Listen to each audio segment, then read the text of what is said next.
15 seconds.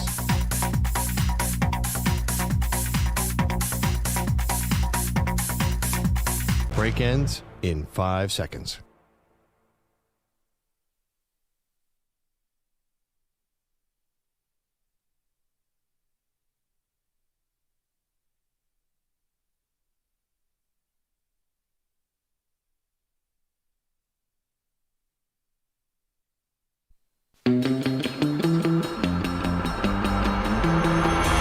He's the reigning Fortnite champion. She's a Call of Duty legend. They are Maggie and Perloff on CBS Sports Radio. First and goal at the 3. Lining up in the clock at 10 seconds and ticking. In the shotgun, Mahomes. 4-man front, receiver in motion, low snap. He runs and he throws, caught, touchdown! It's caught! Hardman caught the ball! The Chiefs have won! The Chiefs have won! Viva Las Vegas! Viva Las Vegas! Viva! Viva Las Vegas!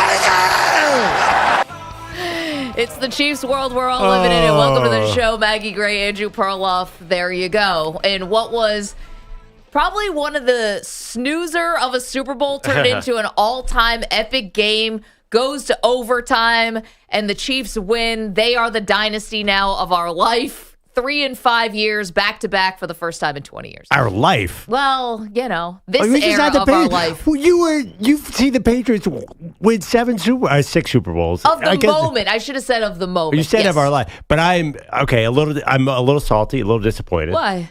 Because look at your nice outfit. You're wearing a cool shirt. I know. Was anyone else who knows the Maggie and Perloff show out there rooting for the Niners to win because of the show bet? Actually, I don't even know if it was a bet. You were going to have to wear a Brock Purdy shirt for a month if the Niners won. MVP, was that in your mind late in the game? It was on my mind all of yesterday. Yeah. It's been on my mind forever. And we're going to get into the whole 49ers side of this. But again, it is the Chiefs kingdom, the Chiefs dynasty, and we're all subjects in the Chiefs dynasty right now. But the big question, Prof, because of how this game went, I mean, it was really the 49ers, you want to say maybe dominating early, but definitely in control early in this game. They take a 10-3 lead into halftime, and then all of a sudden the 49ers, their offense just goes completely stagnant in the third quarter. Yeah. The Chiefs come back, score 10 points in that third quarter, and then we go on to the fourth, tight game, and then in overtime. There's so many moments here to dissect. The big question, though, did the Chiefs win this game or did the 49ers lose it? Okay, to me, it's absolutely the Chiefs won the game, and it's because of Steve Spagnuolo in that defense.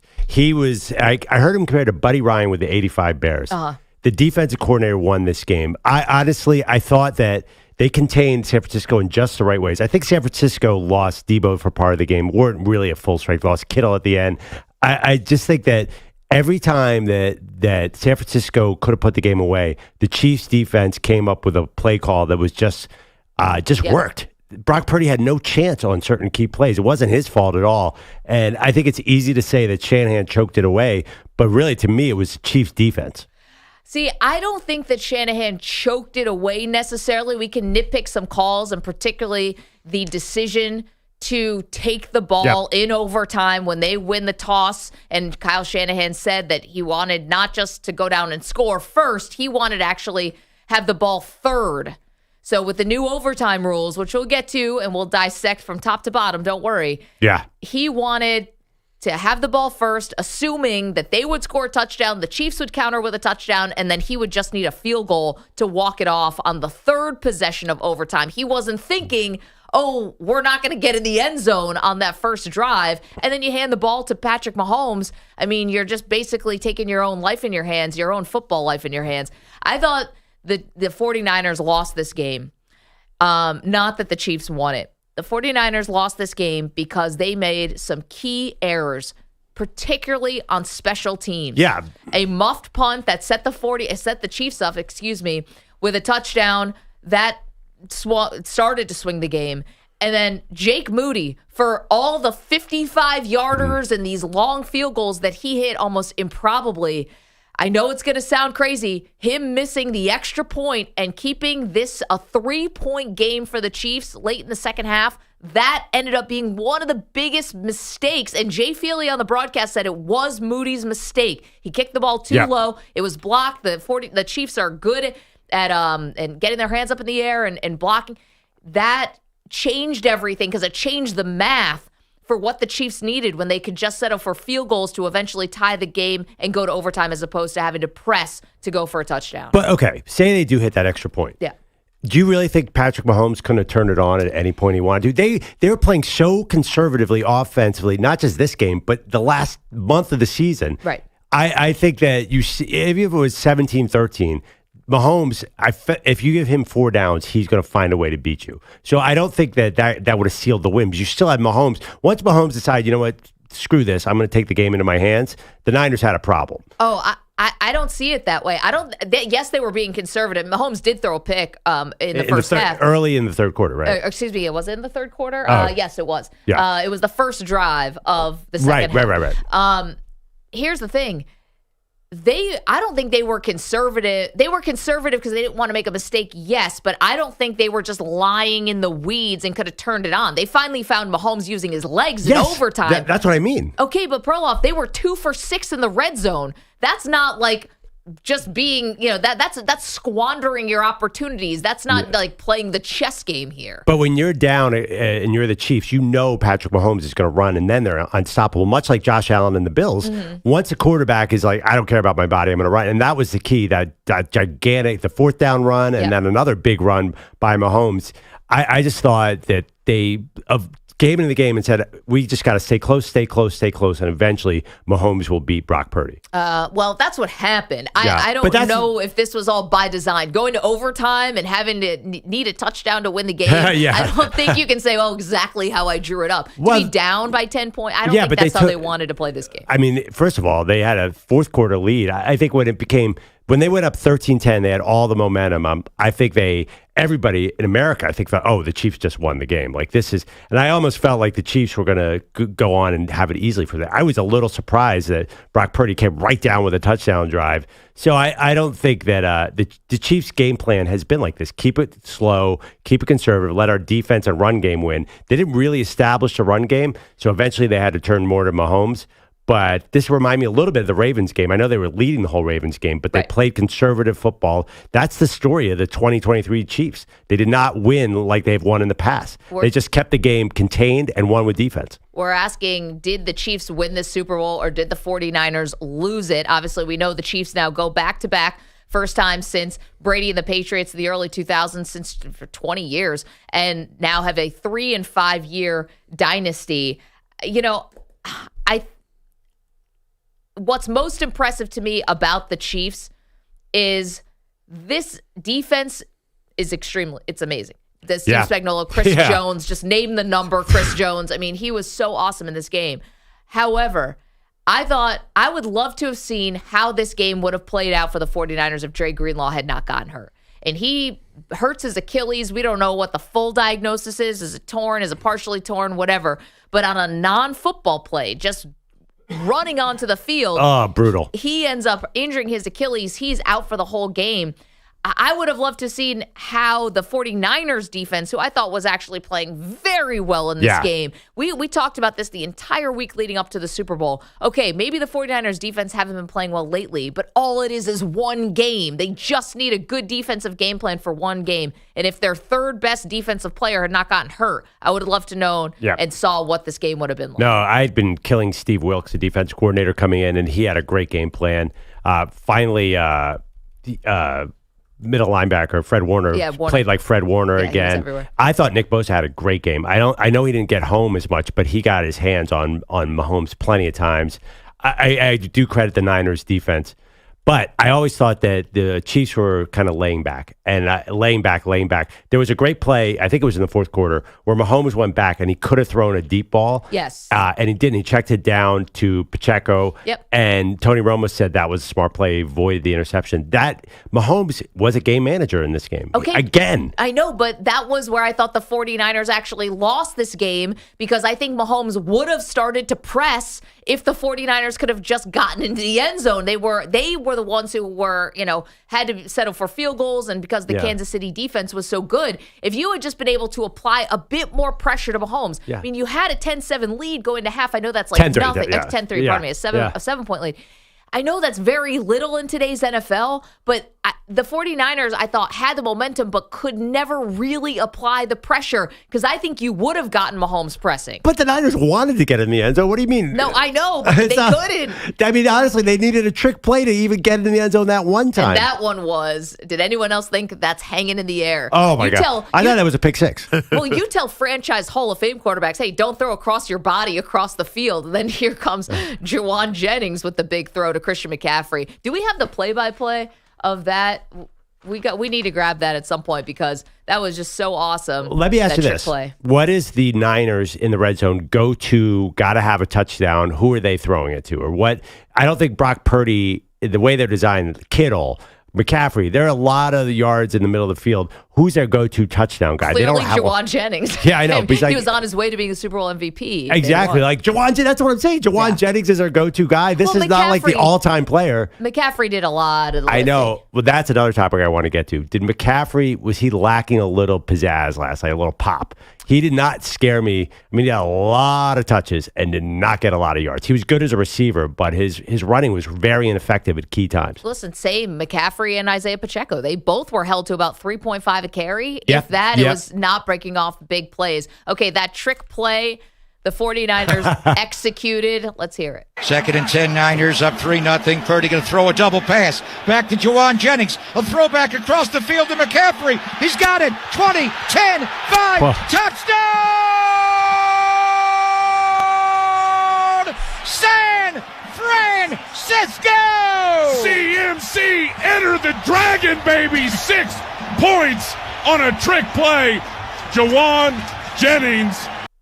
All right, so that was San Francisco 49ers radio, and wow, so that made it 10-0.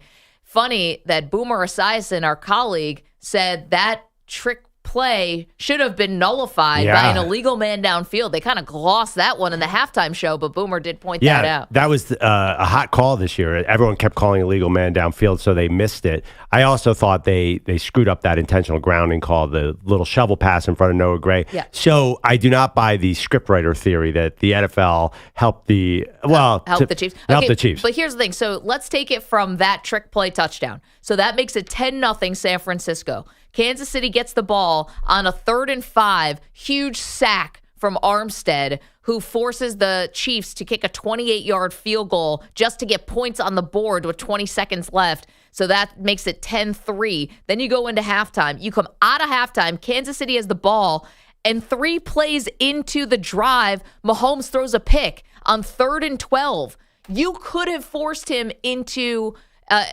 trying to be more aggressive and maybe baited Patrick Mahomes into more mistakes. But instead, the 49ers couldn't take advantage because of flags, a false start on a 2nd and 10 that makes it 2nd and 5, then a low throw to Deebo Samuel, then Purdy scrambles, but it didn't matter because it was 3rd and 15. Like these moments where the 49ers could have extended there, make it 17-3. But I don't understand what you're saying. So would you think they didn't want to do that? No, I'm saying I think that's why they lost the game. In the third, okay, because they didn't take advantage of the momentum in the third quarter. Exactly. I understand what you're saying, but I was looking at the live odds the whole time, and they were early in the third quarter, they started leaning towards the Chiefs. I thought momentum in the second half, I think the Chiefs were the better team, and it really showed in the second half. 855-212-4CBS, 855-212-4227. Okay, want to hear from you guys. See you in the chats.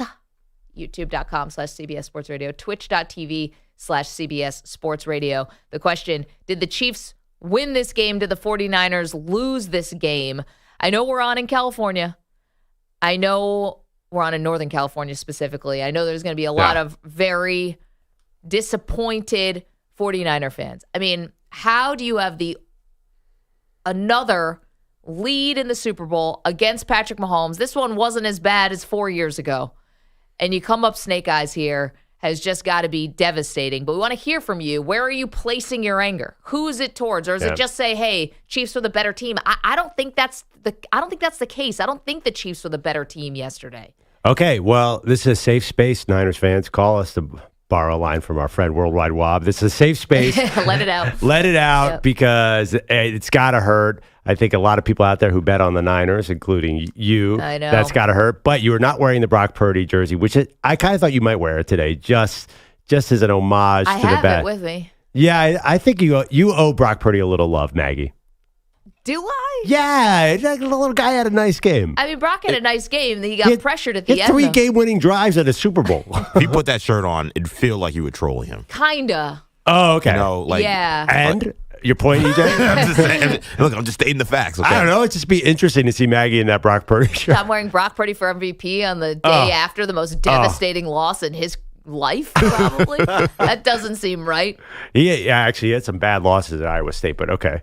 Well, venture to guess this one might sting just a little more. 855-212-4CBS, 855-212-4227. And on the flip side, Chiefs fans, happy Chiefs fans. We'll get to them in a minute. Perloff has a great question about the Chiefs dynasty, which we'll get to. Again, Maggie and Perloff, day after the Super Bowl. Chiefs win. They're the dynasty. We want to hear from you. You can also go vote on our poll at Maggie and Pearl. Did the Chiefs win this game or did the 49ers lose it?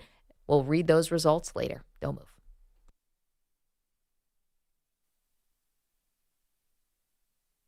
You're in a 5-minute break.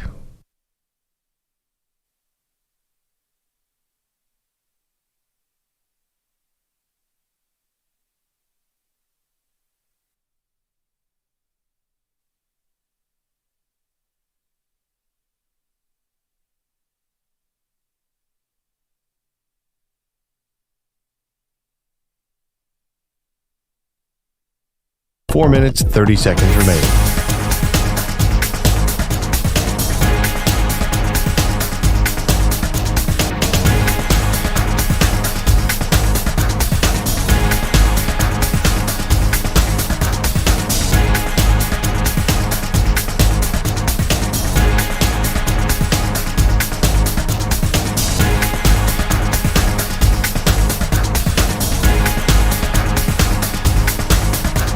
Four minutes remaining.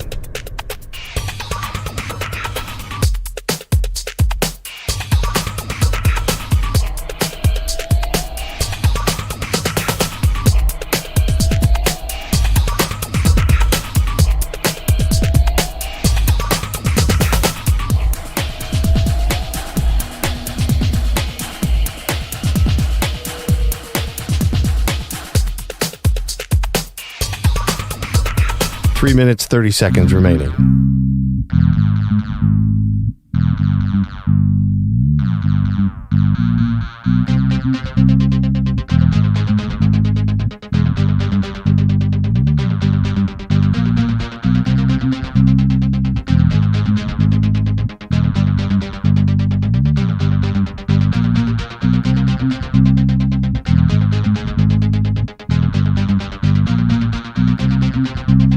Three minutes remaining.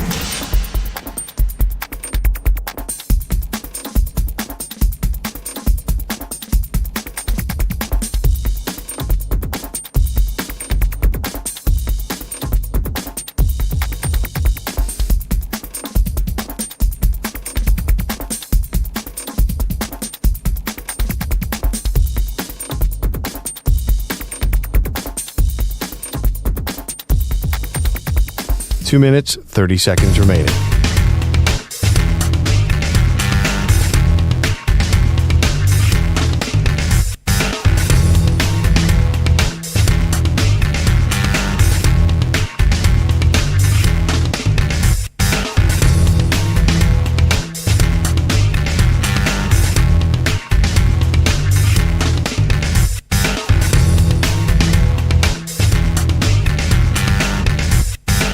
Two minutes remaining.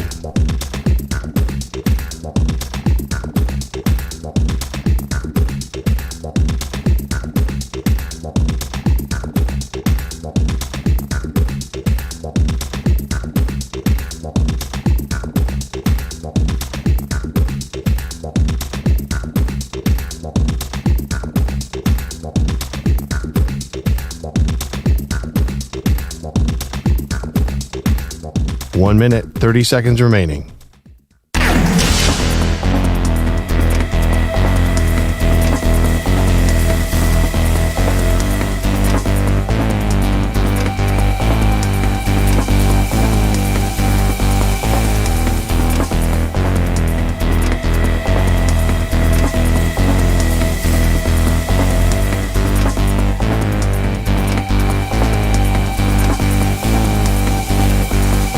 1 minute remaining.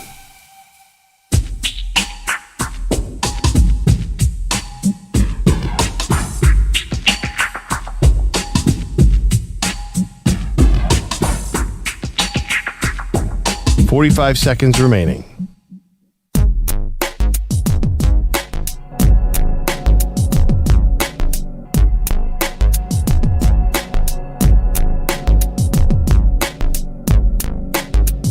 "30 seconds remaining.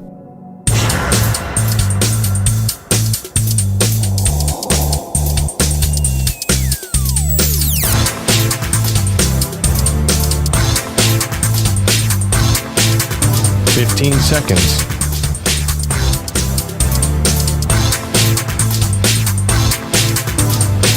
Break ends in 5 seconds.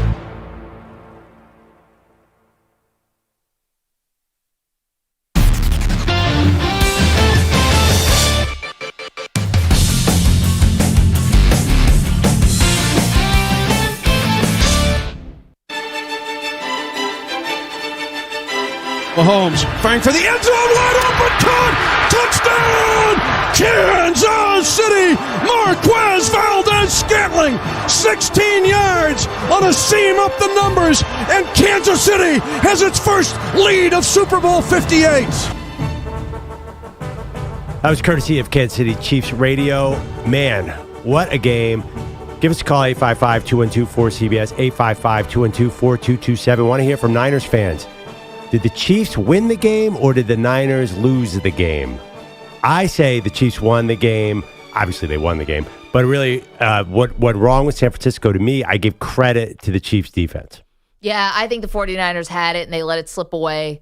I think they were not aggressive enough. The special teams mistakes were dire. And I think, I mean, now I guess it's a second guess about taking the ball in overtime. And the reason why that's a second guess, I don't know if their defense was so gassed that Kyle Shanahan just wanted to give them a break. But Kyle Shanahan said he was playing for the third possession, not the first possession. He overthought this thing. I mean, anyone who's watched college football for any amount of time knows you always defer. You got to see if you need a touchdown or you just need, what you need, in college, the 2-point conversion or not. If they had gone on defense first, the Chiefs would have been skipping through the lilacs to go into the end zone. They would have scored so fast and so easily. You get the ball too. So you're down a touchdown off the bat against that Chiefs defense, playing to protect the end zone. Okay, but again, you can score in 2 plays. It doesn't matter because you get the ball. You get a counter. One more quick question. It's 4th and 3, I believe, on that drive in overtime with the Mahomes run. No. I'm sorry. The Niners had the ball down in the red zone. Okay. And it's 4th and 3, and they kick the field goal. Yes. Knowing that Mahomes is going to get the ball back, should they have gone for it? Because they had gone for it early in the game and hit one to Kittle on 4th and 3. So at least you pin the Chiefs at the 9-yard line. I think there was an argument, hey, if we kick a field goal here, this is a dangerous spot. They could have gone for it and gone for the touchdown. That's true. I think it was 4th and 4. Not that it matters. Right, and it was Chris Jones had just really. This was Romo set it up actually quite perfectly. Romo set it up. He's like, this is Steve Spagnuolo. He's not going down without bringing pressure. And Chris Jones got in Purdy's lap. 855-212-4CBS. Today is about you. Connor is in California. Connor, good morning. How you feeling, dude? Not good. This hurts. Watching the game, it was hard. I mean, the first half, the second half were looking pretty good. And then towards the end, it's just when my heart broke and everything just went away, So it was really hard watching the game towards the end and just watching all this hard work fall away. This hurts a lot. Connor, I mean, we feel for you, man. Everyone's been there. Thank you for the call. As sports fans, this is the bad part of it. Or you get the highs of the highs and the lowest of the lows. Why do we do this to ourselves? Why do we put ourselves through this kind of thing? Because there's just a lot of pain. And I'm not trying to add insult to injury here, but who's going to beat this Chiefs team? And the 49ers, we'll talk about them and regrouping for next year and all that stuff, but it's got to feel deflating because you had a good game plan. You were executing in the first half and went away. Who's going to beat this Chiefs team as in nobody's going to beat them? Well, we'll talk about that later. Yeah, that's a big question right there. Dale is in Birmingham. Hey, Dale, good morning. Dale, how you doing, dude? Dale, we'll put you on hold 1 sec. Cameron is in North Carolina. Cameron, did the Chiefs win this game or did the 49ers lose it? Honestly, the San Francisco 49ers lost it. I am a Carolina Panther fan for life, and I was rooting for Steve Wilkes, Christian McCaffrey, Ray McCloud, all of those guys, and they lost it. Yeah. Cam, they had it. Yep. That's funny. I didn't think of this as a referendum on former Carolina Panthers coming to last night, but that's a great point. They didn't cross my mind. Yeah. But, they unfortunately, the Panthers fans took some shrapnel during the NFL honors. When they I didn't see that. What happened? Keegan-Michael Key is the comedian who's hosting the NFL honors on Thursday night, and he said, Taylor Swift is in Asia and she's coming here. The only person further away from the Super Bowl are the Carolina Panthers. Oh yeah. Wow. Andrea is our resident astrologer to the stars and big-time 49er fan. Andrea, sorry for your loss last night. Thank you, Maggie. It was good to see and hear you on Twitter. I was looking forward to your show tonight. Well, thank you for calling in. What do you think? Did the 49ers lose the game or did the Chiefs win it? Well, here's the thing. It's a little bit of both, but, they call him Magic MAHOMES for a reason. Yep. And he's actually a fellow Virgo, September 17th. We share the same birthday, not year. He's 1995, Tyler, Texas. And, Mars is a really important planet for an athlete, rules energy, assertion, aggression. And he was having some positive Mars aspects of increased vitality and confidence and achievements and, quote, rewarding your confidence. So he, never gives up. And it was just really inspiring. He won the MVP also. And I think that's his third MVP. I mean, he's doing quite well there. Andrea, I got to say, it is really not, you are really taking the high road here. And again, thank you for the call. And we look forward to more astrological readings throughout the offseason. But, Andrew's a huge 49er fan. To have the grace to say, hey, Mahomes was, is just to say it was inspiring to watch his comeback. Well, it's pretty big. Andrea knows it's all in the stars. That's We're true. just sort of, we're just acting out what the world has for us. And I like it. The universe wanted Patrick Mahomes to win this. It felt a little inevitable. I had that feeling too. That's what happens with dynasties. Yeah. Brady felt like that. There was, I mean, it didn't always happen. Brady lost Super Bowls, but there always did feel like an inevitability. Like the Patriots were not going to be the ones to make the mistake. I think the ultimate is Michael Jordan felt inevitable. That's true. A close game against the Jazz, you just know he's going to do something. Mahomes reminds me of that a little bit. You're right. All right, Dale's back. He's in Birmingham. Dale, did the 49ers lose this game or did the Chiefs win it? It's hard to say. I'm going to say the 49ers lost it, but that head coach for San Francisco, in Atlanta, he was too aggressive. With the 49ers, he wasn't aggressive enough. And, just looking at it pains me. They should have ran the ball more because they were successful doing it in the first half. I mean, it's a lot of ifs in there. And can I say one more thing? Yeah, go ahead. No one talks about, was Larry Bird not clutch? I'm not a real Boston fan, but Larry Bird hits a lot of clutch shots. You're right. Dale, thank you for that. We've got all offseason to unpack that one. Here's the thing. You mean unpack that analogy right there? Listen, I'm trying to keep it as the hour 2 on Wednesday. Did you just compare Nick Bosa to Larry Bird? Go back to sleep. Listen, we're going to get to Melani's thoughts on this game. We've got evidence. Did Nick Bosa have a sack and walk off with one finger in the air? I kind of get it in some weird way too. Did Bosa walk into the locker room and say, which one of y'all's coming in second at 3-point line? Famous Larry Bird. I kind of get it.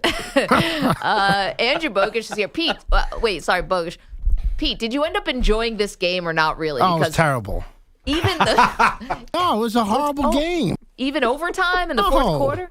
Should have been in overtime. Maybe the 49ers should have taken care of it after the first half. It was a sloppy game. It was a terribly played game by both sides, and the Chiefs made the Niners pay for it. The Niners have played terribly the whole playoffs, and they were lucky in the first two games. This time they weren't because they met a team that has been there before. Solid. 10 out of 10, no notes. I Yeah, think it's very Pete's true. absolutely right. Now, the thing though, where I'll disagree is I actually did think that game got exciting. So it was a snooze in the third quarter. It was like, am I really going to eat all the rest of this food that's sitting here in my house? That was the biggest battle going on, not on the field. It was me versus the nachos. And then in the fourth quarter, and once the game got tied up, then all of a sudden things got exciting. We had multiple lead changes in the fourth quarter and overtime at a Super Bowl. You can't complain now. You can't still be bitter about the Super Bowl. No, I didn't like it. I needed an IV drip of caffeine to stay awake. Honestly, I thought that game was not great either. It wasn't, but it did get exciting at the end. It was not a good game. But I don't know. It's like great for all the wrong reasons. People are fumbling punts and fumbling the ball close. Like, I don't like games where it's not well played. Like, to me, if a game's well played and they're going back and forth, that's one thing. But to have these, calamity of errors that are leading to both teams staying in the game, not the game for me. Well, what about the end, though? With 2 minutes left in regulation, you weren't on the edge of your seat? No. I just watched 50 minutes of crap. Like, it was hard. Like, I'm being real. I was fighting the snooze button right, for me. Middle of my bed. The old men and the Muppets, Pete and EJ. I'm telling you, you guys tough. are incredible. Back in sync, too. By the way, EJ was completely positive for a week in Super Bowl week. Nothing. Now he gets next to Bilotti, and it's nothing but complaining. What's going on? I mean, that was not a David Tyree type Super Bowl. I mean, I'm sorry. That game was terribly played. Too, until the end. But that was a little more exciting because it was. That game was 17-14. That was the most boring game of all time. I thought it was more exciting. Another Spagnuolo masterpiece in that giant. Hold on, I like Spagnuolo, but let's not put him with Buddy Ryan yet. Here we go. I mean, please. Why not? He's way better than Buddy Ryan. What about Larry Bird? Let's go back and watch some tape on that Super Bowl. He only has stopped Tom Brady and now Patrick, and now the 49ers. I like him, but we got to put him on this giant pedestal. I mean, he's great. He's great, but it was totally different compared to the '85 Bears. Sorry, Pete. What Super Bowl did you like? Hasn't had one yet. 84 for 58. Rams and the Bengals. I enjoyed that Super Bowl. That was a much better game. He's right about that. Oh, yeah, because the halftime show was awesome because the Eminem and 50 Cent come out. What was awesome about that game? That game was conservative and close just like this game. Oh, that game was better played. This game was terrible on both sides. I mean, the defense of the 49ers kept them in the game. That's the reason why they had a chance in the end. The Bengals giving it to Samaje Perine with the Super Bowl on the line. The Rams perfectly executed. Yeah, the Rams beat them 23-20. I mean, that was not a thrilling game. You had deep passes. No, that game was way better than this one. Yeah. Right. Was this Super Bowl exciting? Do we have another poll question? I thought it saved itself, Yeah, it was really boring and it was not fun. And then it was like kick, save, and a beauty. Right at the end, it got really exciting. And we got overtime. Unfortunately for Kyle Shanahan, imagine being part of the only 2 overtime games in the history of the Super Bowl and you lose both of them.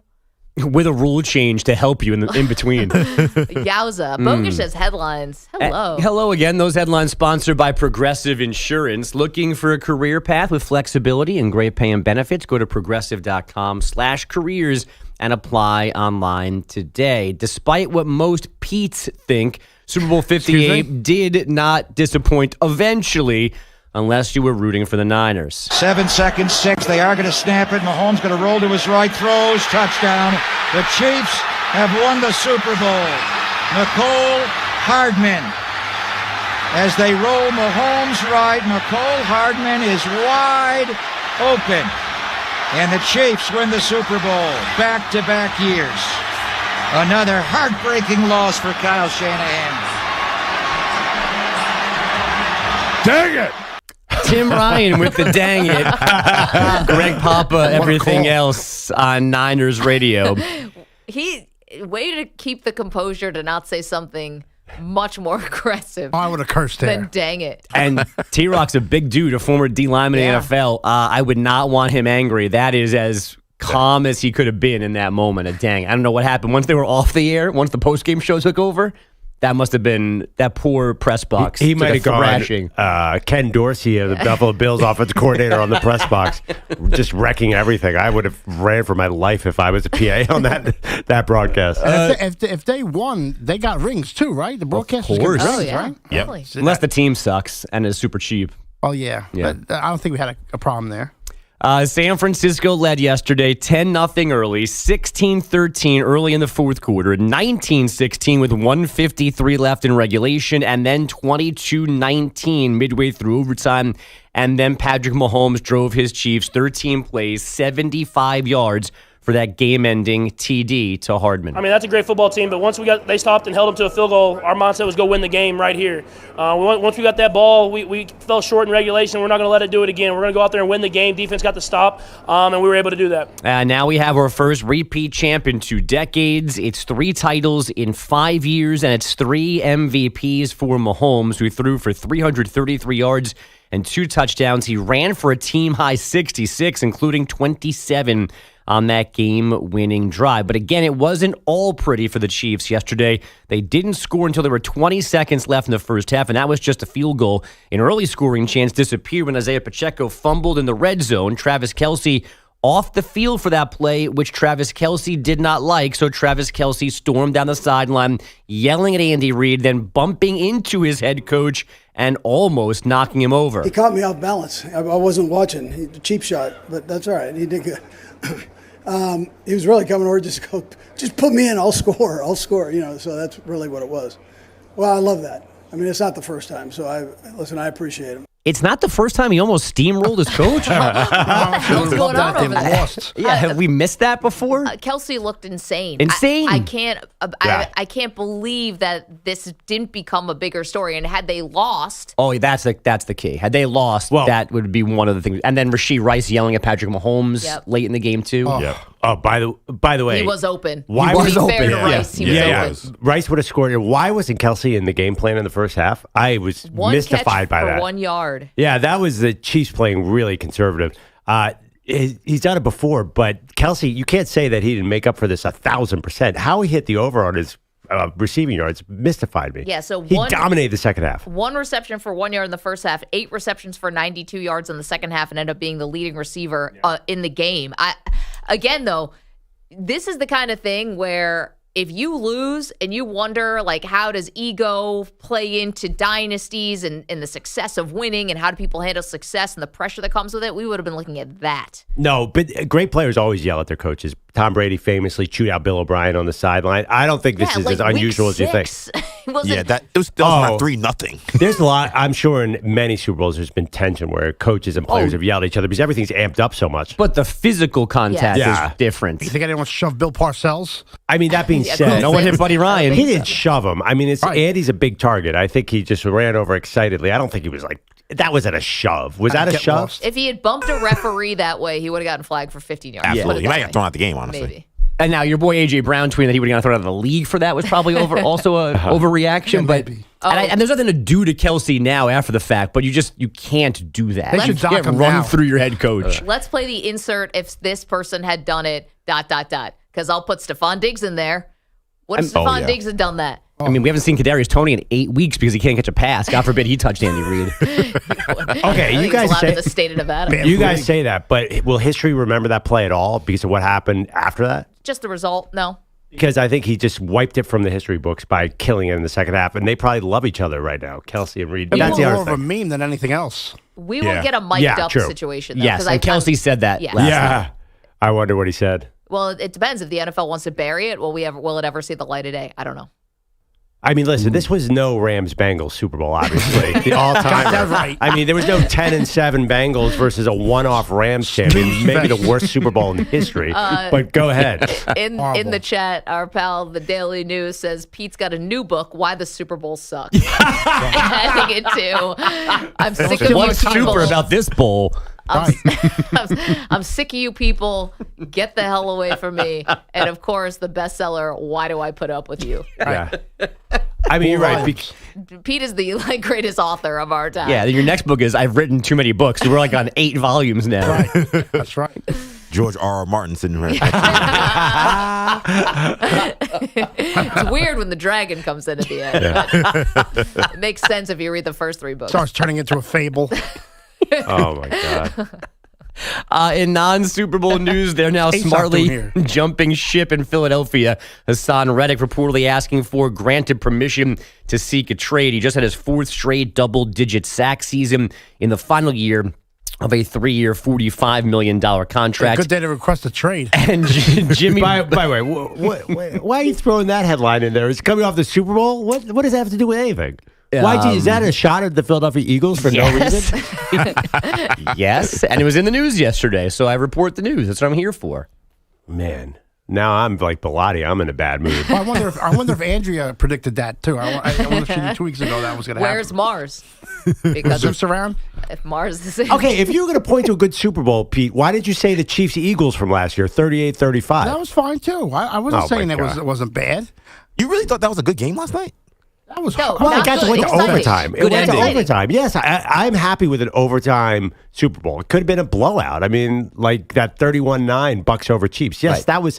I'm satisfied with the product. That game was NyQuil. Okay, I had to fight to stay awake. I don't know how we're going to talk about that game. Interesting. Okay, but then it got exciting. I don't know about you guys, but it's like I woke back up. In our best interest to go to sleep as soon as humanly possible after these games, and I couldn't go to sleep for like an hour. The game went to overtime. Yeah. It's an overtime Super Bowl. I know, What but do I you was like, want? yo, can someone just win this game already? Like, this is like, I don't like games where the teams don't play well. Like, that. Like, I know people saying that. I agree that I don't necessarily love that Giants game just because of both teams didn't play well either. Yeah, but, David Tyree. You're right, but this game is kind of in the same boat. Like, this was not a well played game. You say that the Chiefs only scored their first touchdown because that guy muffed a punt in on the 10-yard line. That's why the 49ers lost this game and the Chiefs didn't win it yesterday. You say not played well, but part of it was because Chris Jones was a monster in that game, and I think that And was Bosa too, like you great mentioned. defensive play defined the style. And I do love great defensive play, which is why I don't hate that David Tyree game as much. But you're talking about fumbles. You're talking about missed opportunities. You're talking about missed calls. Like, those kind of games, I don't want I mean, there were games 2 fumbles. But I don't want games being... But yeah, but they changed the game, both of them. Yeah, but it wasn't... there's 3, actually. There was Pacheco, McCaffrey, and then the punt. Right. All 3 were game-changing plays. The punt's a separate thing, and the punt landed on a dude's heel. Yeah, I know. It wasn't bad luck. Yeah, it wasn't an outlandishly sloppy game. Right, no, but that's sloppy play. You're And what supposed were to the get away bad from the calls? ball. There were 2 bad calls. Yeah, I thought it was generally there was not the officiating controversy I expected. There were a lot of bad spots, I thought. Yes, the spots were terrible. And Andy Reid not challenging that one Kelce had a was first down confusing. that they didn't call. I mean, you guys both agree there were fumbles and that there were bad calls, but you're telling me I'm crazy that the game wasn't good. I think that this is the thing. Was the game good? No. Was the game exciting? Yes. And by the end, the game was exciting. We had a 4th quarter, Patrick Mahomes versus the 49ers. Like, this is all you can ask. That game was over when it was tied and going into overtime. You might be right. Because the 49ers, like I said, have been playing like garbage the last 3 weeks, except for the defense. Yeah. The last 3 games, they've been playing like garbage. And they couldn't get away with it this time. And they got You're right. away with it the first 2 games. They didn't hear. No. And that's the thing about these teams when they're this good. You can't give them multiple opportunities. And you heard Patrick Mahomes, we played it. He said once we couldn't take care of it in regulation, we were going to take care of it in overtime. So, Bogusch, thank you, sir. Coming up, the one critical error that led to the 49ers' downfall. We'll get to that next. Maggie and Perloff, CBS Sports Radio. You're in a 5-minute break.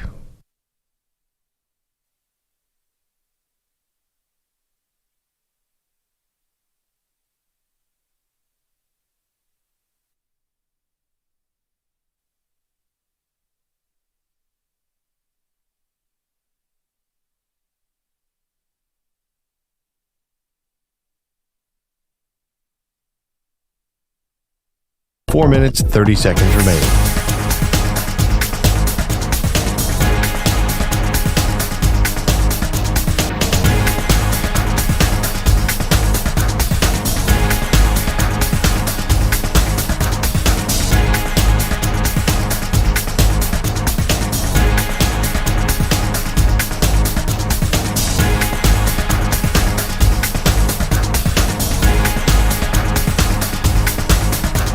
Four minutes remaining.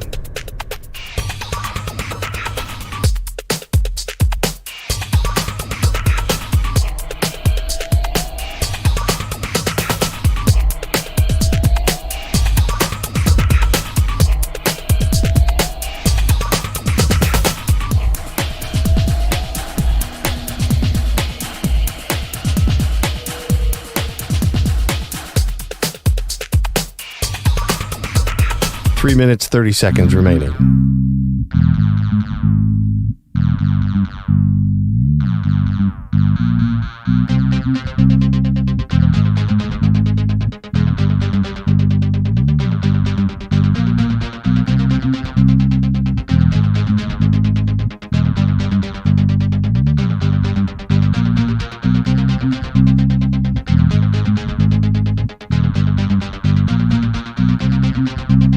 Three minutes remaining.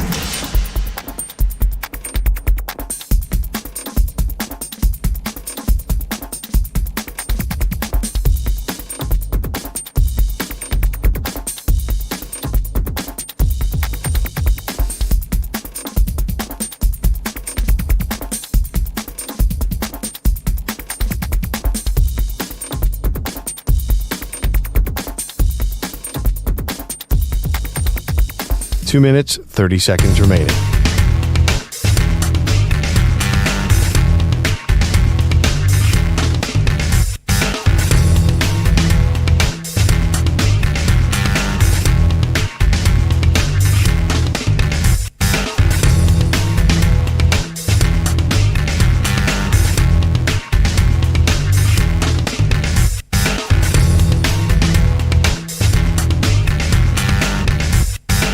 Two minutes remaining.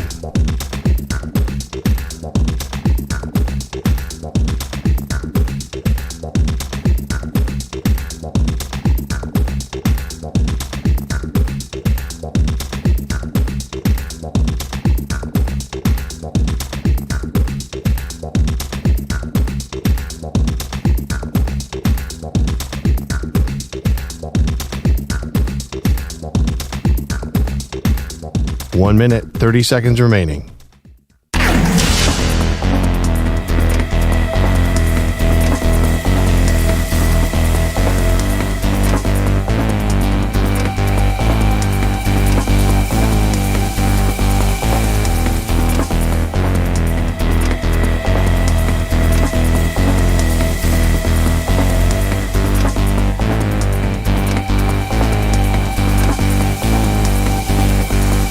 One minute remaining.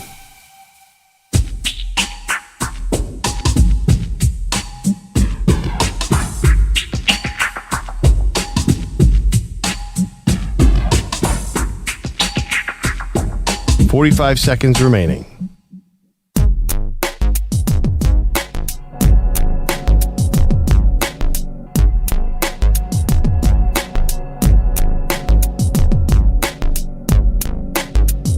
.30 seconds remaining.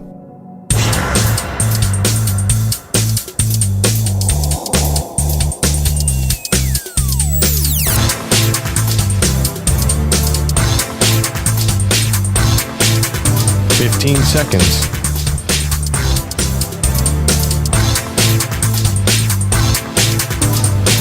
Break ends in 5 seconds.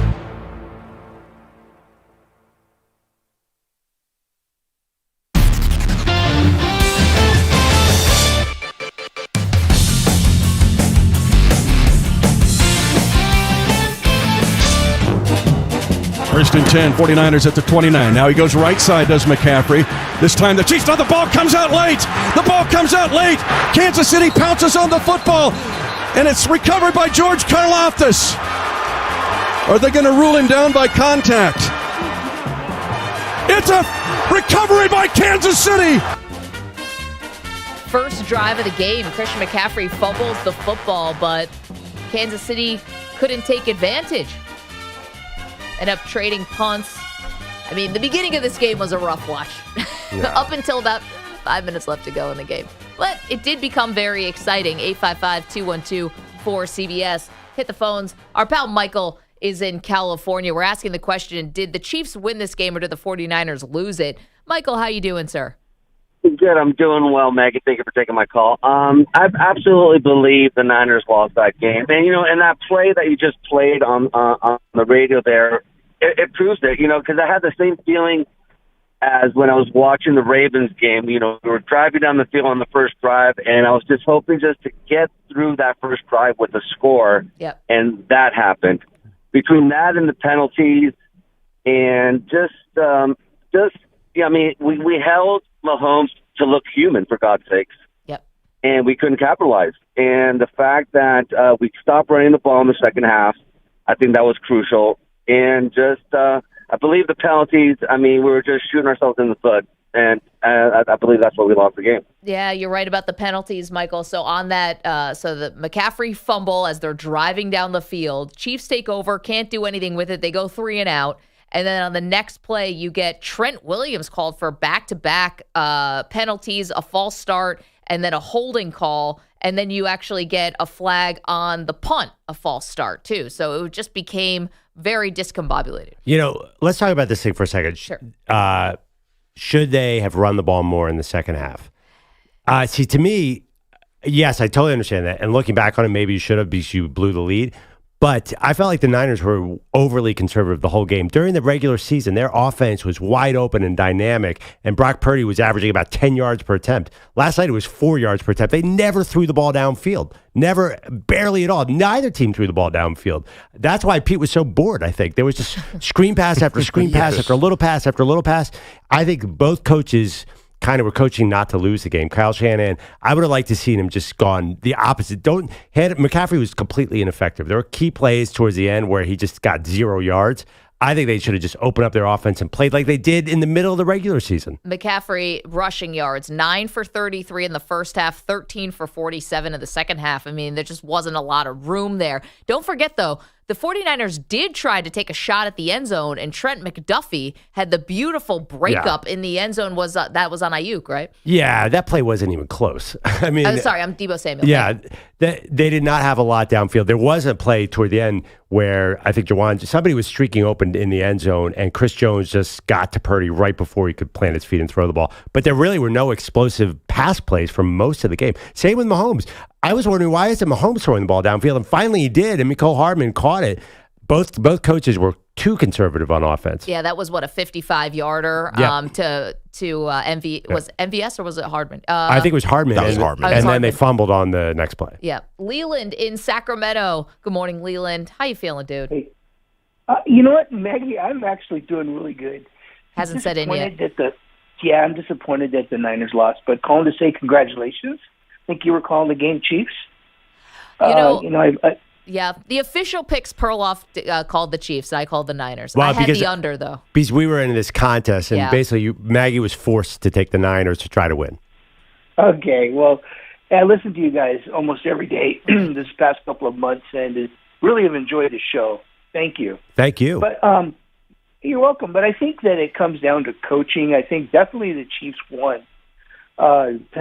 Patrick Mahomes, man, he is a man of grit. He really is. A couple things I think that turned the tide for the Chiefs. I think you guys already talked about it too. You know, the fumble mishap where it touched the touched Luter's foot. The missed PAT where it was blocked. Oh, brutal. And when you're playing a team like the Chiefs and Andy Reid, and you can't make those mistakes. And I know you guys were watching the game yesterday. You guys were there. But what was that up between Travis Kelce and Andy Reid? To me, that looked so disrespectful. I kind of used to like Travis Kelce, but when he got in Andy Reid's face and was arguing with him, that just left a really bad taste in my mouth, and I lost a lot of respect for Travis Kelce. What was going on there? Leland, comment on that. Thank you so much for the call, and hope you'll stay with us even with football season ending, because we got a lot of fun things planned for the offseason. But it was shocking, I thought, that that Travis Kelce bumped Andy Reid in that way, in that moment. Absolutely, but you can't ignore the fact that Travis Kelce dominated the second half and that it's all hugs and smiles after the game. I'm sorry. It's just not going to be a thing. Though. It absolutely is, but he erased it by being the Super Bowl hero. The bottom line, Travis Kelce is going to retire in a couple of years as a Chiefs legend, and this doesn't do anything. He already said he's coming back for next year. 855-212-4CBS. All right, coming up, how much blame does 49ers head coach Kyle Shanahan deserve for this loss? We will dive into the decisions the 49ers coach made in the second half and in overtime next. Maggie and Perloff, CBS Sports Radio.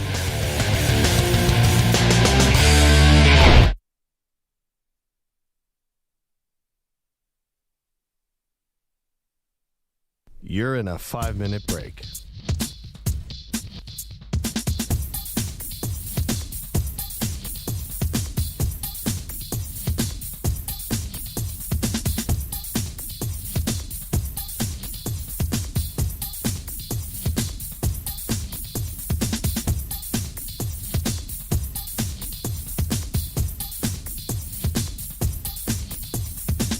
Four minutes, 30 seconds remaining.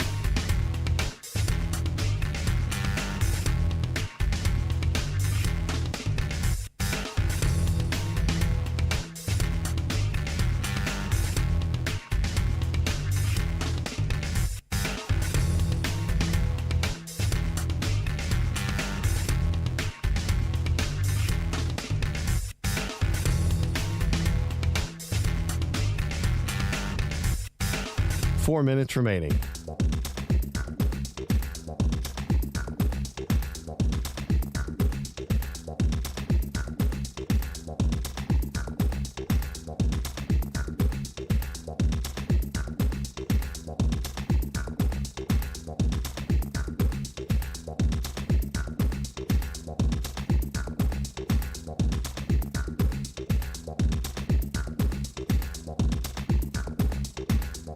Three minutes, 30 seconds remaining.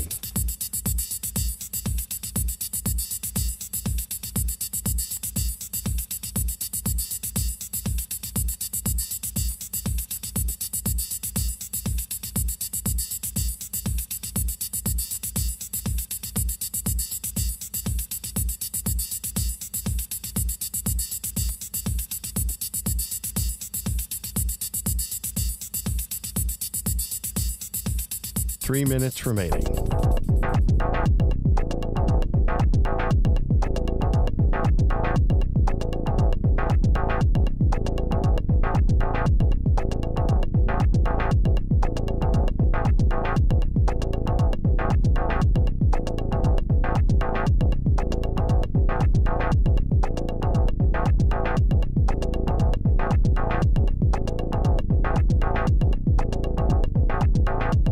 Two minutes, 30 seconds remaining.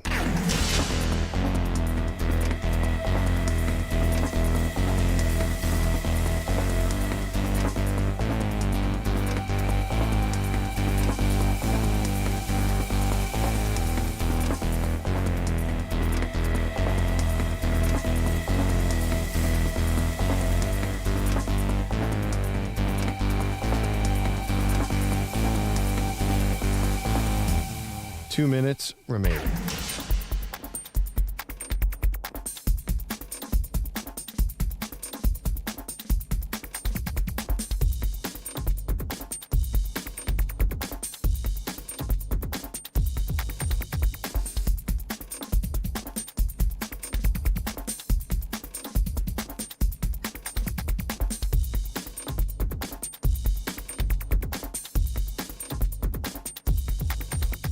One minute, 30 seconds remaining.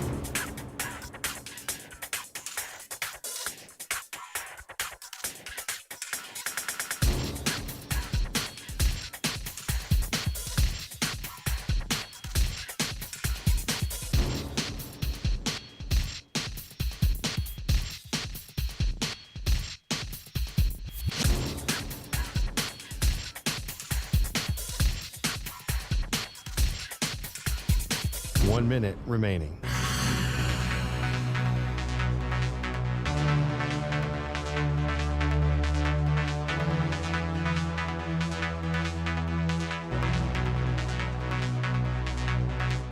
Forty-five seconds remaining.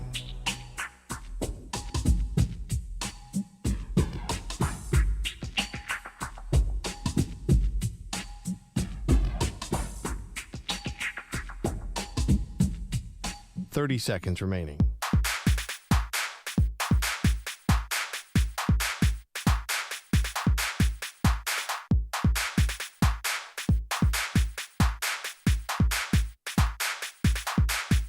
Fifteen seconds.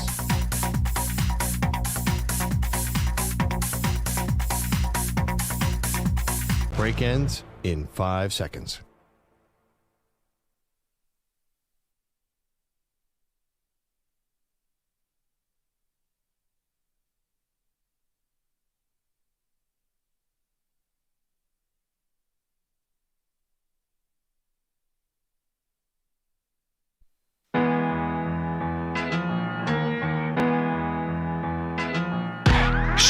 can put away a large pizza by herself.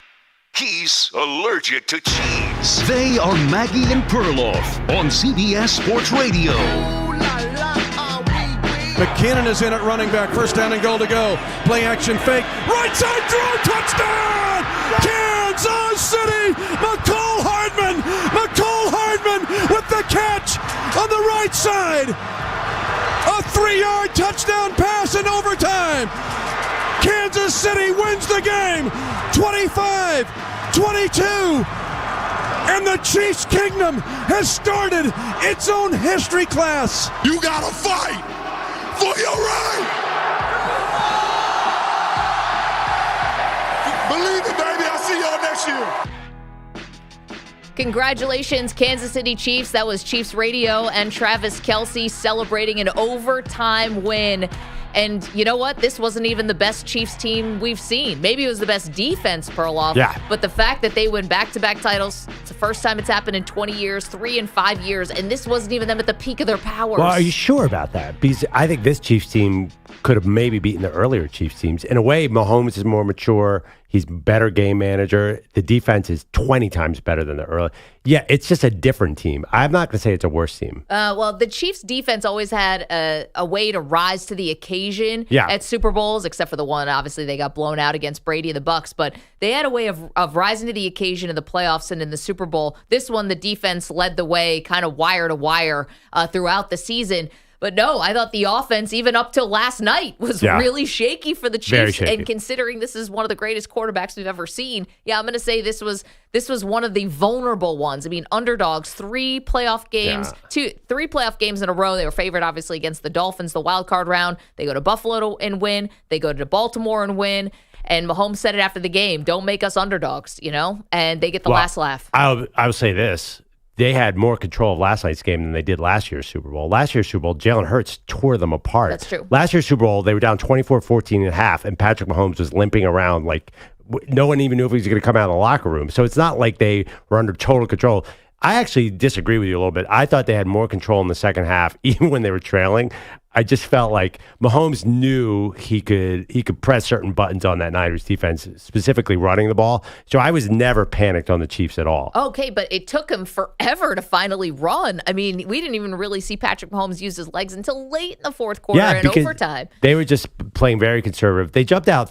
So you really thought they jumped out 13-10 in the third quarter, I think all of America thought, okay, well, the Chiefs are going to win here because they're the Chiefs and they have Patrick Mahomes. I think Brock Purdy deserves a lot of credit. He had what could have been the go-ahead touchdown drive and 2 could have been game-winning, Super Bowl-winning field goal drives. I know it wasn't a perfect game by any means, but you got to give him some credit too. I don't have a problem with how Purdy played. I mean, at the crucial times, he had Chris Jones in his face. He had Trent McDuffie in his face. I mean, I thought Purdy was fine in this game. Was he the difference? Clearly not. And Patrick Mahomes was. And there are a lot of other factors here. I'll disagree with you on, I don't think that the Chiefs are kind of like laying in wait. Like we got him exactly where we want him. I think they were sloppy too. The whole game was, and quite frankly, rather boring until it got really exciting at the end. And then obviously the overtime was an all-timer. We're asking you the question, did the 49ers lose this game or did the Chiefs win it? Perloff, you tend to think that the Chiefs really grabbed this thing and won it. I see it that the 49ers let it slip through their fingers. There were so many little defensive things they did. For example, we have this Maggie and Perloff 3 bets a week. Yeah. 1 prop, 1 over-under, and the game. I had Brock Purdy rushing yards, and I was sure I was going to win. Brock Purdy had a great 9-yard run, and they tagged on a 15-yard run. Later in that drive, they tried another run, but Spagnuolo decided to spy the rest of that drive. Yep. I thought it was brilliant. So the Niners ran a play that was supposed to be a Purdy run, and he was shocked to see a linebacker there where it shouldn't have been. Everything they did, I think Steve Spagnuolo had an answer. He knew when to blitz O.J. McDuffie. He knew when... Trent McDuffie, yeah. O.J. McDuffie's a former Miami Dolphins kick returner who was awesome, Penn State. Regardless, Steve Spagnuolo knew exactly when to blitz, and I think Purdy did it as good as he could because the Chiefs' defense was on a heater. I think the 49ers let this slip away. And again, you can go vote at Maggie and Pearl. Did the 49ers lose this game or did the Chiefs win it? I think the 49ers lost this game. You are not going to get these kind of opportunities where at least you have the defending champs a bit off kilter. I mean, you had Kelce so incensed in the first half, he's bumping into Andy Reid. You had a moment where you really could have started to force Patrick Mahomes to try to, get out of the system, if you will, or try to force throws or, whatever, and they couldn't do it. And you let the Chiefs hang around, you're gonna find out. And they did. And this was a step up in opponent from the Lions and from the Green Bay Packers because of the amount of experience that the Chiefs have in these moments. And, for Kyle Shanahan, I don't know how you recover from this. The one thing is you look over on the other side and you see Andy Reid, who never won a Super Bowl until he got into age 60. And he was always known as this great offensive mind, and he finally got through when he got Patrick Mahomes. But if you're Shanahan, I mean, he's already a pretty woundly tight dude. You have to think, how am I ever going to beat this team if I couldn't beat them last night? Well, you said something earlier, you don't know when you're going to be back. The Niners are back every year. They're at least in the conference title game. Why won't they be back next year? There's nothing to stop this team. And listen, the Chiefs dynasty, you can't keep winning Super Bowls by 3 points. It's kind of a thin margin. No, the Patriots did it for 20 years. Yeah, but they lost a bunch of those too. That's true. So I think, yes, this is the dynasty, but it's not like they're blowing these teams away in the Super Bowl. This isn't always going to work, this formula. We can get this later. I am not high on the Chiefs getting to six Super Bowl wins like the Patriots. Like, I think like this formula, Kelce's getting older, Reid's getting older. Yes, it's a dynasty. Is it that kind of dynasty? I mean, how many times are they going to be able to do this, Maggie? We will get to that. What type of dynasty are we witnessing? Is it more like a Patriots dynasty? Is it more like a Cowboys dynasty? Let's hear from Shanahan, though, shall we? Shanahan saying the Chiefs' defense was the toughest they've seen. We called a couple bootlegs and stuff, which is, you do that on that, but, that's what Brock does. Brock scrambles, he makes some plays, and, we knew it would be like that, just going, that was the toughest defense we've been against this year. We knew it going into the game. That's a good group. The way they mix up the blitzes and stuff and the two shell coverages, they're tough against the run, and the man coverage they played was tough, but that's why they haven't given up 27 or more than 27 this year. So we had our chances, needed to score a couple touchdowns when we didn't. Yeah, he's talking about that exact play I'm talking about, where Purdy bootlegged and they didn't think the linebacker was going to be there, and the Chiefs had an answer. That is a Gary Kubiak, Mike Shanahan special, and they took it away. I think Spagnuolo is the MVP of this game. He is, but maybe when you comb back over the details of this, are you going to look at the 49ers and say you had, 4th and 4, you had another 4th and 3, and these were times when you took the field goal. Now, again, is this playing the results or just trying to play that more conservative game plan? Well, he did actually. Shanahan uncharacteristically did try on 4th and 3, and they converted that George Kittle pass. Yeah. At least he did that. So he when they were losing. Right.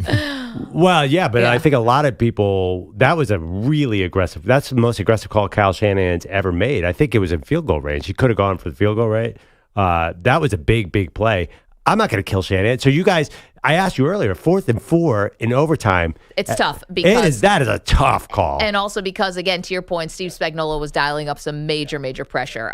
Okay, so Kyle Shanahan asked about going for it on 4th down. Is this in the overtime? No, this was in regulation when they were going. They said they kicked the field goal that ended up tying. They ended up putting them up 3 instead of going obviously for a touchdown that would have made the Chiefs have to come down and score a touchdown. Okay, so this is Shanahan being asked when they kicked the field goal to go up 22-19 with about 7:20. Oh no, a minute 53. I think. Pardon me. Yeah. This is excuse me. This is when with about. I think it was under right 2 under, minutes left. It was the first play after 2 minute warning. 153 left, and they kicked the field goal. And this would have put them up 19-16. Here, Shanahan said he did not consider going for it. No, we never thought about there, 4th and 4. Even if we do go and score, they still can go down and match it. And so, no, there wasn't a thought there. Okay, let's move to the overtime. Shanahan said he did want the ball first once they won the coin toss. It's just something we talked about with, none of us have a ton of experience of it, but we went through all the analytics and talked with those guys, and we just thought it'd be better. We wanted the ball third. If both teams matched and scored, we wanted to be the ones who had the chance to go win, and we got that field goal, so we knew we had to hold them to at least to a field goal, and if we did, then we felt it was in our hands after that. And then finally, Shanahan saying he has no regrets. What I can't live with is when I do stuff that I didn't plan on doing or that I didn't do and second guess myself. And I'm proud of what we did today as a coaching staff and as players in terms of we worked and we did everything that we planned on doing. We just didn't get it done. And any play that didn't work out, yeah, you always look at that stuff. But that's how every game is, and that's what we work at. Okay, so one of the big moments of the game that's being criticized is Kyle Shanahan deciding to take the ball in overtime when they lost the original coin toss to start the game, but they win the coin toss in overtime, and they decide to take the ball. They go down, kick the field goal. You give the ball back to Patrick Mahomes and the Chiefs, and they score a touchdown. Good night. Yeah, I mean, listen, it's easy to second guess it now. It probably was a mistake, but you have to understand their defense was gassed. They just been letting up these long drives to the Chiefs. Yeah. I think the Chiefs score a touchdown easily. That puts pressure on young Brock Purdy to score a touchdown to match them, which might have been hard because the Chiefs could have protected the end zone.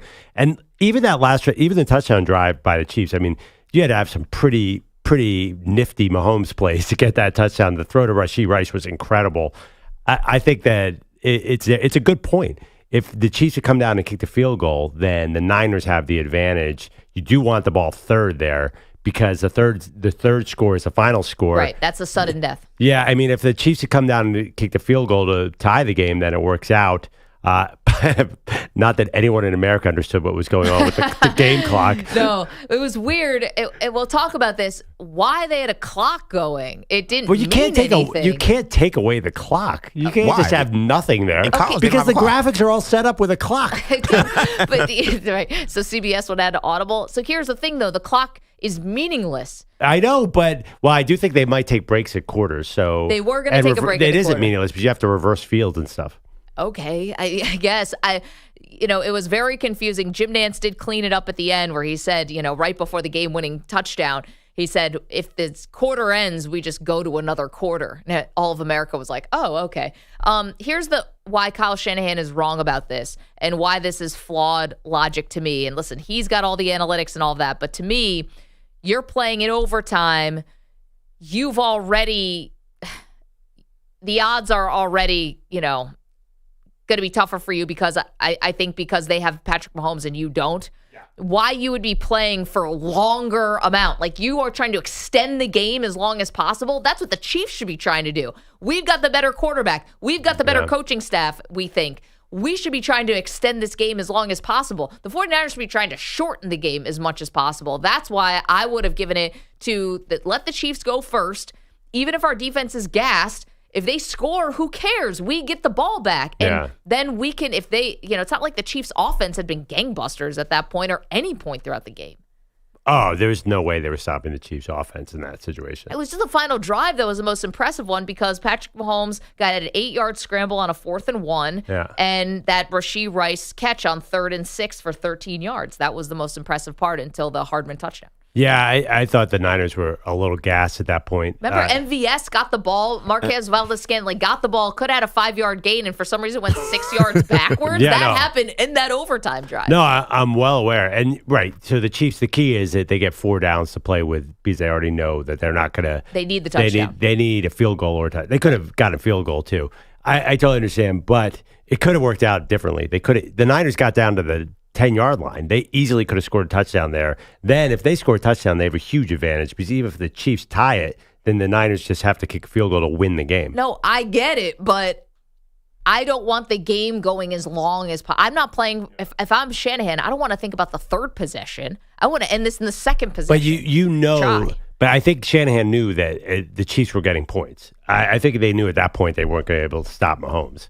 So the question is, can we outscore them in overtime? I mean, they would have lost. Honestly, they would have lost that game either way, in my opinion, because the Chiefs were just much more poised in overtime. They're the Chiefs. They've been there a million times. Well, I mean, it wasn't a terrible drive here from the 49ers, You just had a lot of pressure from Chris Jones on that 3rd and 4. Tony Romo talked about it. But you had that 13-yard catch by Juszczyk where he reaches out to the first down line and there's no replay. They don't stop the game. They don't say maybe. I mean, I'm glad they didn't stop the game.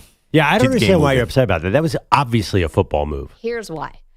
I've been conditioned. This is Kyle Juszczyk on a 2nd and 12 from the 29-yard line. He gets a 13-yard reception, and he catches the ball, makes like one move, dives for out of bounds. The ball comes loose out of bounds.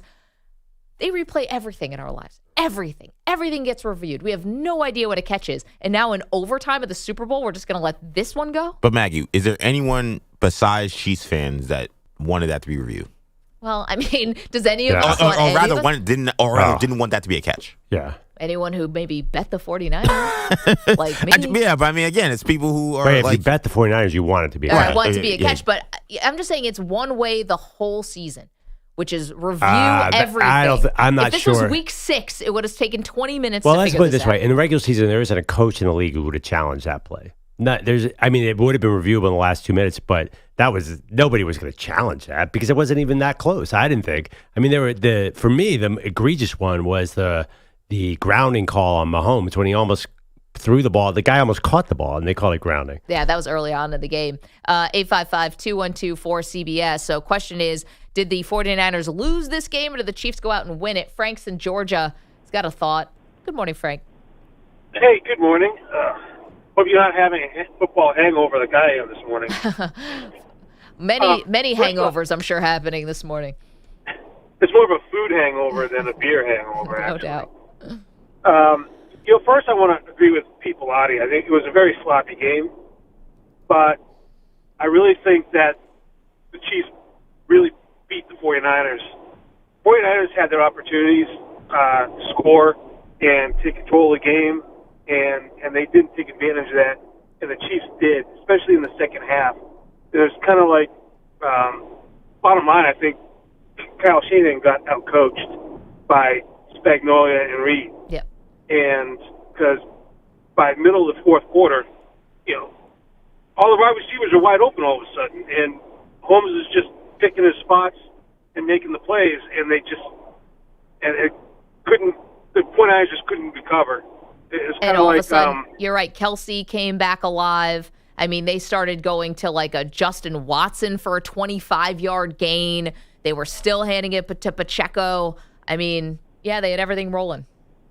Yeah, it was like they were pulling their punches a little bit until the second half, kind of like Rocky II. Rocky Balboa was fighting left-handed most of the fight, and all of a sudden he switches right hand. And it was kind of like that. I think maybe this is Reid's plan all along, was to kind of be conservative in the first half and then open it up and really pick them apart in the second half.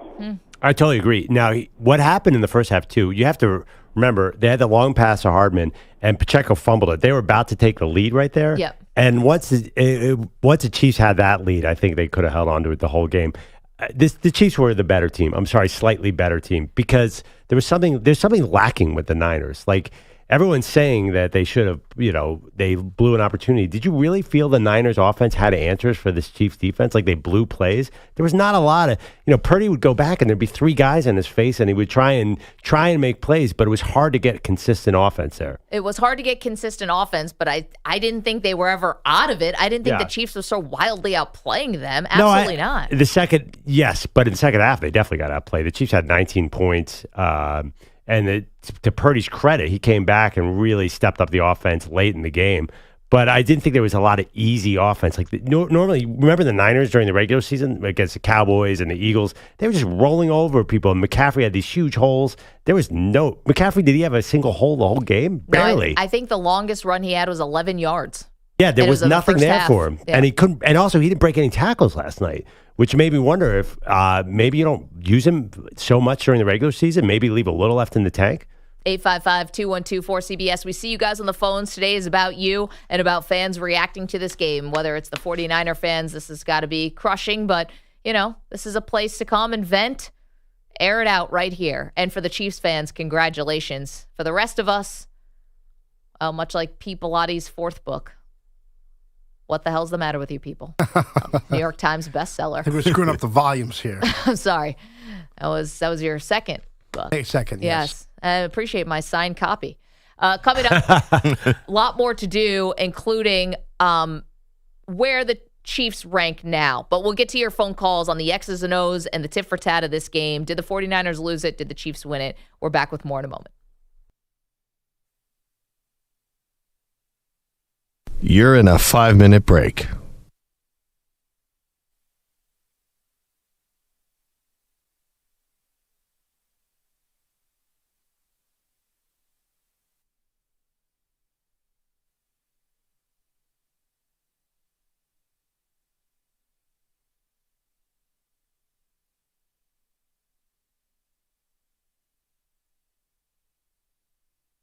Four minutes, 30 seconds remaining.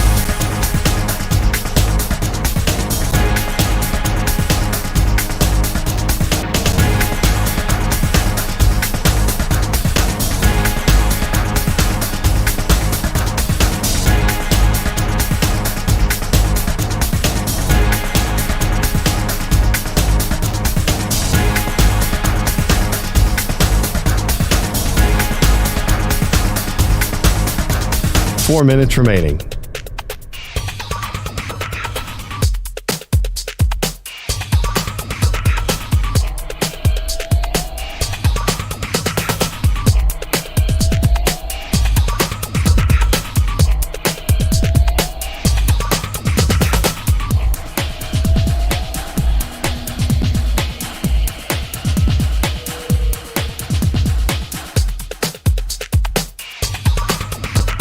Three minutes, 30 seconds remaining.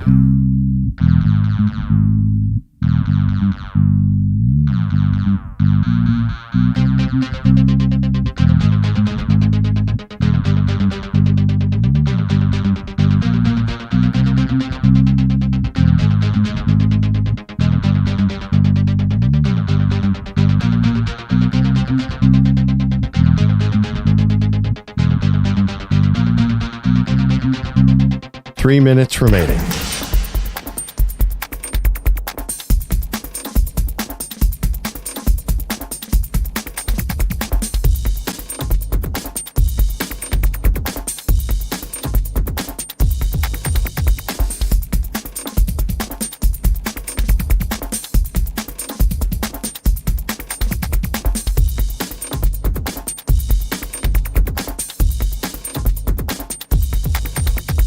Two minutes, 30 seconds remaining.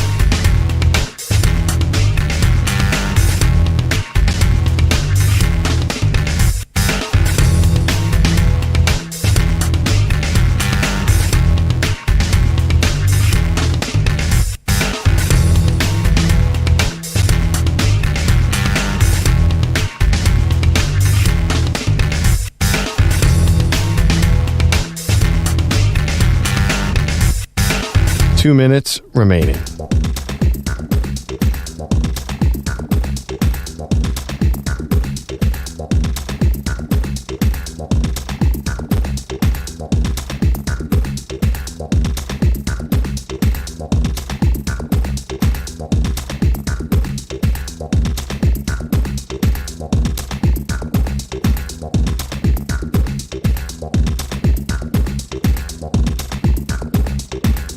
One minute, 30 seconds remaining.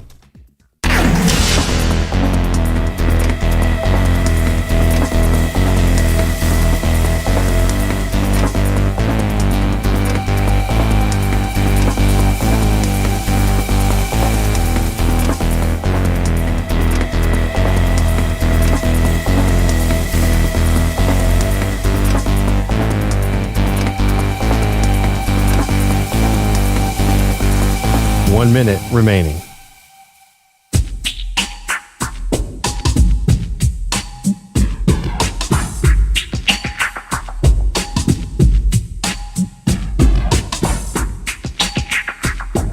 .45 seconds remaining.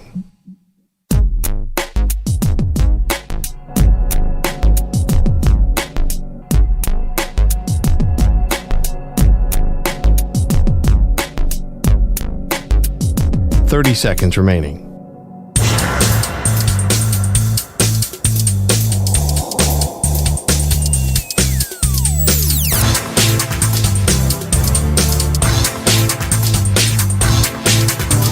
15 seconds.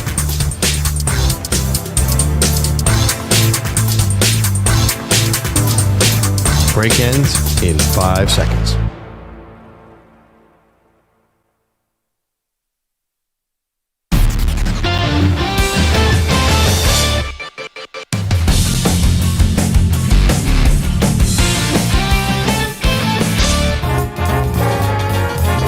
Goes in motion. McCaffrey back in. Purdy out of the shotgun. 3-step drop. Throws middle. And it's caught by Ray McLeod out to midfield. He got hit hard by L'Jarius Sneed.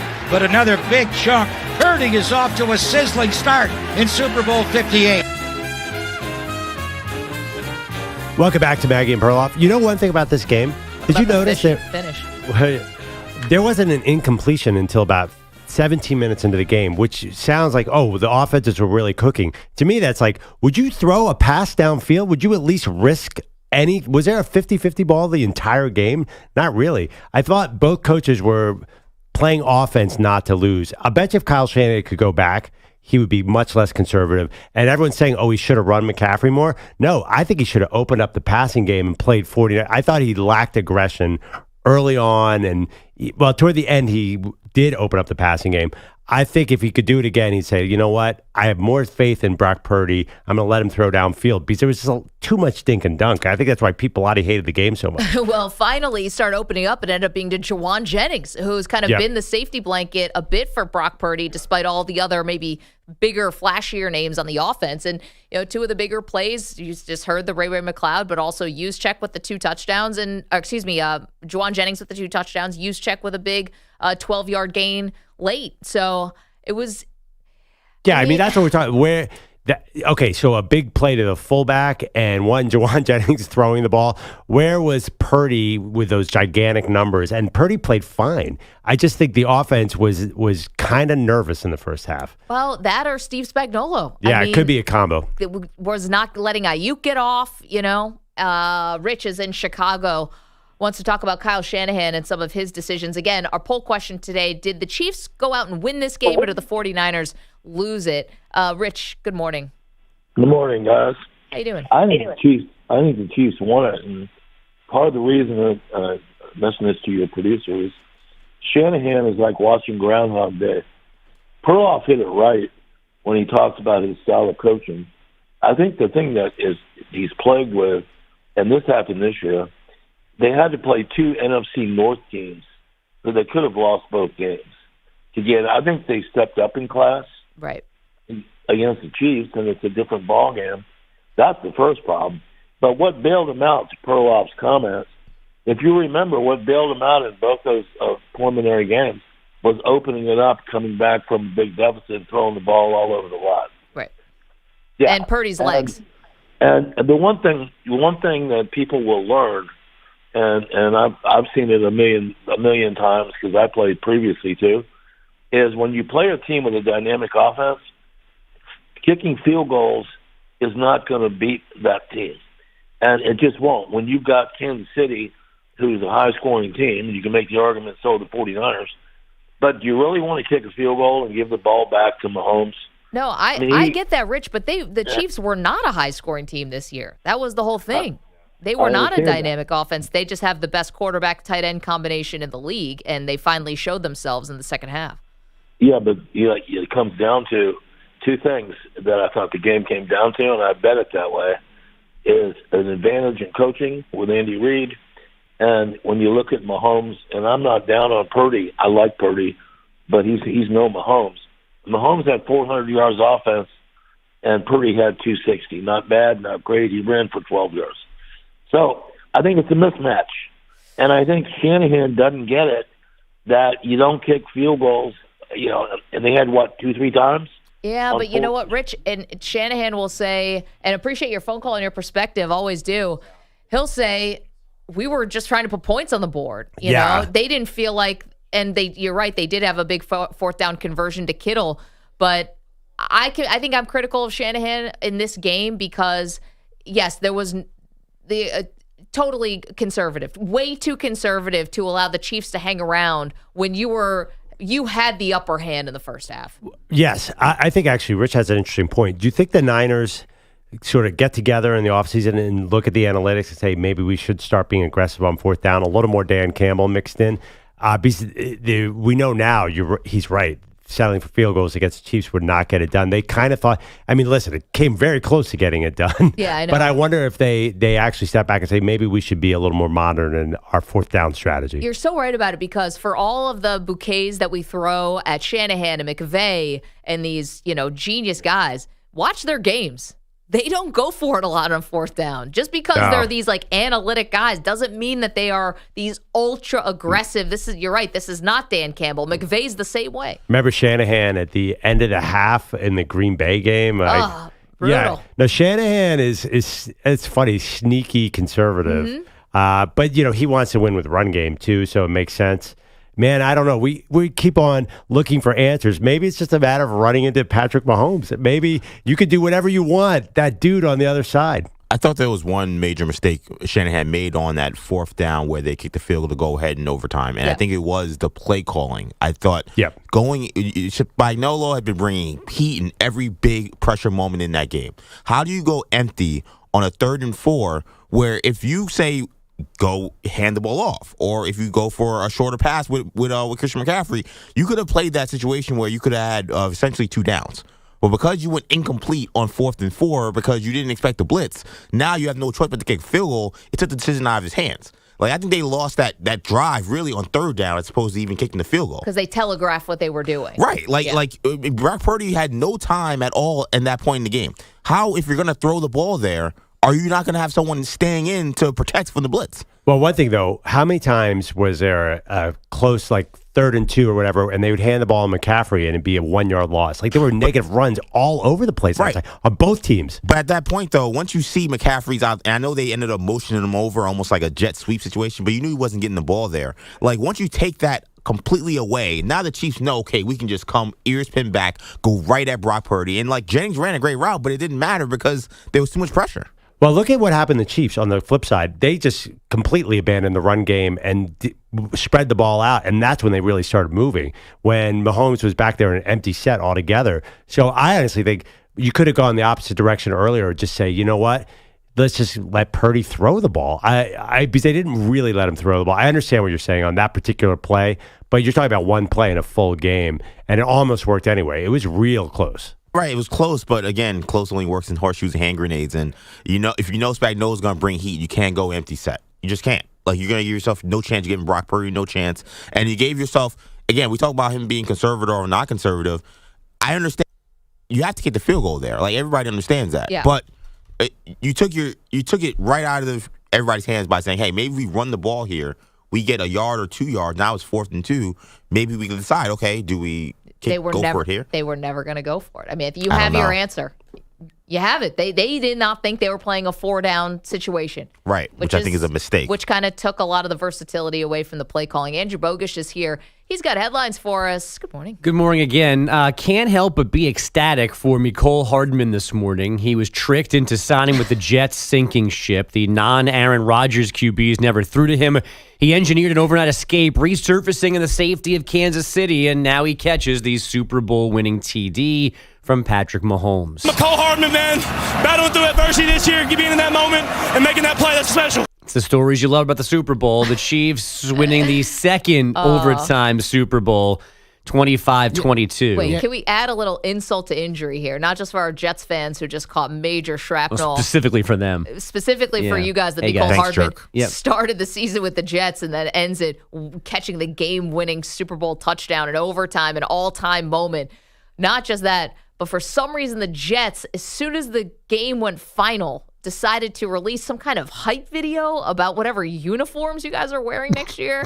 I mean, read the room. For real? That happened? So stupid. And it was Woody Johnson who tweeted it, of all people that Jets fans should absolutely loathe right now. It's so crazy because Jets have maybe the worst uniforms in the NFL. So everybody is thrilled to have new uniforms.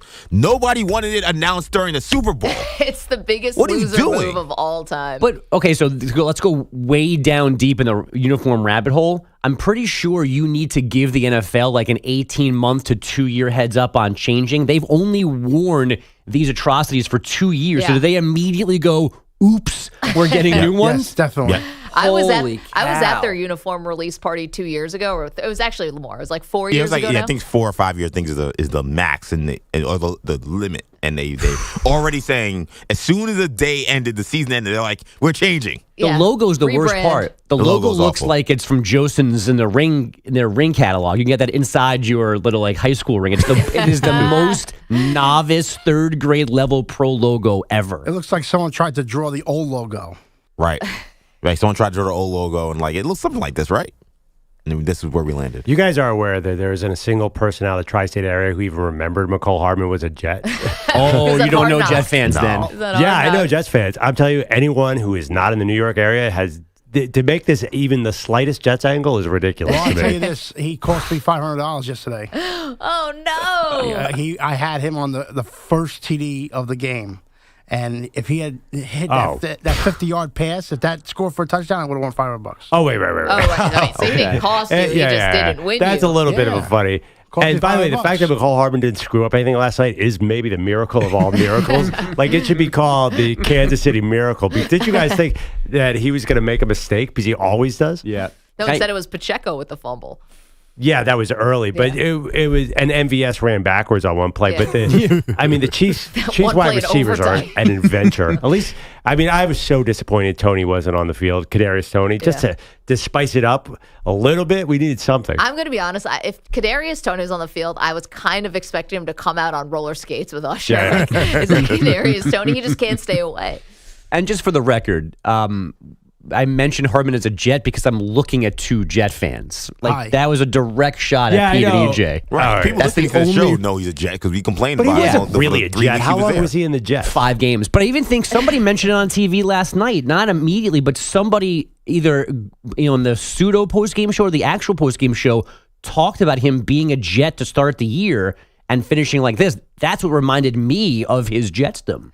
Either it was Nance or Romo. Somebody said it last night on CBS. They definitely tweet out the clip of him basically fawning over Aaron Rodgers from Hard Knocks. Oh, yes. Wow. I'm going to tell my kid I played with you. I'm going to tell my kids I played with you. It's training camp. It was plays. a 25-22 win for the Chiefs last night. Again, the second Super Bowl overtime game. The touchdown negating a Niners field goal to open extra time. San Francisco also led 10-0 early and 19-16 late in regulation, but Kyle Shanahan still doesn't have a Super Bowl title. When you're in the NFL, I think every team should hurt except for one at the end. We've gotten pretty damn close, but we haven't pulled it off, and we're hurting right now, but doesn't take away from how proud of our guys I am. On the flip side, there's Steve Spagnuolo. He's no Buddy Ryan or even Larry Bird, but I believe he's the first coordinator to be a part of 4 Super Bowl titles now. It's 2 straight and 3 and 5 seasons for the Chiefs overall, and they trailed by 10 in all 3 of those wins somehow. Patrick Mahomes, again the MVP, threw for 333 yards, 2 scores of the pick. He ran for 28 yards on that winning drive, a team-high 66 rushing yards total. So we have Pete and EJ and their unending supply of negativity and disappointment. KPIX TV in the Bay Area has these 2 lovely ladies. And the halftime show. Oh, Usher, man. Oh, my God. Usher, put it down, baby. Yes, yes. Must be nice to enjoy things. And here's what they were talking about. I got up and followed her to the floor. Come on. Said, baby, let's go. Everybody. When I told her, I said, yeah. Got down and said, come and get me. Yeah. I got so caught up. Got so cold. Let's go. Yeah. Loving my girl. Come on, Pete. You know you want to dance. What? Are you just playing the song now? Watch out, my outfit's ridiculous. Just sit back and enjoy it. So conspicuous. Proud, these women all on the prowl. If you hold the head steady, I'm a milk the cow. All right, so that's like half of the guest stars in there. That was Ludacris. There was Lil Jon. Of course, there was Usher. There was also Alicia Keys. I think Jermaine Dupri, right? Her was involved. No Bieber. And Maggie already mentioned it. The most important addition to the show last night, roller skates. It was amazing. Should we have known that was coming? Did I miss the Usher roller skate nod? Or was that a complete shock to everybody? No, I think people know Nick Cannon can roller skate. I don't know that either. I think he was in a roller skating movie. Yeah, roll bounce. Which, by the way, has one of the great ending scenes of all time with a roller skating battle at like a roller rink. I digress. It's something. The degree of difficulty, the camera work was amazing for CBS on the halftime show to get all that roller skating stuff. There is a little bit of a moment, though, when you realize, like, wow, it's really the soundtrack of my 20s. Like, uh-oh. Uh-oh, the NFL is now picking acts that are nostalgic for me. Yeah, this is for you now, Maggie. I know, like the Tom Petty was for someone a little bit older than me or whatever. It's like, oh, shoot. Oof. I saw a tweet. Someone was like, someone was like, I have an intern here, and they're listening to Usher songs to figure out who he is. They only know OMG. Oh, boy. And I'm like, wow. Got a whole catalog. Yeah. But Eminem, though, was the ultimate nostalgia. Eminem and Dre and Snoop, for sure. Yeah, what was last year? Rihanna. Oh, Rihanna, okay. Rihanna still feels a little current. That being said, it was sort of 5 years after peak Rihanna. They don't go with the hottest young thing. Yeah, it's like the Hall of Fame waiting period. They want to make sure that you stick. But you have to, though. You can't just pick someone who's hot right now. Yeah, right. Who would be the hot one right now? I don't know. Taylor Swift. I was going to say Taylor. No, Taylor. I mean, they've wanted Taylor for a decade. They can't get her. Dua Lipa? Coke and Pepsi. Ice Spice. I mean, they. Olivia Rodrigo. Yeah. Someone like that. But like again, you know what? Miley could do it, and I think she'd kill it. She's really good. She's got a catalog that's big enough now. Yeah. Oh, I think Olivia Rodrigo would be even bigger than Miley. It's too soon. But you're right. I agree. It's the too soon. Yeah. I think you gotta have unadulterated classics. Like there can't be any debate about this is a one hit wonder we're gonna forget in 5 years. Especially now with music, like you gotta have people who have smash hits, and that's why I think someone like Usher works. It's so good. I saw someone put this on Twitter last night. EJ, I'm sorry to cut you off. Usher is midnight to the close of the bar. My whole life. There you go. Weddings. I mean. So they didn't want to. Now I felt terrible for what happened with Drake and Law, but that happened right before Usher goes on stage. Well, I should say goes on the field. Yeah. Usher is flipping and spinning and doing. Was anyone concerned about him getting hurt? Like I'm watching this and I'm like, do they have a backup plan if the performer gets injured? Because clearly, we've had questions about grass and turf, and we had a guy go down just going on the field. Usher being 45 years old, I'm like, man, he may pull a hamstring or something. And the last song, he was right on the edge of the whole platform, too. I thought he was going to go over. Yeah, and the platform was shaking. Did you guys see that? When they were all jumping, it was giving. I wasn't sure if that was by design or not. Okay, so we've had some mishaps that have happened. It's not at the Super Bowl halftime show. Like, remember Beyonce's hair once got caught in a fan? Like a rotating fan? I don't remember that. Yeah, that was, I think, at Coachella or something a couple years ago. J-Lo's extensions have fallen out. Drake tore his ACL at a concert once. That's what I thought over. Like that's what I remember that happened. I was like, I don't know how safe this field is. We've been talking about grass and turf for all these years now. They have to have a contingency. If somehow Usher would have snapped his Achilles, he's not getting on roller skates. They're like, Ludacris, go out there right now, Ludacris. Someone grab Luda. Coldplay performed. All of a sudden, it's like, Chris Martin, where'd you come from? Where's Alicia? Oh, no, they would have brought down Post Malone, who was so hammered once again. I didn't tell you guys, I saw Post Malone on Friday night. It was one of the epic concert experiences. He was lip syncing and he just gave up halfway through. Oh, no. Smoked a cigarette in the middle of a song. And While it was playing? While it was playing, and started talking to the front row while the music was on in the background. Good for him. I'm not really supposed to. I think it was a private concert. I don't want to say too much, but like he did not care. Picked up that I'm not check. surprised. And he did a nice job, I thought, in the pregame, but still. And Usher was definitely singing live yesterday. Was he? Yeah. I didn't. Yes. I don't think so. Oh no, he was. He and Alicia I Keys saw both moments were. where I thought I noticed, like I think he was off. No, there are times where he was clearly dancing. So the music's playing. Like he wants to like. There are times where he wants to like emphasize his dancing, but then there were absolutely times where he was singing. Yes, but was he singing the whole time? I think more often than not he was singing live, or he was singing to like a backing track. Well, but he was definitely part of it. He was not. No, singing but there are live. people who never sing live. No, So now you're saying thing partly singing live is what you get credit for? Yeah, of course. What do you mean? Do you guys remember in New York when the Red Hot Chili Peppers didn't even have their instruments plugged in?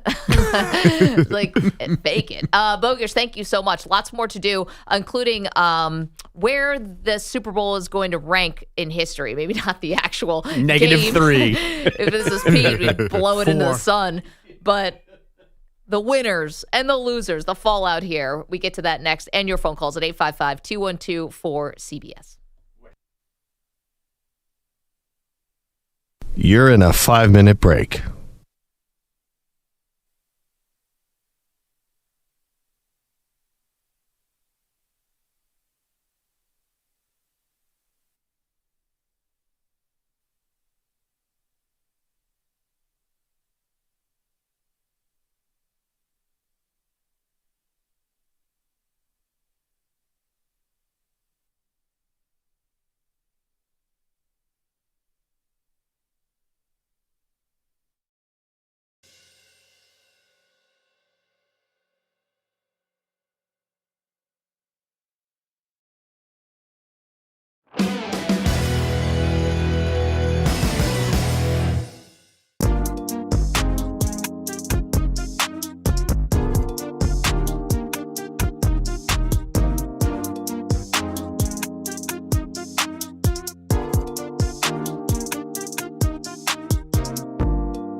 Break ends in 5 seconds.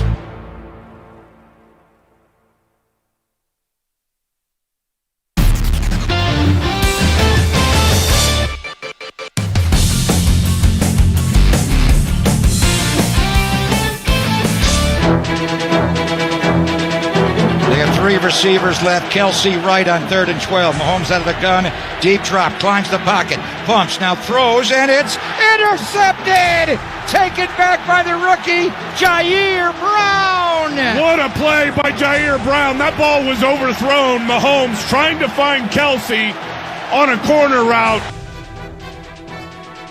Chiefs champions again.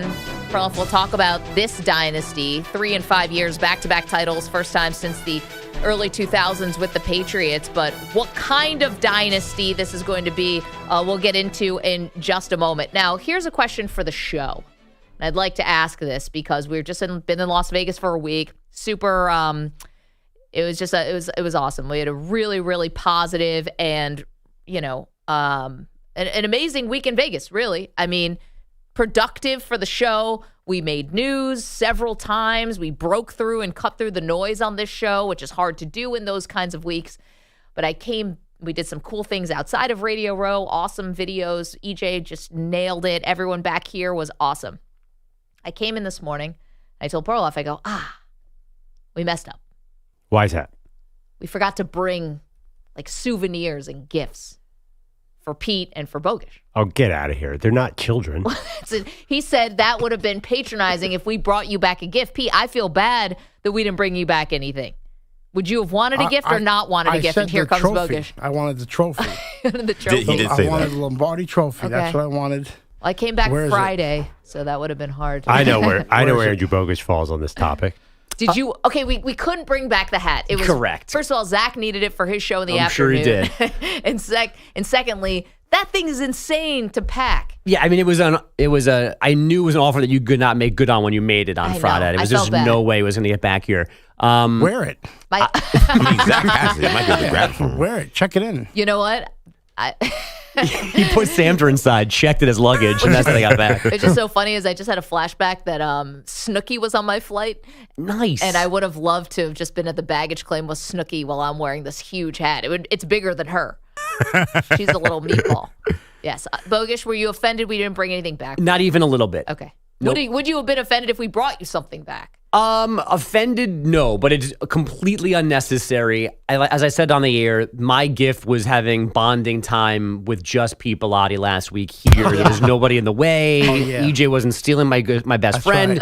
Right. So that's all I need. Rolling down the hallway. Yeah, I didn't need a T-shirt or a little mini souvenir football. I'm good. Okay. How does Pete Bellotti feel about Maggie and Perloff and EJ and just becoming part of the bigger WWE universe? We were basically... next question. We were basically in the mix. Move on now.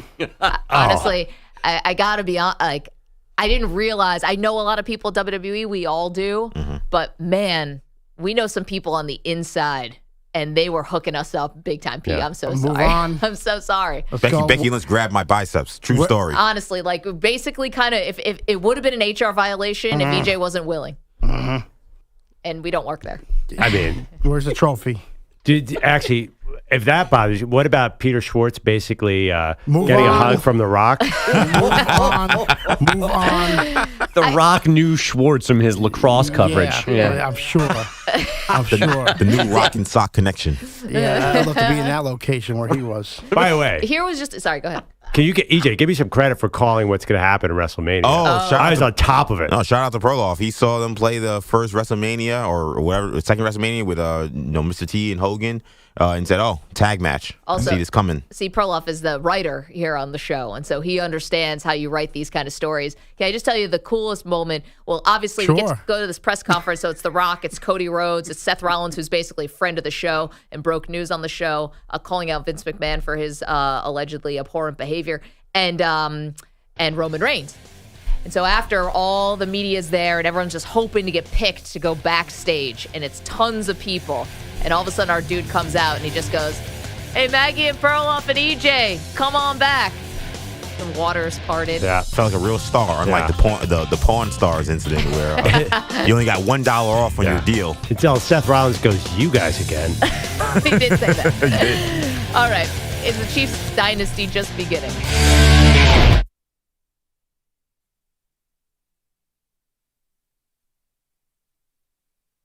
You're in a 5-minute break.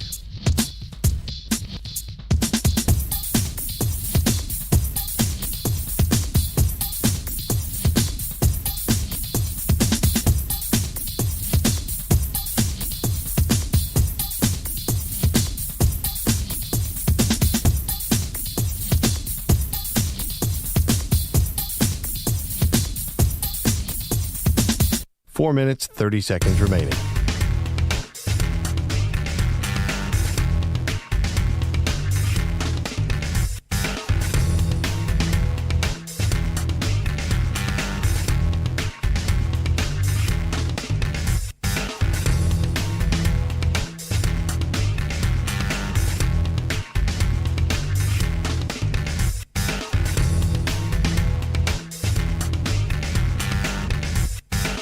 Four minutes remaining.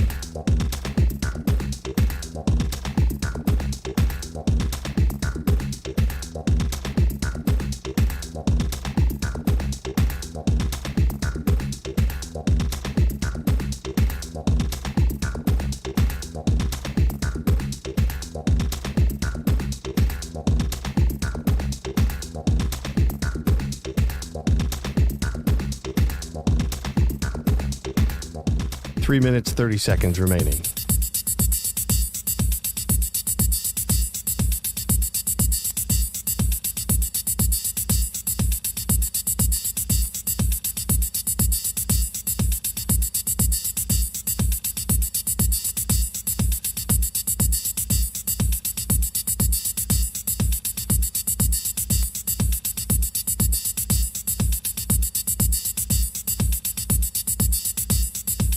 Three minutes remaining.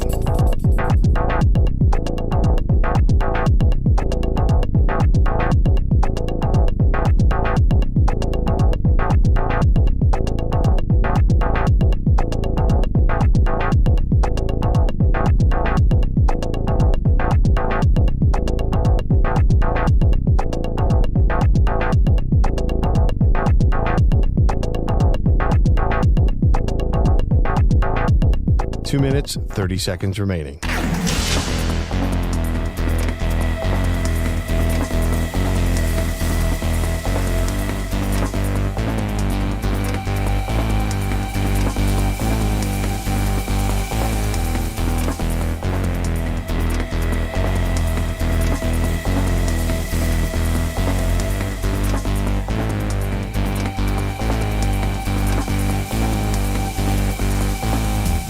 Two minutes remaining.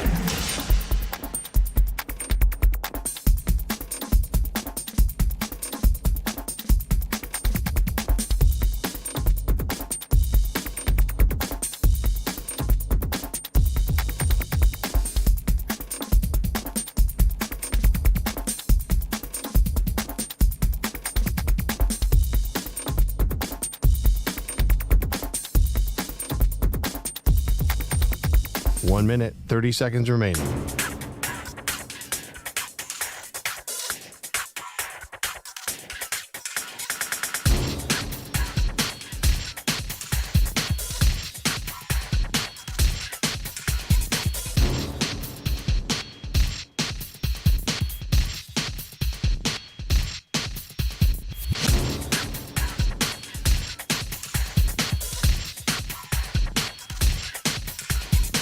One minute remaining.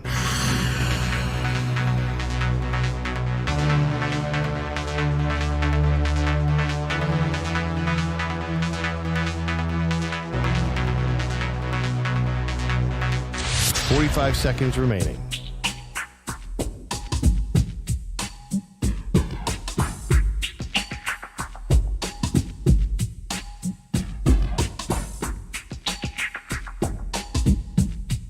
Thirty seconds remaining.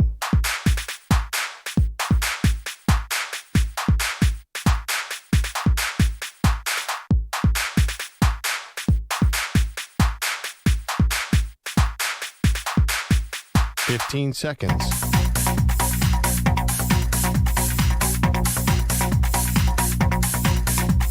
Break ends in 5 seconds.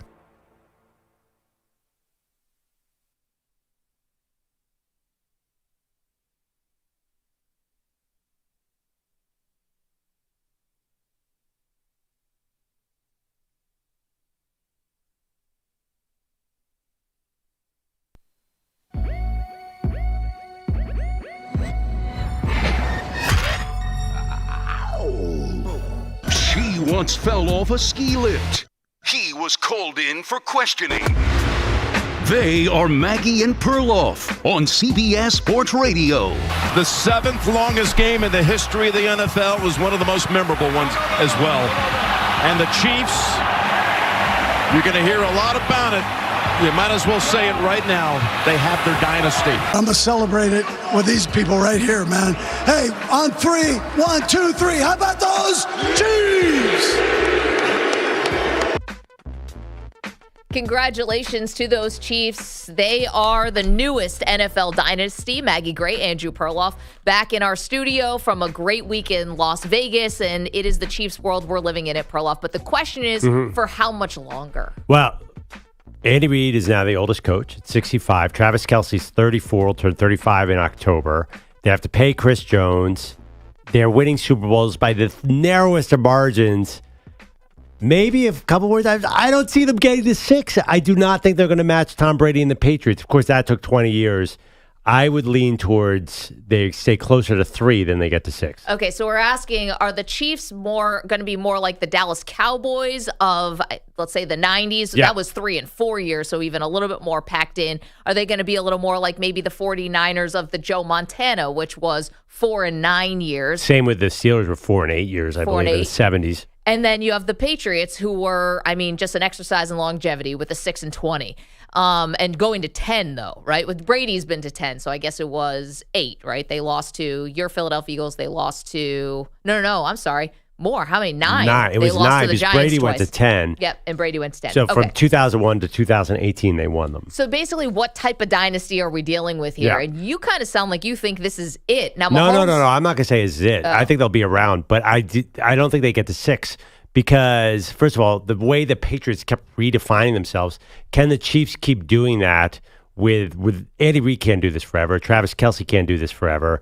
And these are, like the Patriots, they're very narrow wins. But I don't even look at next year. Like, I don't have this air of unbeatableness to the Chiefs. I feel like there's a lot of teams that are chasing the Chiefs. What happened in the 90s Cowboys was Jimmy Johnson went away, but also a lot of other teams started to come up. Brett Favre started to emerge as the best player in the NFL. John Elway and the Broncos came back. There are going to be challengers. Like, I think the Ravens are licking their chops. I think the Niners want another chance. I think there's going to be a lot of challengers to the Chiefs. Listen, there's always good teams out there, but I ask you, this was the vulnerable, quote-unquote, Chiefs team. This was the underdog team. You're talking about reinventing yourselves. They've done it.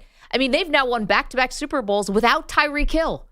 And that may have been looked at as a mistake. It was certainly second-guessed during this season. Obviously, they won the Super Bowl last year, but during the season, hey, are they still a receiver short? They really could maybe use Tyreek Hill now. And look what happened. This was a defense-first team. They're already showing you they can reinvent. And by the way, Kelce, who was incredible and ended up being the leading receiver in this game after not doing anything in the first half, I know this is going to sound crazy, but you don't think they can find, I'm not going to say someone to his caliber, but you don't think that with Patrick Mahomes, you can find another safety blanket, another tight end who can, I'm not saying do what Kelce does, but at least try to make up for some of that production? No. You think Mahomes goes away if Kelce goes away? No shot. That's a long stretch to say he goes away. No, I don't think he's going to find another Travis Kelce. Okay, but he couldn't find another Tyreek Hill, and he's still winning. Yeah, but you said I think he can find another Travis Kelce. I don't think there's ever been a tight end like that. Okay, Gronk is different, but he's great too. But there's nobody gets open like Kelce. And nobody gets open like Tyreek Hill. I mean, he's already shown that he can do it without these dynamic offensive weapons and still continue to roll. Yeah. So why wouldn't we believe they could keep it going after Kelce retires?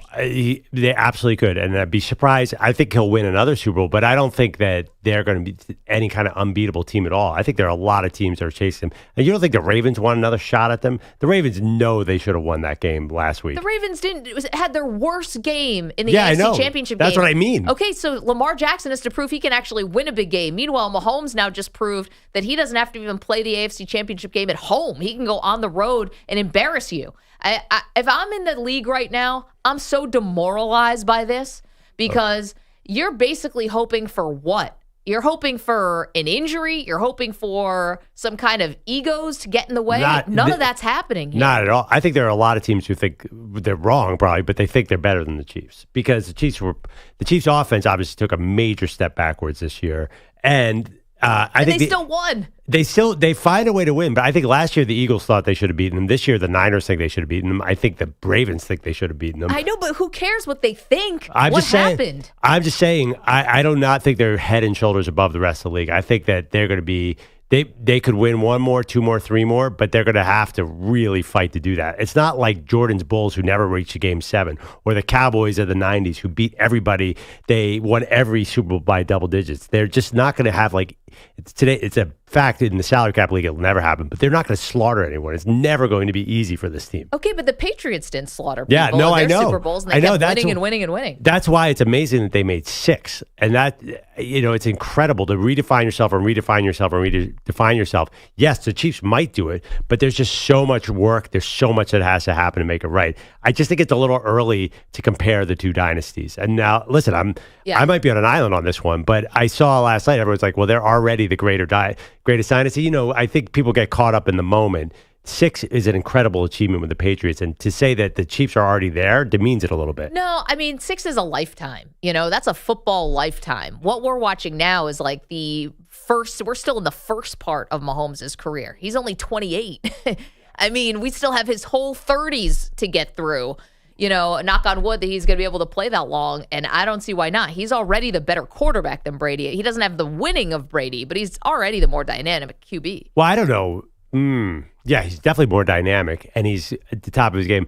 To say he's a better quarterback than Brady, that's an interesting discussion, because Brady did a lot of things that weren't as splashy, but that were incredible. Oh, listen, if it's like, water gun to the stomach or whatever, if it's for your life, I want Tom Brady, but I think Patrick Mahomes keeps proving over and over again that he is that guy too. What happened when they played in the Super Bowl? Well, I mean, what happened. Brady killed him. And the entire offensive line was decimated. Yeah, I know. That was more of that Super Bowl that really meets the eye. I would have liked to have seen last night where if Brady was on the Niners and Mahomes was on the Chiefs. Wouldn't that have been? I don't even know who would have won, but Brock Purdy is no Tom Brady, and I like Purdy. So I honestly, I don't know that Mahomes is head and shoulders above. He's more talented, no doubt. He's got more arm talent. He can run more. But Brady did so many things that were incredible. It's like we forgot it was 3 years ago. Do we think the Chiefs are going to be more like the Cowboys of the 90s dynasty, or are they going to be more like the Patriots, where it's a 20-year run as opposed to, 4 years, obviously, for the Cowboys? But it's interesting. You tweeted something last night that I agree with. What's that? They're going to have a Brinks truck of money and deliver it to Chris Jones. He is... it's interesting to me. I've thought Nick Bosa was low-key dominant last night. Nick Bosa on one side and Chris Jones on the other, just disrupting everything. He is going to get paid so much. I wonder if that screws up their salary cap a little. And what happens when he gets older, too? What happens to that defense? Because he's the Mahomes of that defense. Well, it's not like they haven't drafted well. You had Carl Loftus is not going to be the next Chris Jones, but he at least played well. Snead, they're drafting really well here. Really? I felt like it's a one-man wrecking crew of a defense. I felt that all offseason. It's Chris. How many key plays did Chris Jones make in this postseason alone? So we're talking about the Chiefs dynasty here. Is it going to be more like the Patriots, 20 years of dominance, maybe more like the Cowboys, where it's going to be, well, you already have 3 and 5 years, but maybe it's a little more contained, if you will. The thing about Chris Jones, and I saw someone tweeted back to me, they'll just franchise tag him. It's like, and then what do you think's going to happen? He's going to sit out. I think that Chris Jones has already shown the Chiefs that he will attempt to call their bluff because he didn't play the first game of the season. I would not want to mess around here with Chris Jones. He turns 30 this offseason. Yeah. He reminds me a lot of Aaron Donald, who kind of carried the Rams to that Super Bowl title, but hasn't been able to do it since. I'm looking at the odds for next year, and this amazes me too. I really don't feel, and I know this is Vegas trying to get money, but I don't feel like people think the Chiefs are unbeatable because they're not the favorites. Who is? The Niners. I mean, what do we have to do here? And then- How much more do we have to watch from the Chiefs? Here's the other thing, too. We're going to keep giving them all this bulletin board material. Mahomes said last night, don't call us underdogs. We're going to keep feeding into this thing where they get to be the dynasty and have a chip on their shoulder. Yeah, I know. That is ironic. What do you think would happen if the Detroit Lions were in that game last night? Because I'll tell you right now, Detroit's offense would have challenged the Chiefs in some interesting ways, too. Because they have those two running backs who are fresh. McCaffrey was a shell of himself last night, in my opinion. I honestly, I don't think the Chiefs are so head and shoulder above everybody else. I just think at a close game, they have Mahomes. That's the difference. I don't think they're inevitable like Thanos or Michael Jordan. Man, I see them more as inevitable. All right, let's answer some poll questions here, and let's add one more. Okay, EJ, poll results so far, what do we have? Okay, so we asked a question earlier. One, how do you describe Super Bowl 58? Did the Chiefs win the game or the Niners lost the game? So 61% say the Chiefs won the game. 38% say the Niners lost the game. Yeah, Perloff and I are split on this one. I think the Niners lost this game. I think they had momentum. If they had the Chiefs, they could not apply the correct type of pressure or maintain the right kind of pressure to try to force Mahomes to be even more of the superhero that he became in the fourth quarter and overtime. Yeah, I mean, it was just a matter of the Chiefs' defense being awesome. I'm not sure it wasn't like Kyle Shanahan in the 28-3 Falcons-Patriots game was refusing to call run plays to kill out the clock. There was no egregious Kyle Shanahan mistake. Was there one thing you could, maybe at the overtime, taking the ball first, but there was, I don't think game flow-wise, I'm not sure what he screwed up exactly. I know people are saying he should have run the ball more in the third quarter. I kind of agree with that, but the run game was going nowhere. I just definitely disagree with that. First half, McCaffrey ran the ball much better. But second poll we had was this an exciting Super Bowl game? 72% say yes, 27% say no. Wow. So that is more of a referendum on people, Adi and myself, how bored we were by the Super Bowl game. Well, you were watching. Well, that's the thing. The game was boring, but then it became so exciting because it was close and it goes to overtime. It saved itself. I don't know if it was super boring. It was strategic at least. I mean, the offense is stalled. The offenses were playing very conservative football, which is usually boring. But also too, it was moving quickly. It wasn't like it was a slow true. game at all. The game was flying along because there was not a single incomplete pass most of the first half. Okay, we're gonna add a new poll to our docket, and I'm going to tell you what that is right after we go to Adrian, who is in Maryland. Adrian, good morning. What do you think? Did the Chiefs win this Super Bowl or did the 49ers lose it? I think the Chiefs won the game. They took control of the second half. Basically, they got Kelce involved in the game. As far as what was I going to say? Man, you guys made me lose my thought. The Chiefs' defense? Yeah, the Chiefs' defense. You guys are underestimating. You got to look at them like the 2000 New England Patriots. They weren't blowing people out every Super Bowl. They were staying in the game, and then Brady would come back and put the game away, and that's exactly what the Chiefs are doing. Yeah, Adrian, I'm with you. That's why I foresee the Chiefs will be rivaling Tom Brady and the Patriots with the 6 Super Bowls because Tom Brady and the Pats had to reinvent themselves. The Chiefs are already showing they can beat you in different types of ways, and obviously they have the cheat code with Mahomes. I bet they don't. Okay. This is terrible. I bet they don't make the Super Bowl next year. Well, I mean, three-peat is it's also too it's beyond hard. I look at I feel like this 6 months of offseason, the AFC is going to come after them so hard. There's so many star quarterbacks. You got Harbaugh coming to the Chargers. You got C.J. Stroud emerging. You got all these things going on. Honestly, and maybe I'm totally wrong. Maybe I'm being fooled that I'm the person who made the Chiefs underdog in this game or something. I just feel like they're winning by the narrowest of margins, and you're telling me that Lamar Jackson's not going to, somebody's not going to get them on the right day and knock them out? Lamar Jackson has as many playoff wins as MVPs. This dude has got to win some bigger games. Well, maybe if Zay Flowers wasn't a jackass, the Ravens win that game. Listen, Lamar was not a good game from Lamar. Okay, next poll question that we got to put out there. So actually 2 more. Are the Chiefs dynasty? Is this to be more like the Patriots or more like the 90s Cowboys? And then lastly, for the day. Too much Taylor? Yes or no? I think I don't blame them for spamming the Taylor Swift stuff in the first half because the game was boring. It got so bad that first half that the Chiefs just did anything. It didn't have to be Kelce. Didn't even have to be Mahomes. They were just showing Taylor Swift because they're like, we know this game sucks. We know there's not a lot for you guys right now. Here's some more Taylor Swift. I didn't think they. I don't think they showed as much as they did when she first came on the scene. Remember the first couple of games? It was they first started dating. Oh, yeah. I thought they showed her a lot. They showed her a lot last night. I don't know. Yeah. I thought they showed her a lot. A couple takeaways. One, I'll tell you, Brittany Mahomes really got pushed to the back, huh? Blake Lively shows up, and then Brittany never heard of her. Or I don't know what was going on. Maybe she didn't want to be in the front, but I doubt that. It's just like any Super Bowl party. You want to be with your real friends, not with, Yeah, well, but if things keep going the way they're going, Brittany's not going anywhere. They're married. They've got 2 kids. I mean, they're going to have to be friends again. Maybe something else was holding up Brittany in the back. She had her kids there. Maybe something, but it was Blake Lively in the front, not Brittany. Well, I'll tell you what, Brittany's on a heater besides Sports Illustrated. Like that, yes. Nobody's reversed. Her, I think people were shocked by those photos because looks, this would be completely shallow. And you know the tricks they do. People were like, that's Brittany Mahomes? She was an athlete in college. But I think a lot of people were like, that's the annoying person from quarterback 1. But she was always like, that Netflix documentary did not paint a great picture of her, I thought. She was a little bit like, I don't know. She was just a little bit controlling of the whole situation. Just sort of shrieking in the box. Spraying people with champagne. Yeah. I thought actually that swimsuit thing was good for her. Like she became a brand unto herself, which she had never done before. Those photos are all-time photos. She had never been after 2 kids. Damn. She had never been a brand like that, and now she is. Now it was weird that she was pushed to the back, but she did get right next to the podium at the end. Oh yeah. I mean, she's the wife, and they've got the kids up there. Of course, she should be there. Okay, so too much Taylor? Yes or no? It was a lot of Taylor.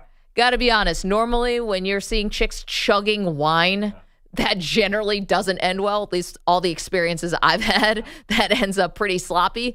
But Taylor held it together. And I think a lot of people like that she chugged the wine on the Jumbotron, a little she's one of us type of thing. Here's my big issue with Taylor Swift. What's that? After the game, she comes out on the field and kisses and hugs Travis Kelce, now an iconic moment.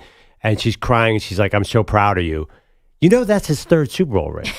Yes. It's like she was acting as if this was the first Super Bowl ring, and that was driving me crazy. I'm like, where were you the last 2 years? This dude has 2 rings on his hands, and you're acting like you finally made it. What are you doing? Where were you before? You know that she's like, I felt like she in her head like had just she had invented football this year, and none of it mattered before. That was the wrong reaction to a guy who just won his 3rd ring. Well, listen, I mean, it's the first one for her, but that's. But it's not. Yeah, but she was alive when the other 2 were there. Wasn't she watching on TV? Definitely not. But that's the thing. I said that was the whole problem with the whole Chiefs suite. They're celebrating every touchdown like it was the first touchdown that's ever been scored. Yeah, act like you've been there before. Exactly, but. You just won the Super Bowl. This is the time to really go over the top. Whether it's the first one, second, third, fourth, fifth, doesn't matter. It does matter. It absolutely does matter. No, Brittany Mahomes wasn't going to Patrick Mahomes and saying, "You've finally done it." No, but week 12 is not like that's what they were annoying to me. Is like, geez, guys, they beat the Broncos. Like, not that big of a deal. Look, there was no swag surf happening, so I can't say anything bad about Taylor today.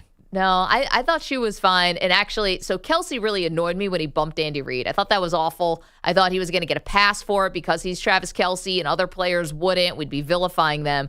But Kelce made up for it in my eyes. Maybe this is because I'm the mother of a son.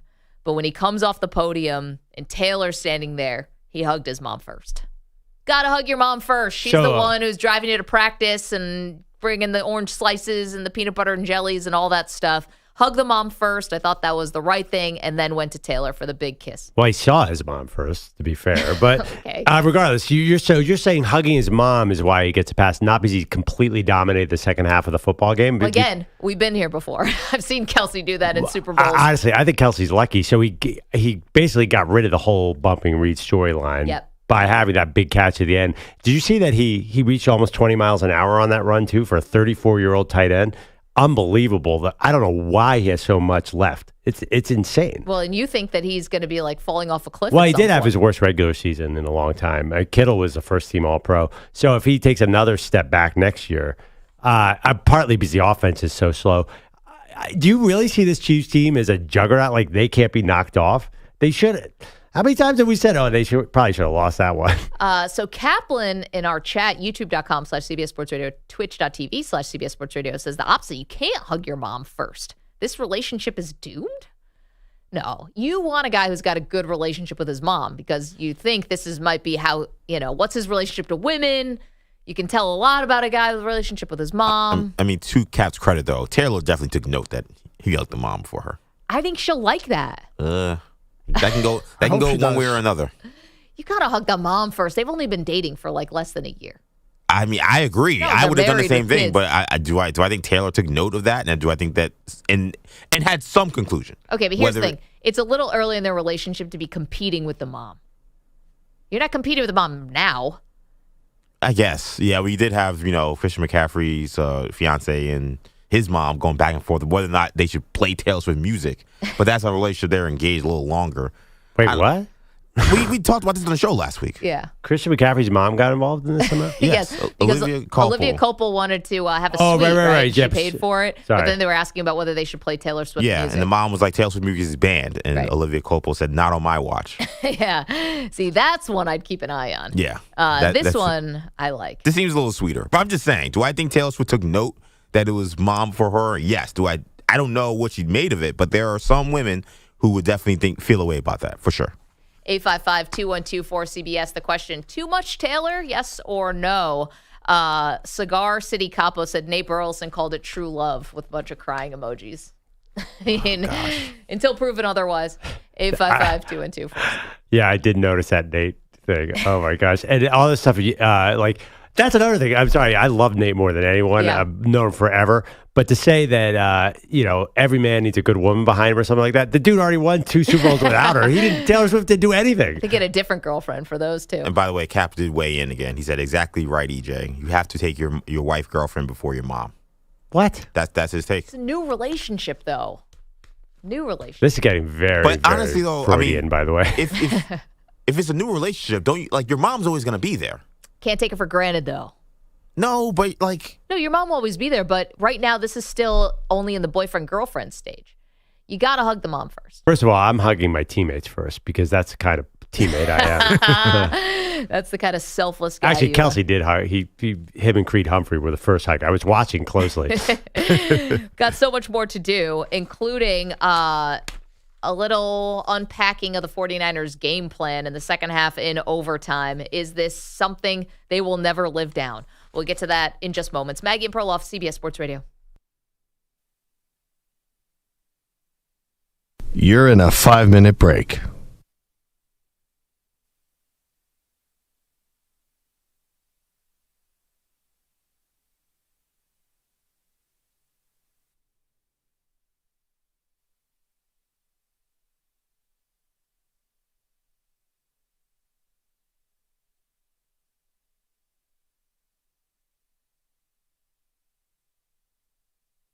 Four minutes, 30 seconds remaining.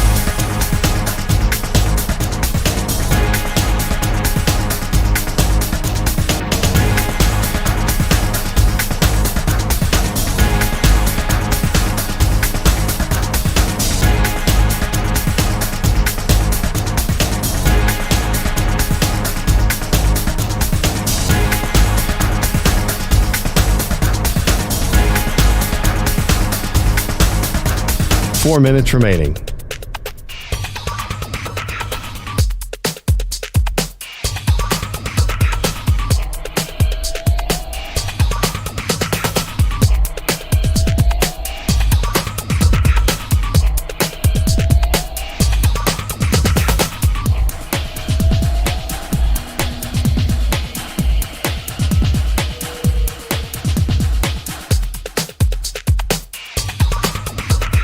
Three minutes, 30 seconds remaining.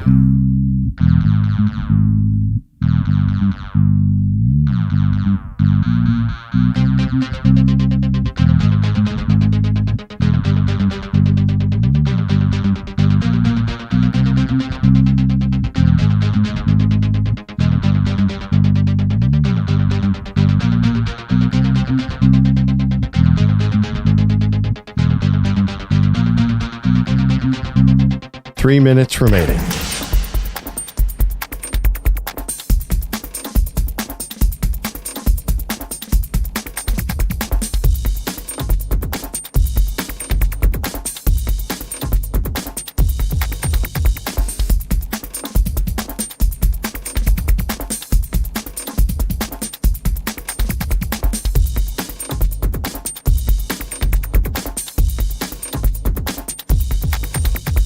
Two minutes, 30 seconds remaining.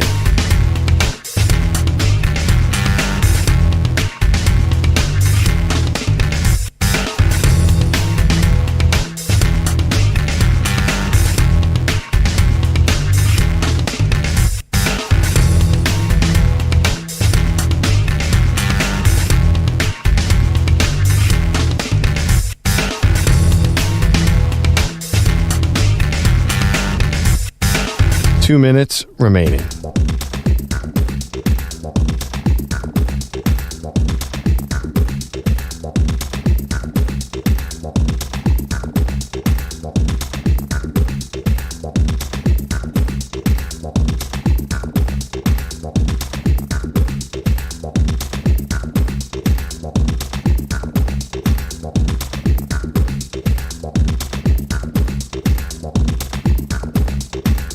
One minute, 30 seconds remaining.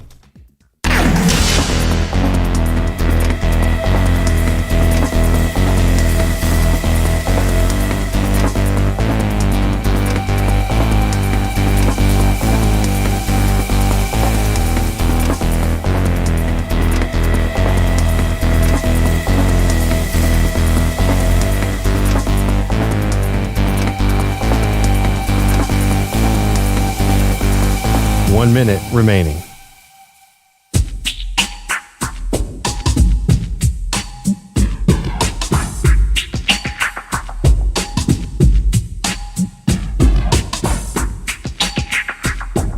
.45 seconds remaining.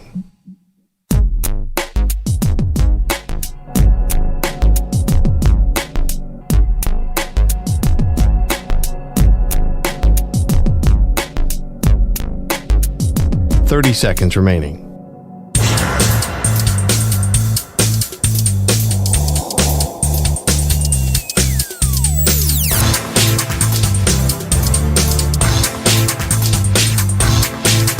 .15 seconds.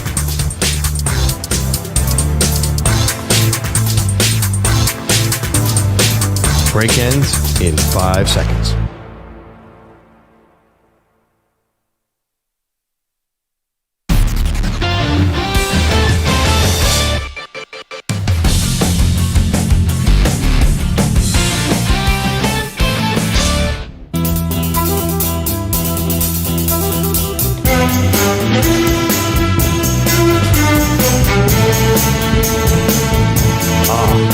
Man, welcome back to Maggie and Perloff. I love that NFL Films music. You know, we're talking about a lot of side things here. Taylor Swift, commercials. But I think this is going to be a Super Bowl. Even people already hated it. This is going to go down in history as one of the great Super Bowls. Because second overtime Super Bowl, there's going to be moments that we remember.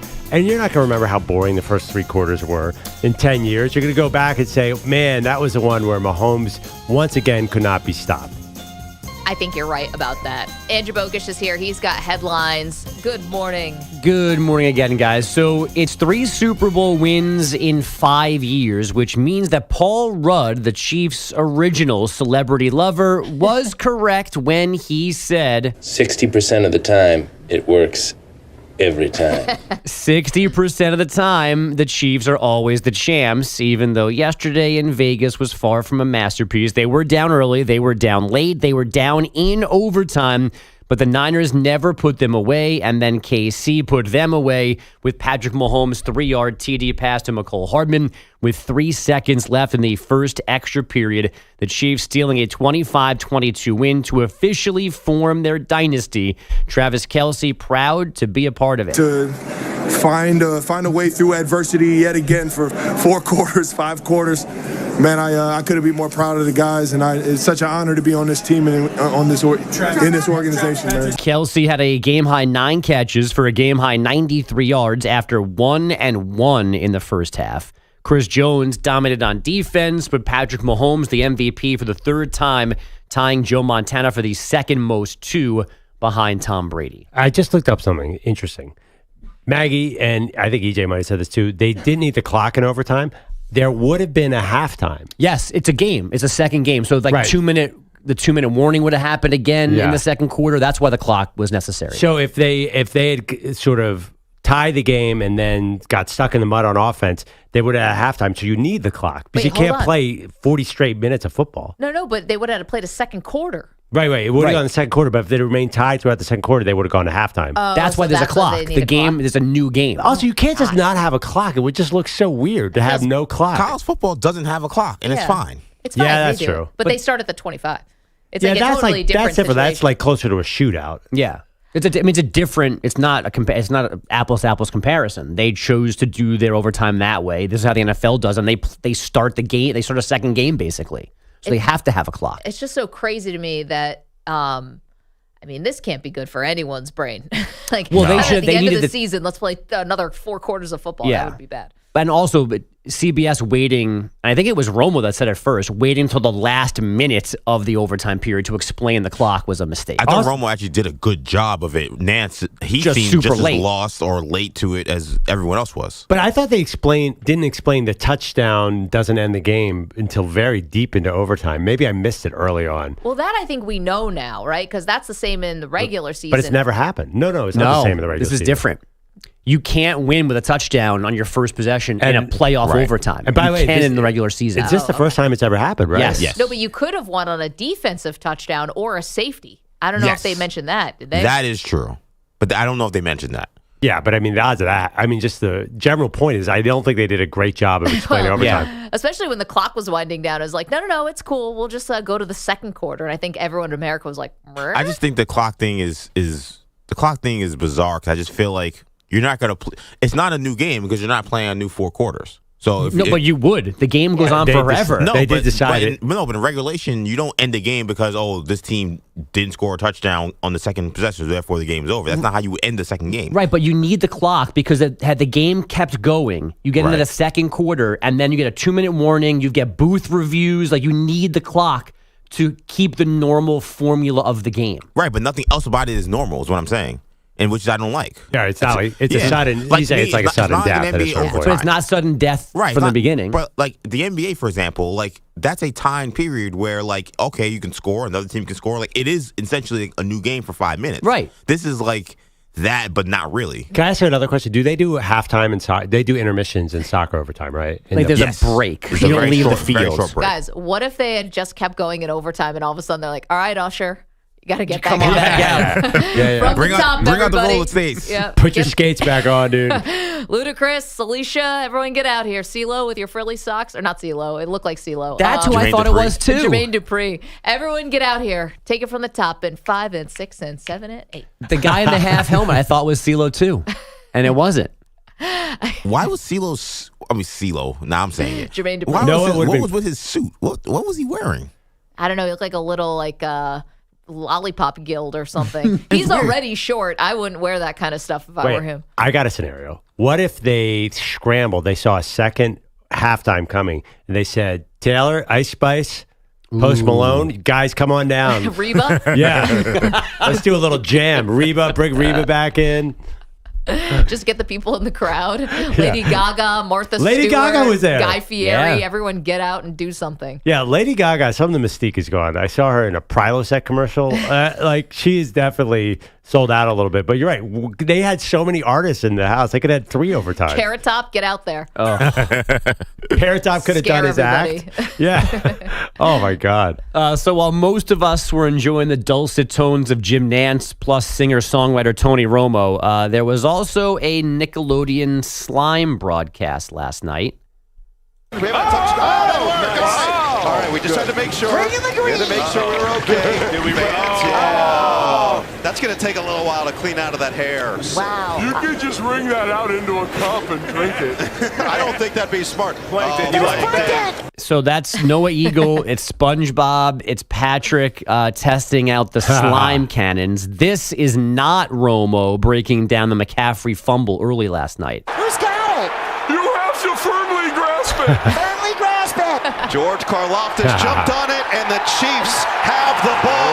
And then, do they have their own version of one shining moment? Is what I'm about to play, Sweet EJ? Victory is one of the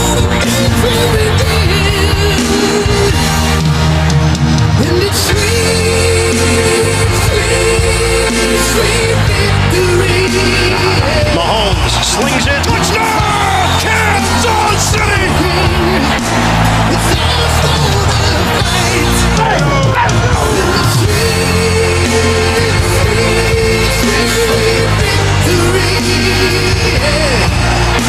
That's how they go off the air? Wow. On Nickelodeon? No, this was the pregame performance. So this is one of the greatest SpongeBob episodes ever. Okay. When Squidward forms a band that is terrible, and they have to perform at a football halftime show, and then they perform Sweet Victory, and it's fantastic.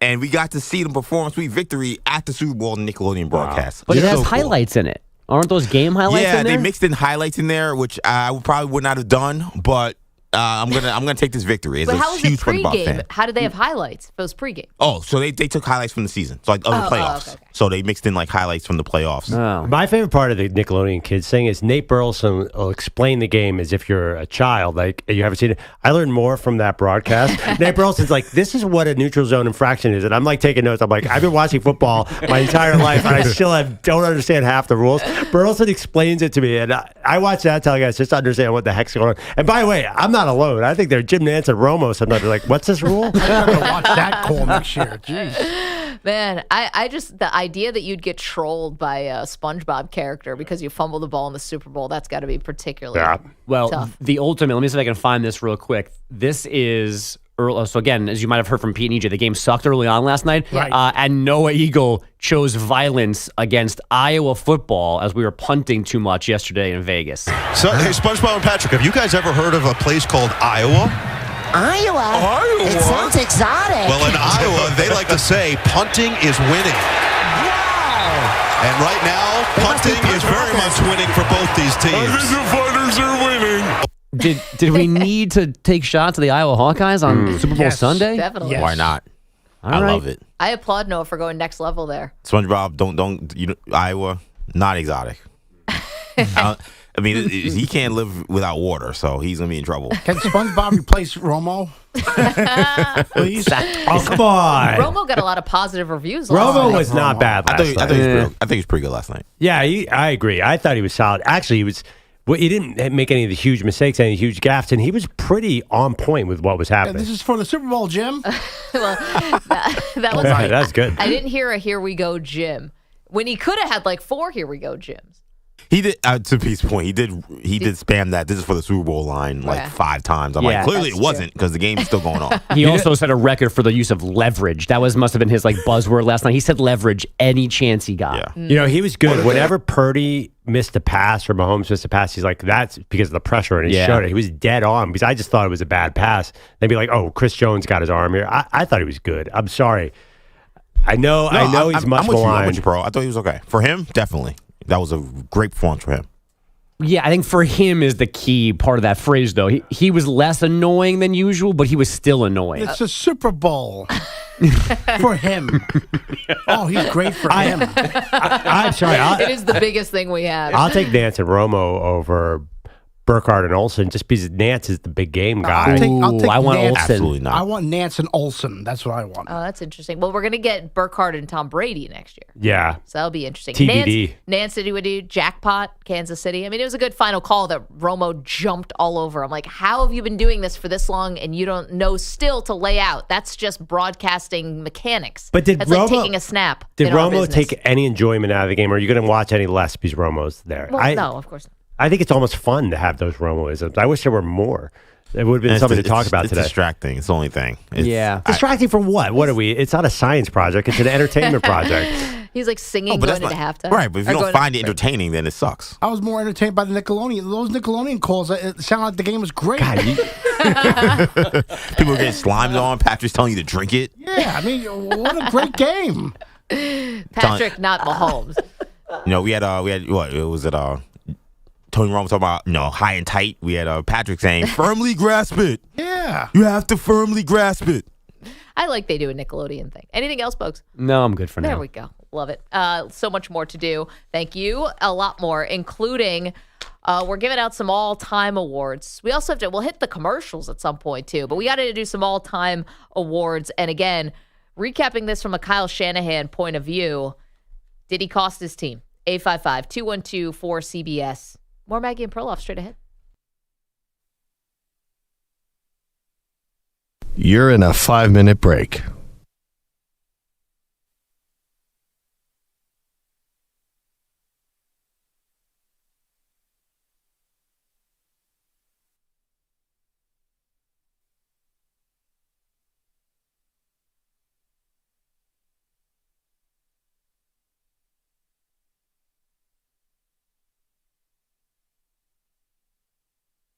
Four minutes, 30 seconds remaining.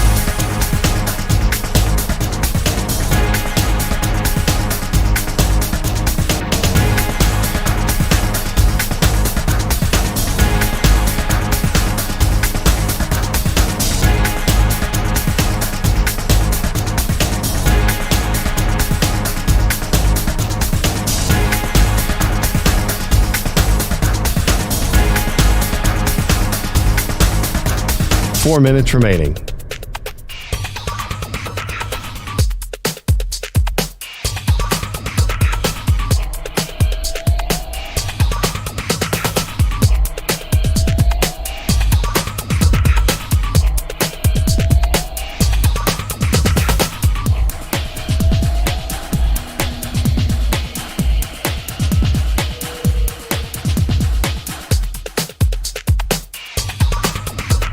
Three minutes, 30 seconds remaining.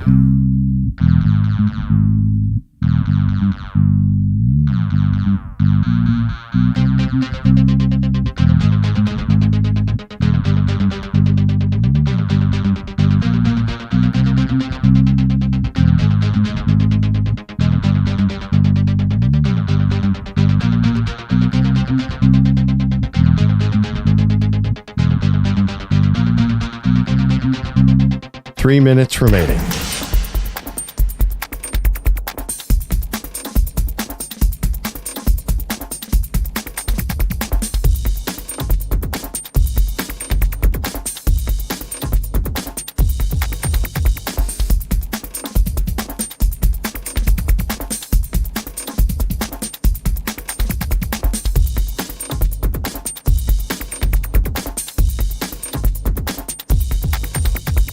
Two minutes, 30 seconds remaining.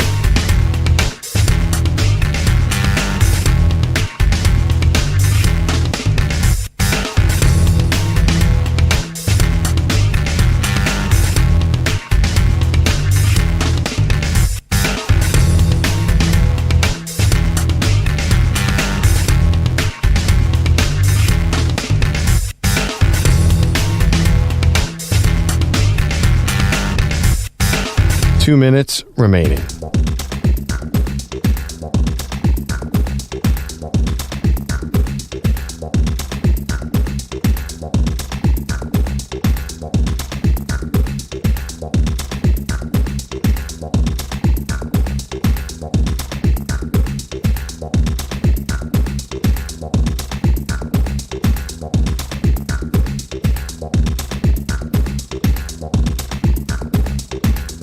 One minute, 30 seconds remaining.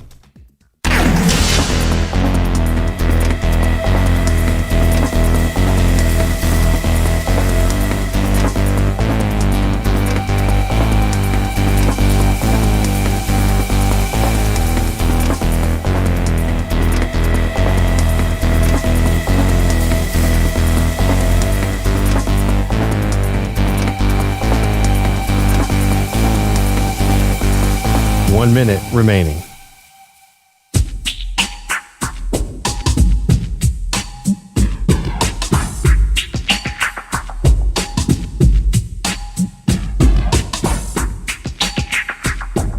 45 seconds remaining.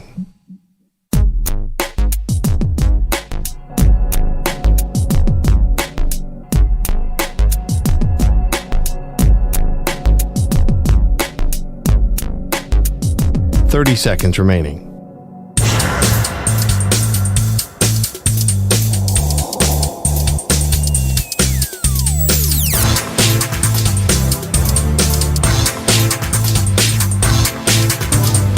Seconds.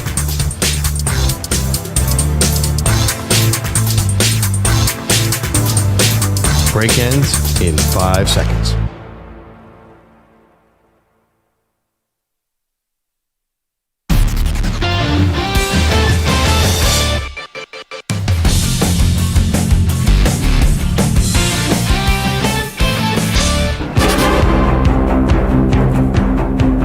So now to try the PAT will be Jake Moody to try to put San Francisco back up by 4 points. The kick is blocked! The kick is blocked! This could be advanced! The PAT is blocked by Kansas City big because it keeps it at 3 points. And was that big? That was huge. I mean, Jake Moody, who had been hitting Super Bowl record long field goals, Perloff. Amazing.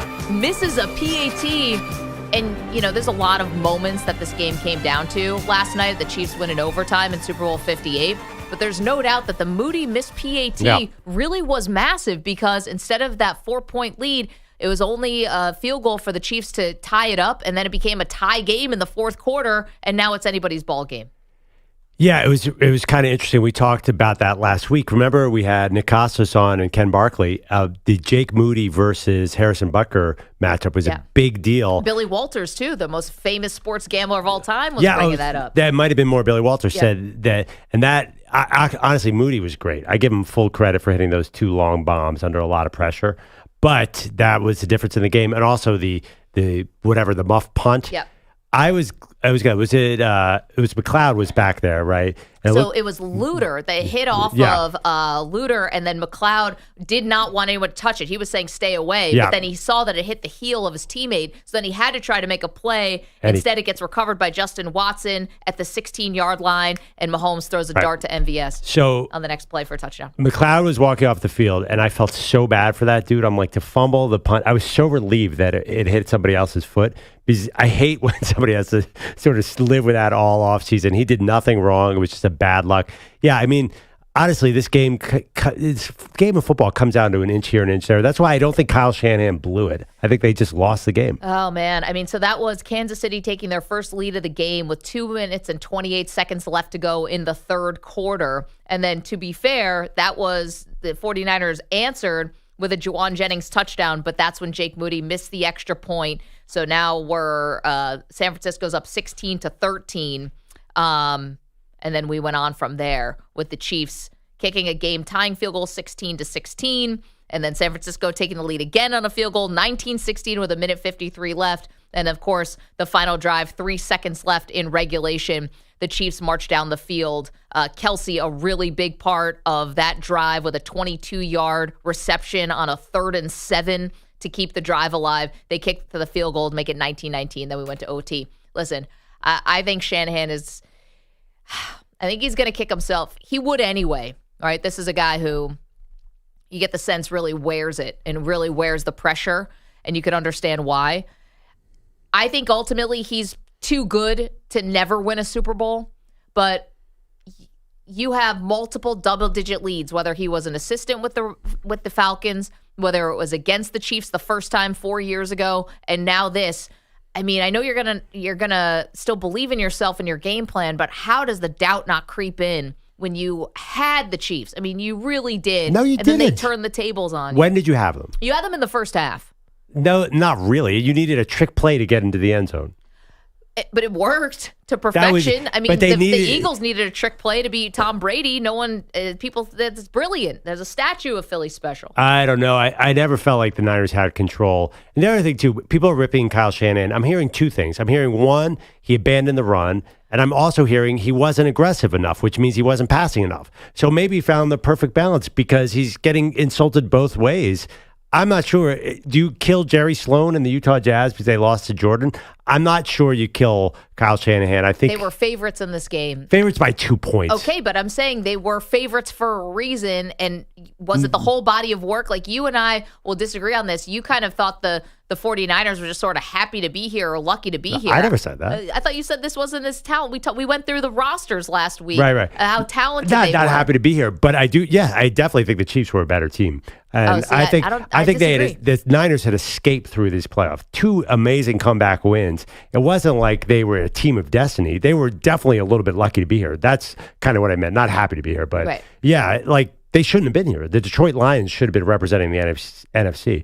Dan Campbell had a head on his shoulders. They'd taken the points. Detroit is in this game. I'm looking at Brock Purdy was an MVP finalist. Christian McCaffrey was an MVP finalist. They've got all pros and first team all pros up and down that roster. This one has got to hurt because the other time, of course it's going to hurt, but an all-time hurt because you had the Chiefs. You couldn't apply more pressure to try to bait Mahomes into being more of the hero, throwing the ball and then hoping one of those Chiefs receivers were going to make a mistake. How do you apply that pressure? By passing more or by running more? I mean, I think probably about getting outside that, trying to get outside the numbers a little bit more. I know what you mean because that's running up the middle did nothing for them. Yeah, I wonder too. I put this out there. Do you really have to carry? Does Christian McCaffrey have to have 80 catches and 300 carries every season? Maybe. Think it's possible that he was a little run down? I mean, you have 2 weeks to prepare for the game, so it's hard for me to say that. How many tackles did he break last night? Well, not that many, but again, this was a great Chiefs defense, so. I don't know. I felt like he did not look fresh. And remember, Elijah Mitchell came in and was like, ooh, that guy's moving faster than McCaffrey. I just thought it was not, something just looked off on the run game. And also, ironically, the Chiefs run game too, they had some nice runs, but they would have some -3 yard runs. They didn't. They failed to get Pacheco wasn't great either. No, it was interesting. Both teams stuffed the run, and yet neither offense was able to take advantage passing. Like why were both defenses so able to stuff the run and still not be vulnerable to long passes? I didn't quite understand. I felt like both offensive game callers were way too conservative. Take some shots to keep Pete Bellotti entertained. I mean, geez Louise. Enough screen passes. So Bellotti said the Super Bowl stunk, was not excited about it, was not entertained, even when it got to tied and go into overtime. Were you at least entertained by the commercials? Some of them. What was your favorite commercial? State Farm. The Arnold Schwarzenegger. Yes. I'm with you on that. Because reprised twins. Right. Danny DeVito makes an appearance at the end. I thought it was funny, like a good neighbor. Mm-hmm. And then he's like, she's going into labor. I did laugh out loud. Yeah, that was a funny commercial. That was my favorite. Dunkin' Donuts with Ben Affleck. Also funny. That one dominated. Okay, but the reason why that one was funny, which is Ben Affleck dancing for J-Lo and Tom Brady's there on keyboard, Matt Damon was what saved that commercial. Saved it? Everything. The whole thing was perfect. You don't think Tom Brady on the keyboard? He barely said anything, but Matt Damon saying, how about them donuts? I'm so sorry. He goes, what do you say? He goes, when I said I'd do anything for you? Yeah, this is anything. Yeah, of course. That was great. And I give Ben Affleck credit for just putting himself out there. He did. J-Lo at the end saying, Tom, you can stay. It's pretty great. There had to be some other good ones. I feel like I generally enjoyed the commercials this year. I feel you guys are the only people who like the commercials. You didn't like them. I don't know. You didn't like one. I didn't see any of them. I thought the Beyonce one was cool. I thought the Michael Cera one was funny. That one, Maggie, I think that Michael Cera one was genuinely so stupid. Legitimately funny. You didn't think the other people doing the Christopher Walken impersonations to Christopher Walken? Great. Not funny at all. Okay, no. One other thing. What? You didn't think that was funny? That was awesome. Okay, so there was a sentimental one. Not the religious ones, but the sentimental one that Perloff, you tweeted. I was just crying about Hyundai commercial? It was a Kia commercial. Kia. I'm not proud. Figure skating, and then they go to, is that the grandfather? Yeah, goes up to the window and draws 10 in the misty window. I'm getting a little teared up right here. No, but I didn't understand. They have the empty seat there. And the dad's watching the figure skating, the empty seat. Yeah. Don't you assume it's the mom? Yeah, the mom's no. missing. Right. Instead, they go off-roading in their Kia. Wildly dangerous, by the way. And they get to some cabin in the woods, and it's some old guy there in a wheelchair. Is it the skating coach? Is it the It's the grandfather. I don't know. But by the way, he has a 9-year-old girl in the seat, and he's going 90 miles an hour on a mountain road in the snow, which is a little dangerous. Yeah, the mom died tragically 7 years ago. You didn't know that backstory, did you? But the grandfather was like a surrogate second parent. Okay, well, the other part, you talk about dangerous. They did the Budweiser Clydesdales. They brought back the Clydesdales. So they're bringing all the beers dinner to the bar in the middle of a snowstorm. It's like, yeah, but that's people why you need might the Clydesdales. People might want to get going home. No. Oh, come on. That is soft, Maggie. What are you talking about? The roads are looking pretty bad. Maybe we shouldn't have 5 more beers and then go out there. I think that's probably the wrong message to send. All right, it's cheesy and obvious, but Jennifer Aniston forgetting who David Schwimmer was pretty funny. Yes, you have to. TJ, come on, man. Nothing? No, I thought Perloff had it right on the Dunk Kings. That one was cool. Sarah was cool. A lot of this stuff did not hit at all. EJ is not impressed. Coming up, did the Chiefs win the Super Bowl? Did the 49ers lose it? He's just tired, by the way. I did fly in yesterday, so. Maggie and Perloff, CBS Sports Radio.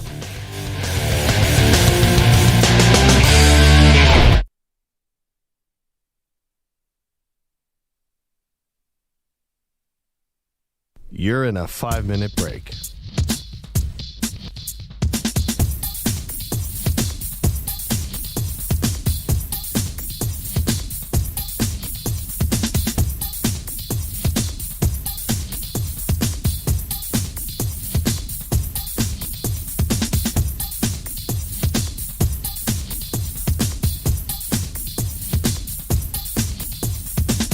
Four minutes, 30 seconds remaining.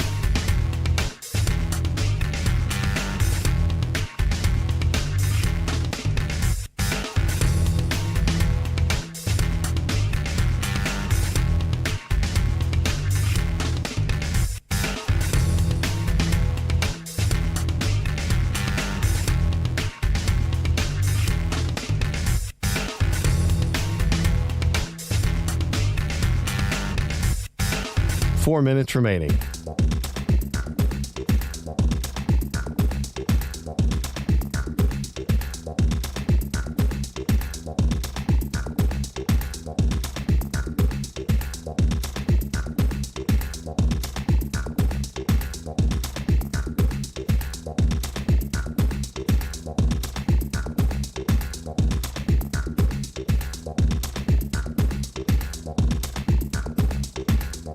Three minutes, 30 seconds remaining.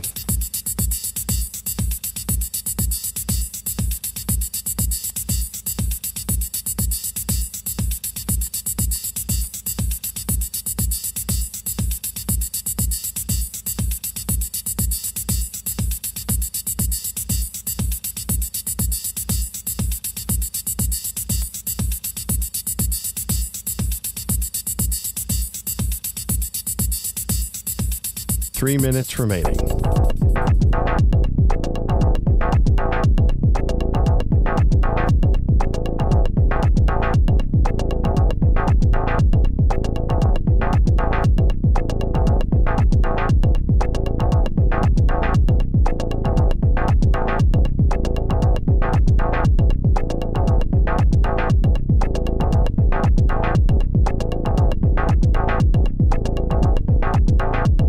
Two minutes, 30 seconds remaining.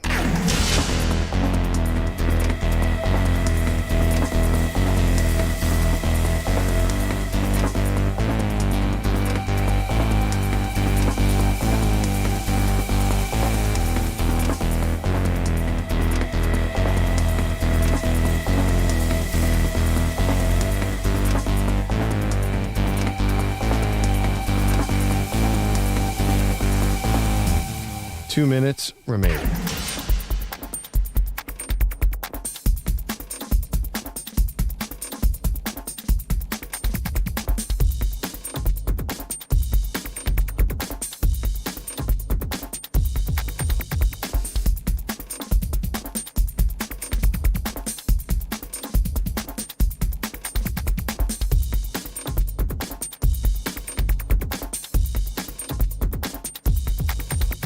One minute, 30 seconds remaining.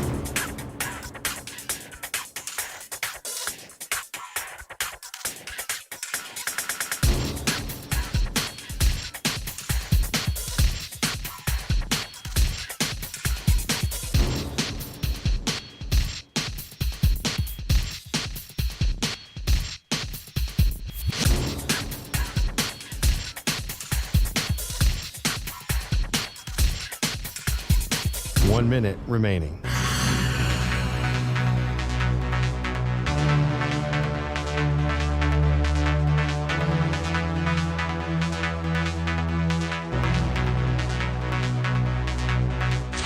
45 seconds remaining.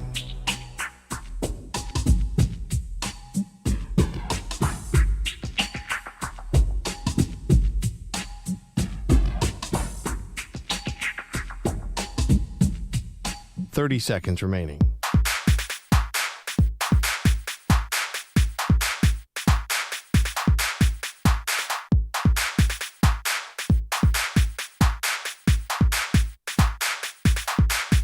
Fifteen seconds.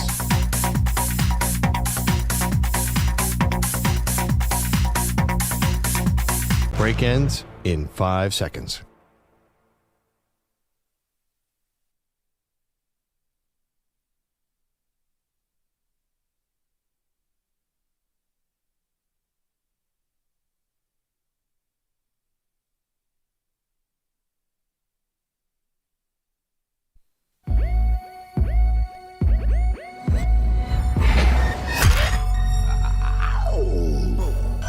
He thinks Frisbee golf is the sport of the future. She's sticking with football. They are Maggie and Perloff on CBS Sports Radio. 7 seconds, 6. They are going to snap it. Mahomes going to roll to his right, throws, touchdown. The Chiefs have won the Super Bowl. Nicole Hardman. As they roll Mahomes right, Nicole Hardman is wide open. And the Chiefs win the Super Bowl back-to-back years.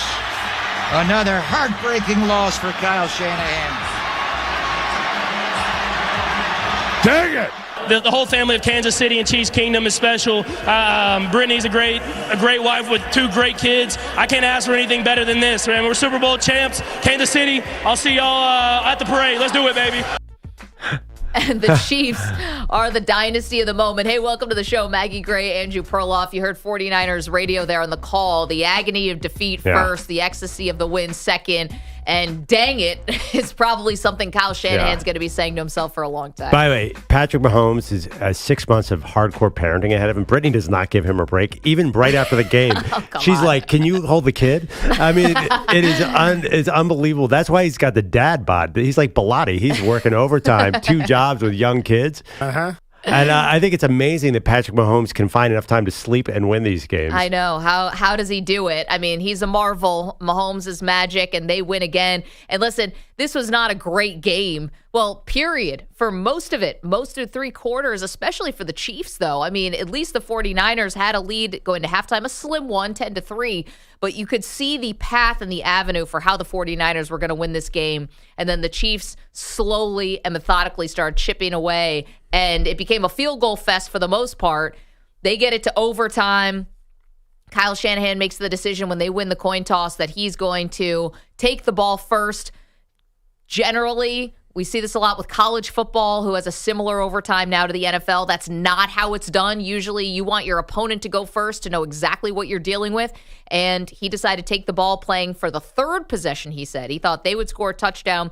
Kansas City would answer with a touchdown, and then they would be able to win it in sudden death with a field goal. It obviously did not go that way. So the big question, Perloff, did the Chiefs go out and grab this Super Bowl and win it, or did the 49ers let it slip through their fingers and lose it? To me, the Chiefs won it, and they won it because of defense and Steve Spagnuolo knowing exactly what to call at certain times. I don't think Brock Purdy played bad at all. The moment didn't look too big for him. The dude had 3 what could have been game-winning drives in the Super Bowl in the 4th quarter.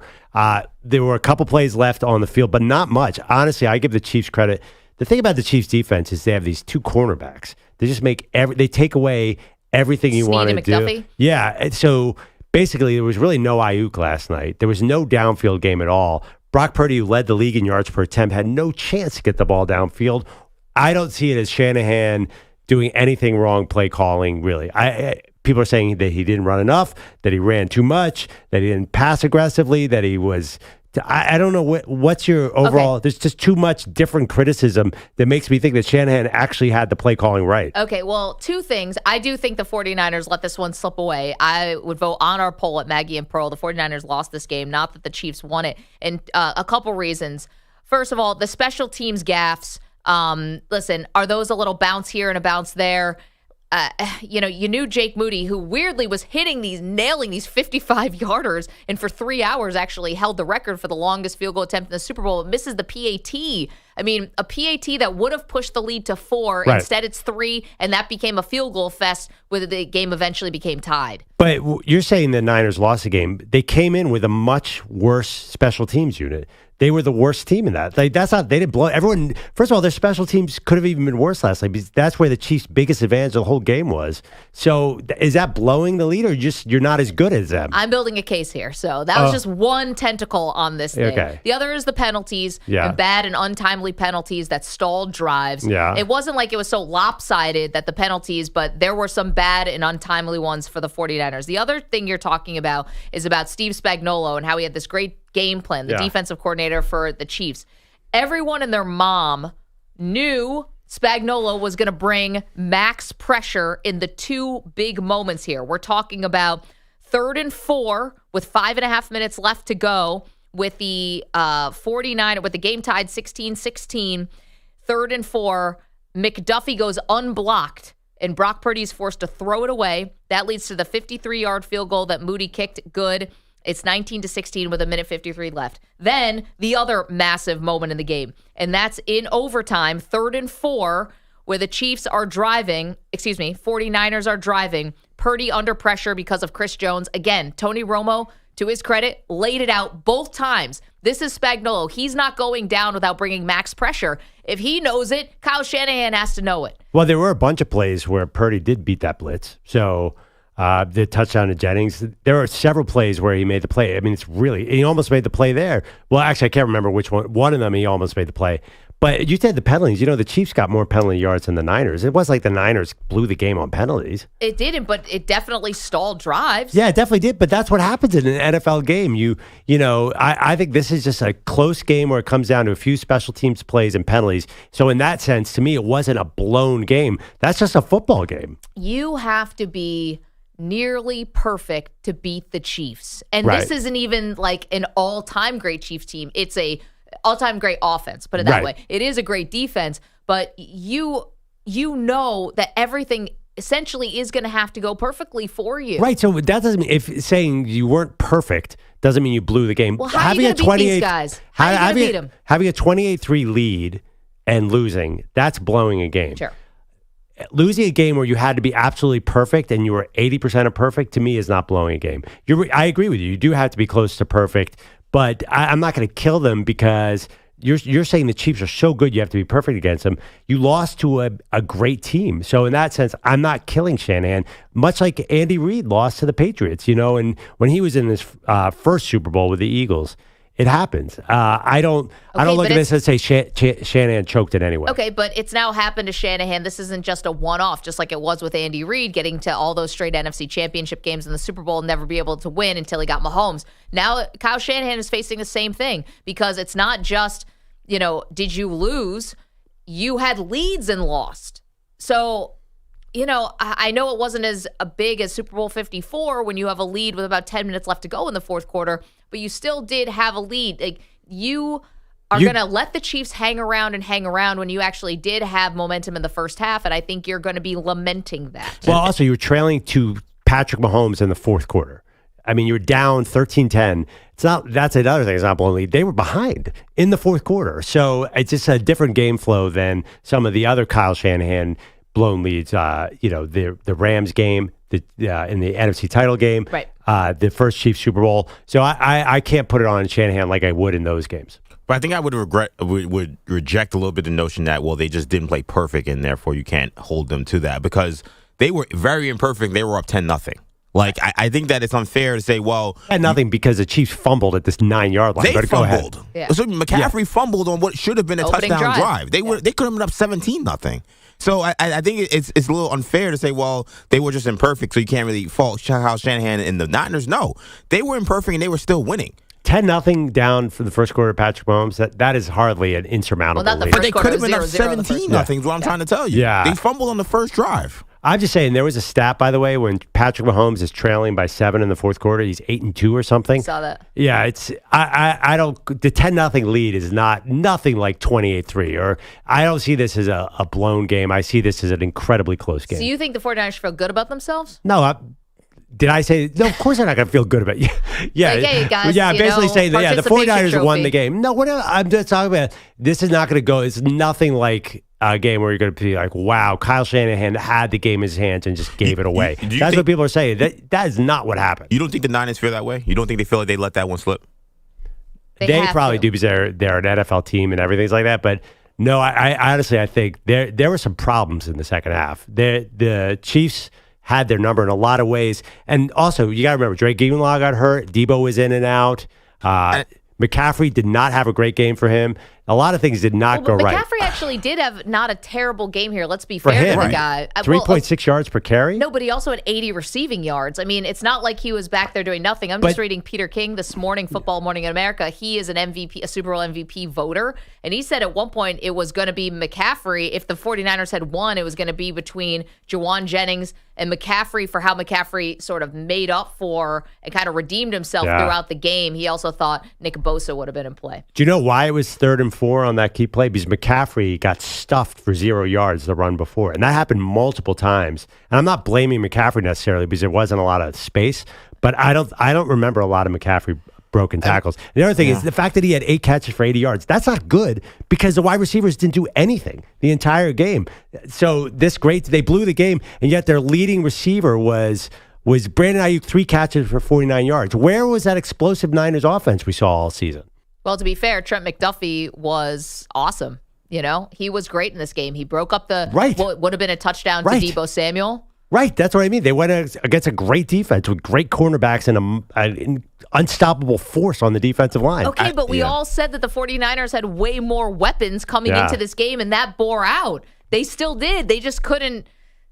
They couldn't get it there. They couldn't. The play calling, the Steve Spagnuolo defensive game plan, just. This one's going to be tough, I think, for Shanahan to live down. I do think, Pearl, I think you're underestimating a little bit how much the Niners really did dominate essentially 3 quarters. I mean, the first 3 quarters. Yeah, the they third scored quarter. the late touchdown happened only because of a muffed punt or whatever you want to call that situation. That's what 4 minutes left in the third quarter. That was the only Chiefs drive that really had anything in terms of a touchdown. Even the next 2 drives they only settled for field goals because they didn't need to score. They were playing conservative, and Mahomes was avoiding mistakes. Oh, see. No one plays football in a Super Bowl saying we don't need to score. No. You don't think Mahomes was game managing that and keeping? He threw a pick. Yeah, I know. There was 3rd down. That pick doesn't even count. What do you 3rd and mean? 12. And was in their own territory. That was a terrible play. Okay, he threw 1 pick, but generally he did not put the ball into traffic for most of the game. He held back a lot of throws. And also he didn't use his legs until he needed to. Listen, right. Yeah. I think the 49ers obviously did a great job in the first half, too, of getting Kelce out of the game. And whether that was also Andy Reid taking Kelce out of the game because Kelce was ticked off about it and even bumped Andy Reid and was screaming in his face, like, keep me on the field. But they did a great job in the first half. And then what happened? I mean, Kelce ends up being the leading receiver for the game. Like they had something going. That's because Mahomes wasn't even throwing the ball in the first half. He was just checking down on every single play because he's like, let's just keep it close. Okay, but they played conservatively against the Ravens on offense, and Kelce had 11 catches. Right. And most of them came in the first half. You're right, but eventually it came. I don't even know what we're arguing about here exactly with Kelce, but well, I'm just saying the 49ers had this game plan. And it was successful, and they got the Chiefs' best weapon completely out of the game plan. And the Chiefs made a halftime adjustment and scored 19 points in the second half. They figured it out. And where was the counter to the counter? Well, honestly, I just felt like the Niners didn't have any answers. I mean, they just didn't have the go-to guy for a red zone touchdown. They just didn't, they need that somebody's. I don't know. It's usually McCaffrey. Yeah, I know. Well, maybe they need a tall receiver who can. Juwan Jennings had 2 touchdowns. Yeah, I mean, Juwan Jennings. I mean, that's your go-to guy. You have 7 Hall of Famers on that offensive unit, and you're saying, well, you have Juwan Jennings. I mean, he's been like Johnny on the spot for Purdy for a while. I just think that when they were in the red zone, I think they were having trouble figuring out how to get the ball in the end zone because the Chiefs were playing so great against the run. Which is funny because in terms of red zone opportunities, it was the Chiefs, who blew more of them, 2 for 6, as opposed to the 49ers, who were 1 for 2 in the red zone. Let's go to the phones. 855-212-4CBS. The question, did the Chiefs really grab this game and win it, or did the 49ers let it slip away? Jamie is in Syracuse. Hey, Jamie, what's up? Hey, Maggie Perloff. I'd say the 49ers blew that game because being up 10-3 at the half, that was a loss because they totally outplayed the Chiefs in the first half. Mm-hmm. And my question I have for you guys is, why did Harrison Butker not win MVP? The guy was perfect. 4 for 4 for field goals, 2 for 2 for extra points. Interesting. I don't get. Jamie, has a kicker ever won the MVP? Even Adam Vinatieri, who was kicking those game winners, I don't think he ever won. He definitely did. he didn't win. Yeah. Tom Brady won all 3. We'd know. Or I think Deion Branch got one. Yeah. Should Harrison Butker have gotten MVP over Mahomes? That's going to be a tough sell. I'll pass on Just that. to the Disney World people alone. When Mahomes turns to the camera. Mahomes, honestly, he has young kids, so he'll definitely go. But, he's now had it so many times. He actually probably should just give it to one of his teammates. Say, hey, one of you guys want to take your kids? We'll take them to somewhere else. Absolutely. By the way, I think Moody would have been in play for the Niners. I know, but he missed that extra point. No, if he had hit that extra point, because the Niners didn't have a clear MVP. So I think Moody, we're not killing Jake Moody today, are we? Missing the extra point. Jay he didn't miss it left or right. Blocked. It got blocked. Jay Feely said it was his fault. I'm going to go with Jay on I hear you, but the dude hit 2, in Super Bowl. He had the longest field goal in Super Bowl history. Until Harrison Butker hit one 2 yards longer. And then he had another one. I just think that Moody actually didn't kill them when I was expecting that. No doubt. Mark's in Ohio. Hey, Mark, what's up? Hey, I thought there was a couple of third down sequences, right in a row near the end of the game, late in the third quarter and in the fourth quarter, where Spagnuolo and Shanahan were showing their experience. The Niners had it third and manageable, and Romo's the blitz is coming, and then it came, and Purdy couldn't get the ball out of his hands quick enough. Yeah. And then it turned around, and the Chiefs were in a similar situation, and Romo's the blitz is coming, and then the Chiefs, they set up a screen pass and got it out of Mahomes' hands real quick, and then the next possession when the Niners had the same situation, third manageable, and Romo's the blitz is coming. Then it seemed like Shanahan learned his lesson, and he got the ball out of Purdy's hands real quick that time, and they got that first down. But it seemed like Shanahan had to learn that lesson in the game, whereas the Chiefs already knew that. Yeah, right. And, Mark, it's a good point. And Romo, to his credit, was all over that about understanding Steve Spagnuolo's tendencies. And, we talk to Michael Lombardi, the former GM, all the time. And he always says coaching, a lot of it is really learning your opponent and their tendencies. And what do they like to do when their backs are against the wall? And Romo knew it, and everyone knew it. Spagnuolo's going to bring maximum pressure, and Purdy had to throw a couple balls away because of that. It was totally missing that was there in the 2 previous playoff games too. 3rd and 4, a lot of times Purdy would get that with his legs. Yep. There was nowhere for him to go. I think Shanahan was shocked by that because the Chiefs either spied him or kept their linebackers were really good on not breaking the edge. I was surprised. Where was Purdy's legs? 3rd and 4, that's where Mahomes was running for the first down. And Purdy didn't seem, do you remember any plays where he had big holes in front of him? No. I don't know how the Chiefs did that, but there was nowhere for Purdy to go, and he just had to throw it away. 855-212-4CBS, 855-212-4227. Say good morning to our CBS Sports Radio affiliates who we love. Thank you for being so supportive to the SiriusXM Channel 158 crew. Hello. The free Odyssey app is there for you to download. It's crystal clear. If you want to watch the show, youtube.com/CBS Sports Radio and twitch.tv/CBS Sports Radio. Okay, coming up, the biggest surprise from last night's Super Bowl 58 overtime win goes to the Chiefs. We'll tell you what it is next. You're in a 5-minute break.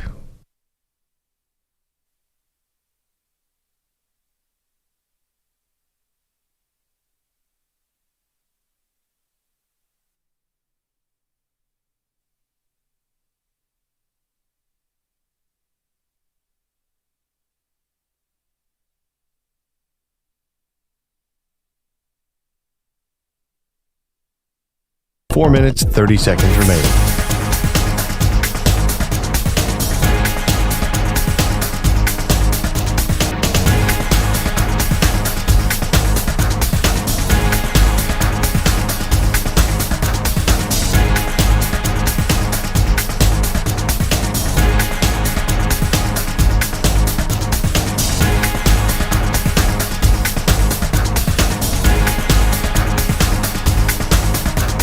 4 minutes remaining.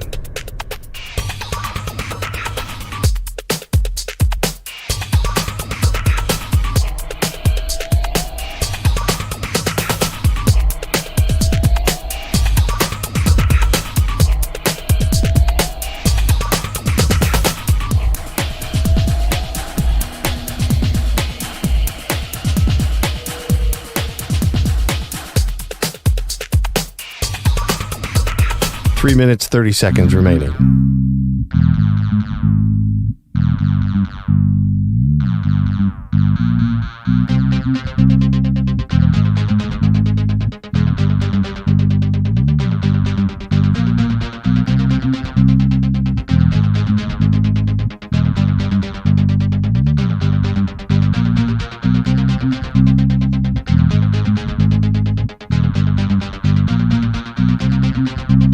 Three minutes remaining.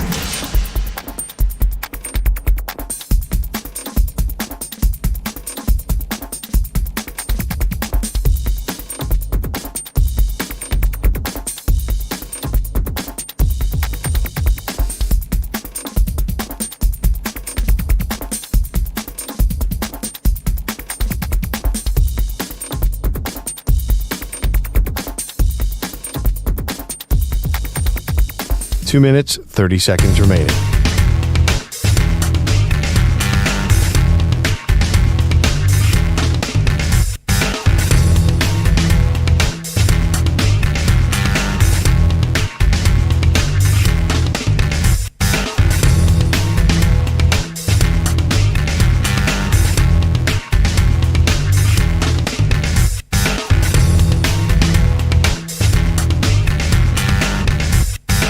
Two minutes remaining.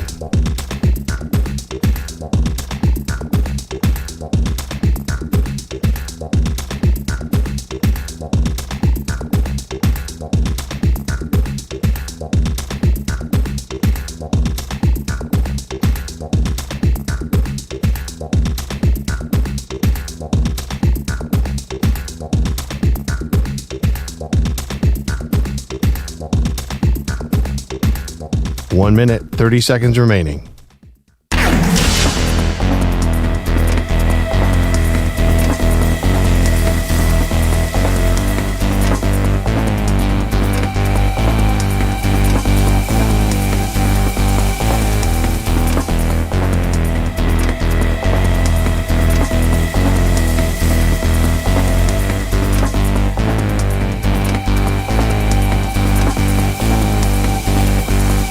One minute remaining.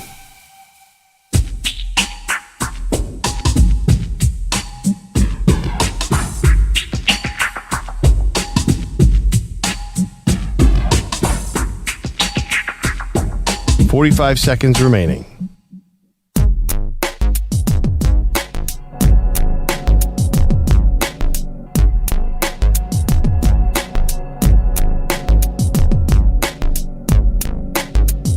.30 seconds remaining.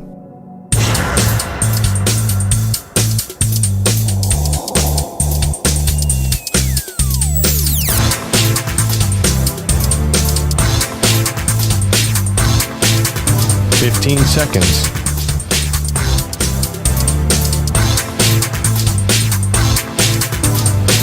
Break ends in 5 seconds.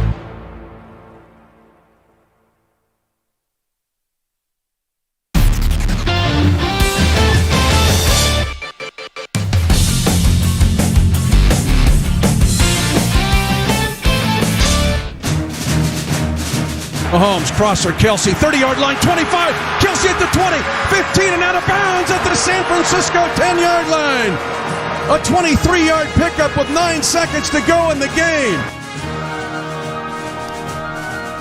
Welcome back to Maggie and Perloff. You know, Patrick Mahomes and Andy Reid just won the Super Bowl. We really shouldn't be surprised, but there was an unpredictable element to last night's Super Bowl, things that I think no one saw coming. Maggie, what surprised you the most? Well, the biggest surprise to me was actually that the 49ers field goal kicker, Jake Moody, went out and nailed a 55-yarder. I was like, oh, man, this guy came to play. He had another long one later on in the game, but he missed an extra point that ended up being costly because it could have pushed the 49ers lead to 4. Instead, it was only 3, and it allowed the Chiefs to play catch-up. Okay, for me, I'm going to go. Easier. I'm going to go something that didn't pan out to win the game, but Steve Wilkes had been really struggling with that defense. Yeah. I mean, they got killed by the Packers until they needed a monsoon to slow down Jordan Love. Mm-hmm. And then the Lions did whatever they want. And if the Lions didn't drop passes, then they would easily won that game. So I thought Kansas City was going to be able to move the ball. But, man, Steve Wilkes dialed up a great game, kind of knew exactly what the Chiefs were doing. Until the second half, how did he lose Kelce? I mean, it happens eventually, but I give him a lot of credit. Yeah, I mean, that was another big shock. Kelce finishing the first half with 1 reception for 1 yard. I don't think anyone had that. I don't know how you stop him, but of course, Kelce killed them in the end. Yeah, of course, he ended up being the leading receiver for either team, and Kelce finished with 9 receptions for 93 yards. No touchdowns, though. Where was Brandon Ayuk last night? What? You know, that was one of the things we talked about, Perloff, you and I, about the breakdown, was that was a place where the Chiefs' defense was really, really strong. You know, I mean, great cornerbacks. Also, Purdy did not have a lot of time to look downfield. Yep, that's true. Andrew Bogish is here with some headlines. Hello. Good morning, guys. One more time this morning. If you were confused by the overtime setup yesterday in Vegas, you were not alone, but you may be surprised that Niners D lineman Eric Armstead is part of the group. It was a surprise to me. I didn't even really know what was going on in terms of that. They put on the scoreboard, and everyone was like, oh, even if you score, they get a chance still. I found out from the scoreboard he was not alone saying that for the Niners. Now, the Chiefs, their D lineman Chris Jones said Andy Reid had talked to them about this for the last 2 weeks before the game. That being said, McCole Hardman apparently didn't know he had caught the game-ending touchdown last night. So maybe Kyle Shanahan did say it, and Eric Armstead missed it the way Hardman missed it when Andy Reid did it. Okay, so, Mecole Hardman also said he blacked out. He also wasn't with the team in the beginning of the... Oh, you said he spent the last 2 weeks talking about... Yeah. Okay, so here's the funny thing about Kyle Shanahan. 2 things. One, you've already worked out in your brain, if this goes to overtime and we win the toss, I'm going to take the football because I want the 3rd possession of overtime. And that's how far I'm thinking ahead. Yet didn't think maybe I should tell the team what the rules are of the overtime. Wow. Or maybe Eric Armstead wasn't paying attention. Yeah, that's what I was wondering. Okay, yeah. Second crazy thing I thought was Shanahan. Turns out that he and Andy Reid had agreed before the game to not shake hands after the game. And the reason why is because last time, Super Bowl 54, Shanahan had to wait 25 minutes. Right. While Reid hugged everybody. That was Reid's first Super Bowl. And he didn't want to go through that again. I mean, are we losers lament before the game even starts?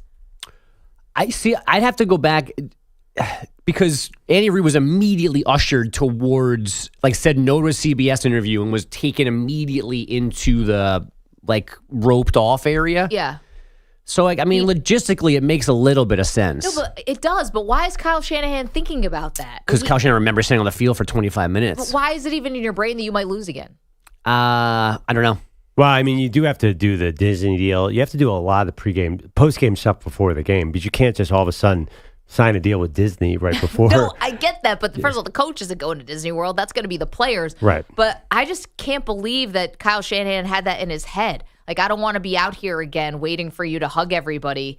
Why even envision that you're going to lose? Anyway. But a lot more coaches than usual do that handshake before the game. Like Belichick did it a bunch of times where he would shake the coach's hand before the game. This says the handshake for after the game. Right. So it might just be... No, but Belichick's the most unsocial person maybe in the history of the world. Yeah. If Belichick was responsible for the human race, we'd all be dead. I don't think he likes to talk to anybody. He'd be watching film while the rest of us all perish. We'd be prepared, though. That's true.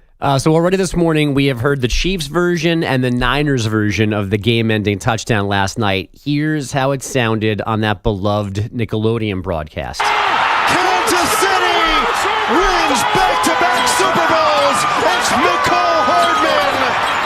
Wow.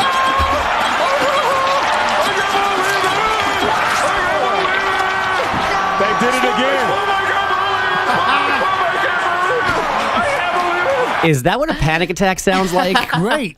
My lord. Pete that's suddenly into the Super Bowl. It just unfortunately ended about 12 hours ago. Slime, everything. Yeah, that's just the audio. The visual is even more intense because there's slime and exploding end zones and cannons going off. I mean, how do people not have seizures during this? Can they replay that on NFL Network? My Lord. The game-ending TD came after the Niners kicked a field goal to start overtime, the second OT game in Super Bowl history. It ends 25-22. It removes all doubt about a Chiefs dynasty. They're the first repeat champs in 2 decades. They have now won 3 in the last 5 seasons. Brock Purdy, though, is 0 for 1 in the big game, partly because it was just 10-0 Niners early. The first thing that comes to mind is just like when you have an opportunity like we did, to really, put some points up on them and take it, you got to take it, man. It's a Super Bowl. We got a good team in the Chiefs on the other side, and, I think we had opportunities to do that, and we all fell short of it. Now, he and the Niners not the only losers last night. If you listen closely here, I think you can hear Jim Nance's soul departing during this clip. Shout out to Cascade for entertaining crowd during the breaks.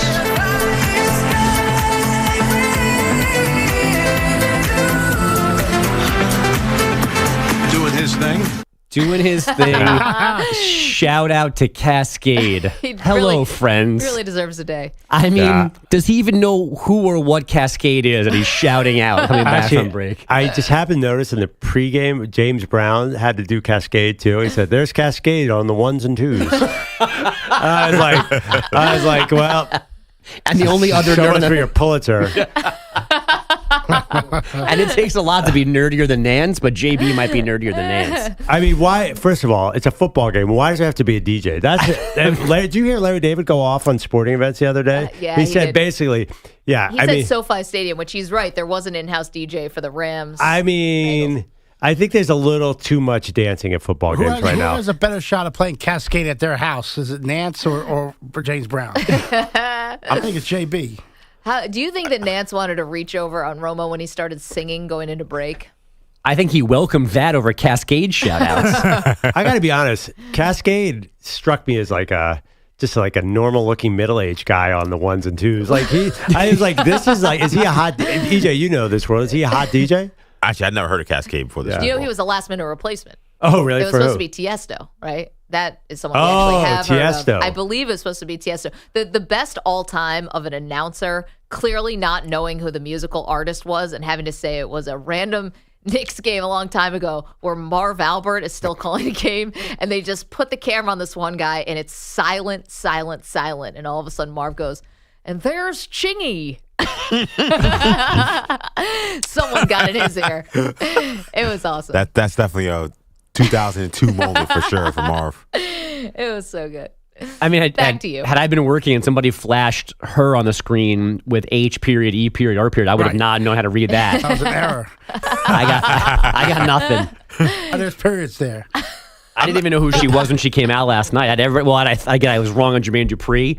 You didn't know her? You should have known her because she's at Nets games a lot. So she did the national anthem at the Rams Bengals, Pete's favorite Super Bowl. I know that somebody by that name exists. Right. I did not know that was her when she came out with the guitar. Didn't know her was her? Yeah. Also, by the way, how about the person who's getting mistaken for CeCe Sabathia, who's definitely that not wasn't CeCe? No, it's not. Eric, you saying why somebody I trusted tweeted that? Why would people think CeCe Sabathia is going to be wearing the Chief Wahoo Cleveland Indians hat in the booth? The picture I saw, and I got to go back and find it because it was like a trusted person, was just from like his eyebrows down. The picture. Oh yeah, no, he's wearing the Cleveland Indians hat, but he's wearing the Chief Wahoo hat of all of them. I'm like, there's no way that would be CeCe Sabathia. Yeah, he's from Oakland. I mean, I know, whatever. I know he played. Okay, so the other part too is they're like, CeCe Sabathia crushed Lana Del Rey like a game-winning touchdown. Oh. It's like, that's not CeCe Sabathia. That person's 10 years younger than CeCe Sabathia. Yeah, I just saw a picture of him standing behind them and being like, oh, how sweet they were in CeCe's booth last night. Or how nice of him to have them in his suite. Why would CC Sabathia be? Why would anyone be at the game last night? That I mean, is true. like, I didn't need a Gordon Ramsay pan shot last night either, but everyone was there. Well, yeah, Guy Fieri, you got to get the celebrity chefs I mean, in. CC is like not hidden as a retired player. He's out there. He's got businesses. He's got connections. It wouldn't be shocking if he was there last night. Go make some steaks. I don't need you at the Super Bowl. Draymond Green and LeBron James were sitting side by side, weren't they? Yeah. I was kind of curious about why was LeBron at the game and not in a studio to do his post-game analysis. What? I'm sure he got to a podcast studio right away. Yeah. Draymond's right there. He could probably jumped on the Draymond podcast. It's sure he will. Recorded it right at the stadium. By the way, Elmo taught me who her was. Oh, did he? Yeah, he was. Her was on Elmo's show. She's also, there's a remake of Freaky Friday where Jennifer Garner's kid is obsessed with the Her, and her co-stars in the movie. I know a lot about her from kids' movies. Wait, I think I've seen that movie with the whole family switches bodies. Yeah. There's a Her is in that? Yeah, they go to a Her concert in the end, and Her brings them both up on stage. That's Her. Wait, what does the HER actually stand for? Her. I feel like this is who's on first. By the way, I got to tell you, I told Maggie before, any halftime show with guest appearances is better. I think you always bring in. Rihanna was great, but she should have brought in more stars. Well, I don't understand. They did bring in Alicia Keys, and I'm always in favor of an Alicia Keys, but that song she sang wasn't with Usher. It should have been a Las Vegas theme. Like I like the Super Bowls. You want Wayne Newton saying Wayne was there. When they incorporate themes of where they are. I think it's a great idea. I don't think don't bring in Wayne Newton. I don't think he could do it now. But bring in someone like a big time artist, Carrot Top, big time artist, and have them do some type of ode to Vegas. But my boo, first of all, isn't Usher. No, but the first one she sang. Yeah, the piano solo I think was just her to kill time for a wardrobe change. That was a costume change, and I think they're trying to do the transition. I like that. No, mix it in there. I'm in favor. I'm just saying they didn't do that. That song is not theirs together. That's her. By the way, I would have put Cascade underneath the whole game. By the way, soundtrack. I think you could make a good. What if you gone Vegas musicians? You know, you could have done obviously like Celine Dion could have jumped on Adele's stage there right now. Yeah, right. Killers and Imagine Dragons, both famously from Vegas. You could have done a whole Vegas theme. You mean people originally from Las Vegas? No, Celine Dion's from Canada, but I'm just saying she's been in Vegas for 30 years. You could have done like all the people in residency.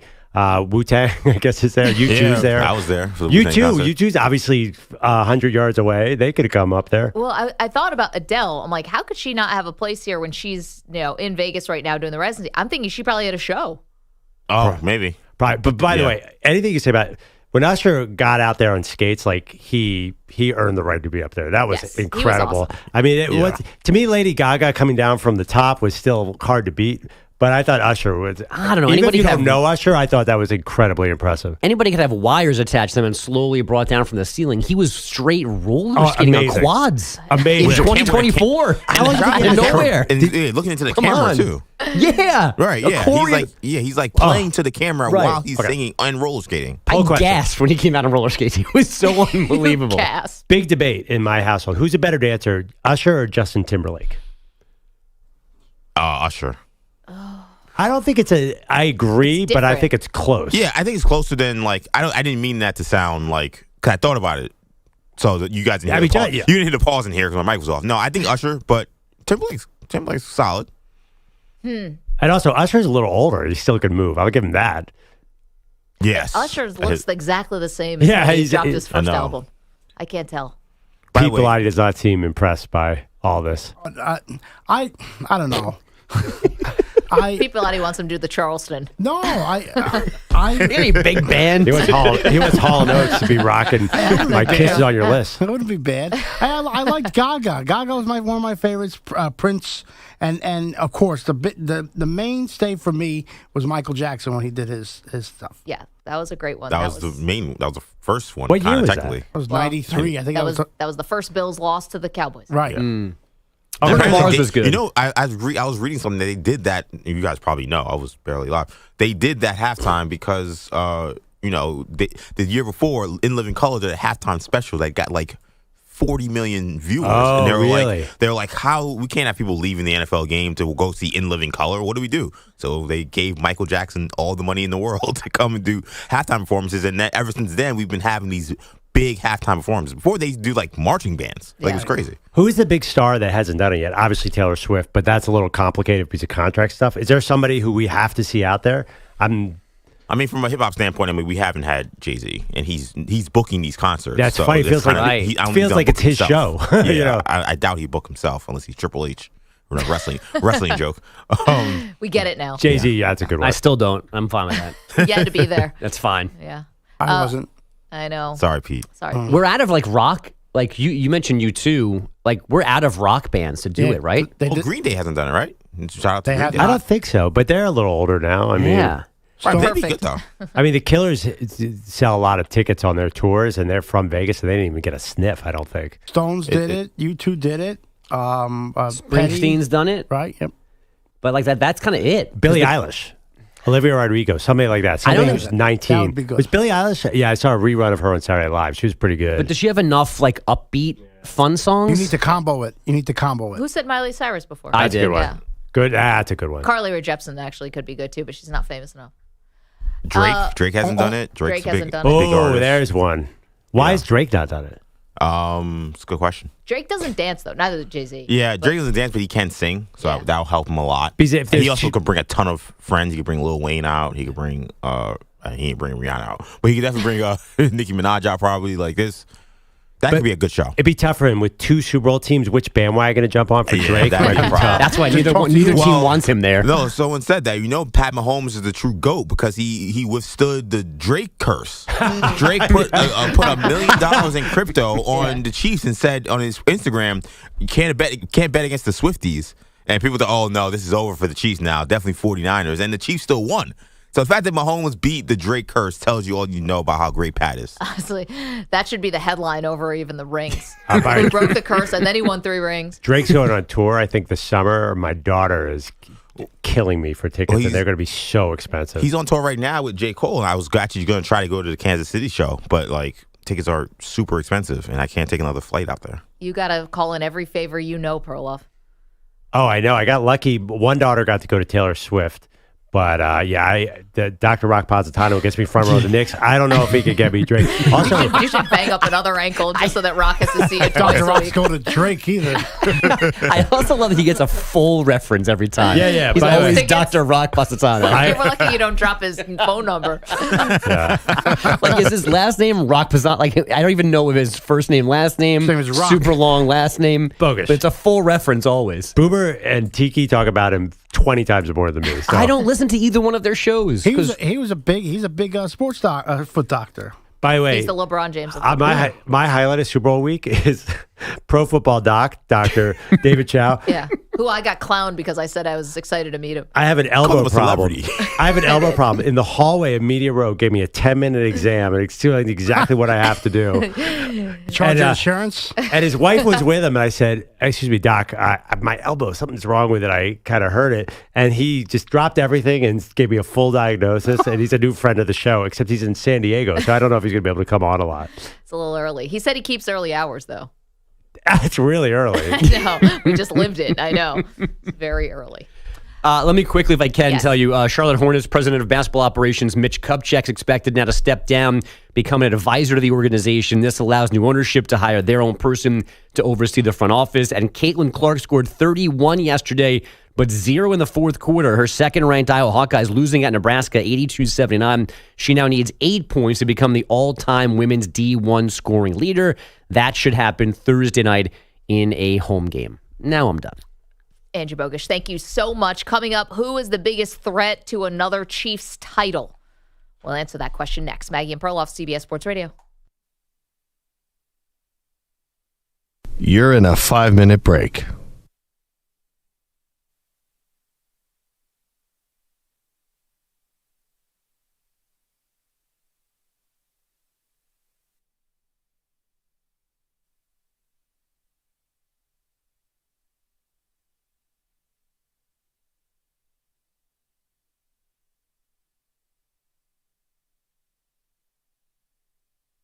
Four minutes, 30 seconds remaining.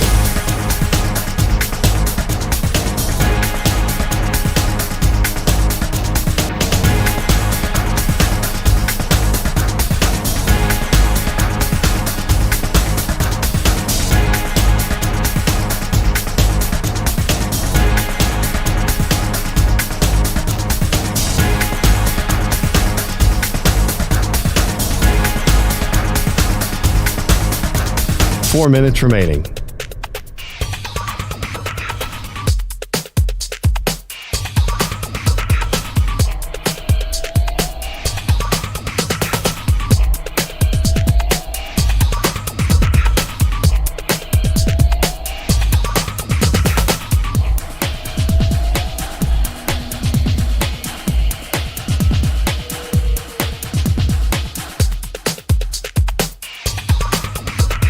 Three minutes, 30 seconds remaining.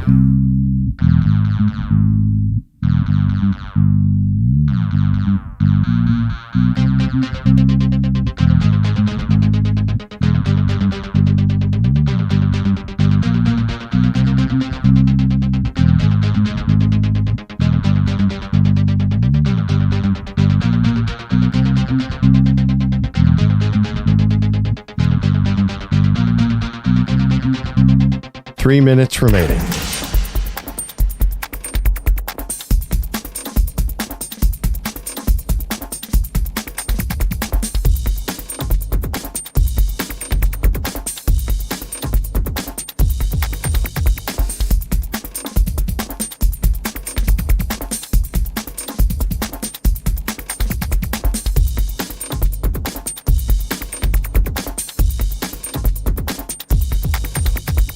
Two minutes, 30 seconds remaining.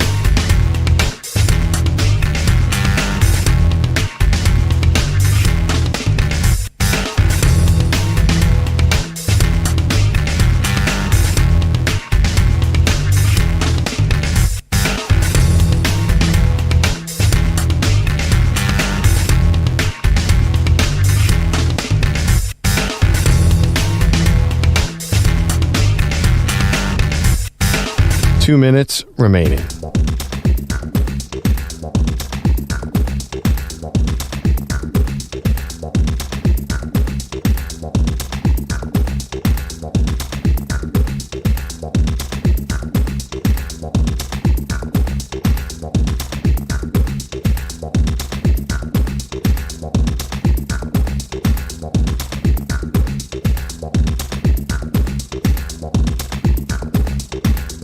One minute, 30 seconds remaining.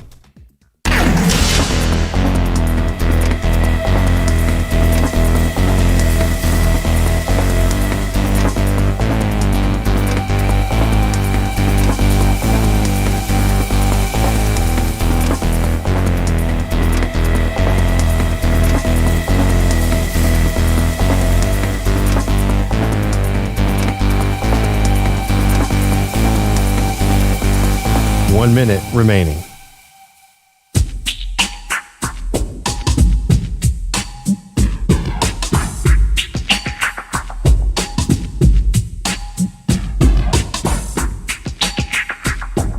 $45 seconds remaining.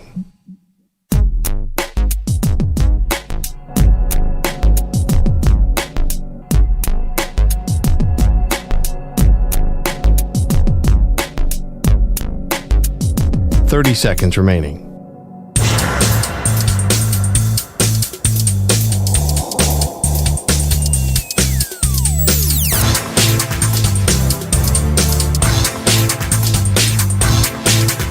$15 seconds.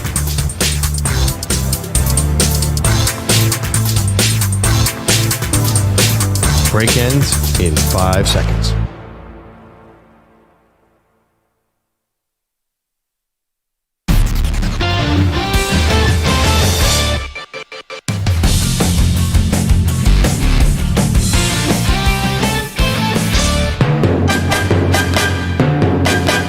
McKinnon is in at running back. First down and goal to go.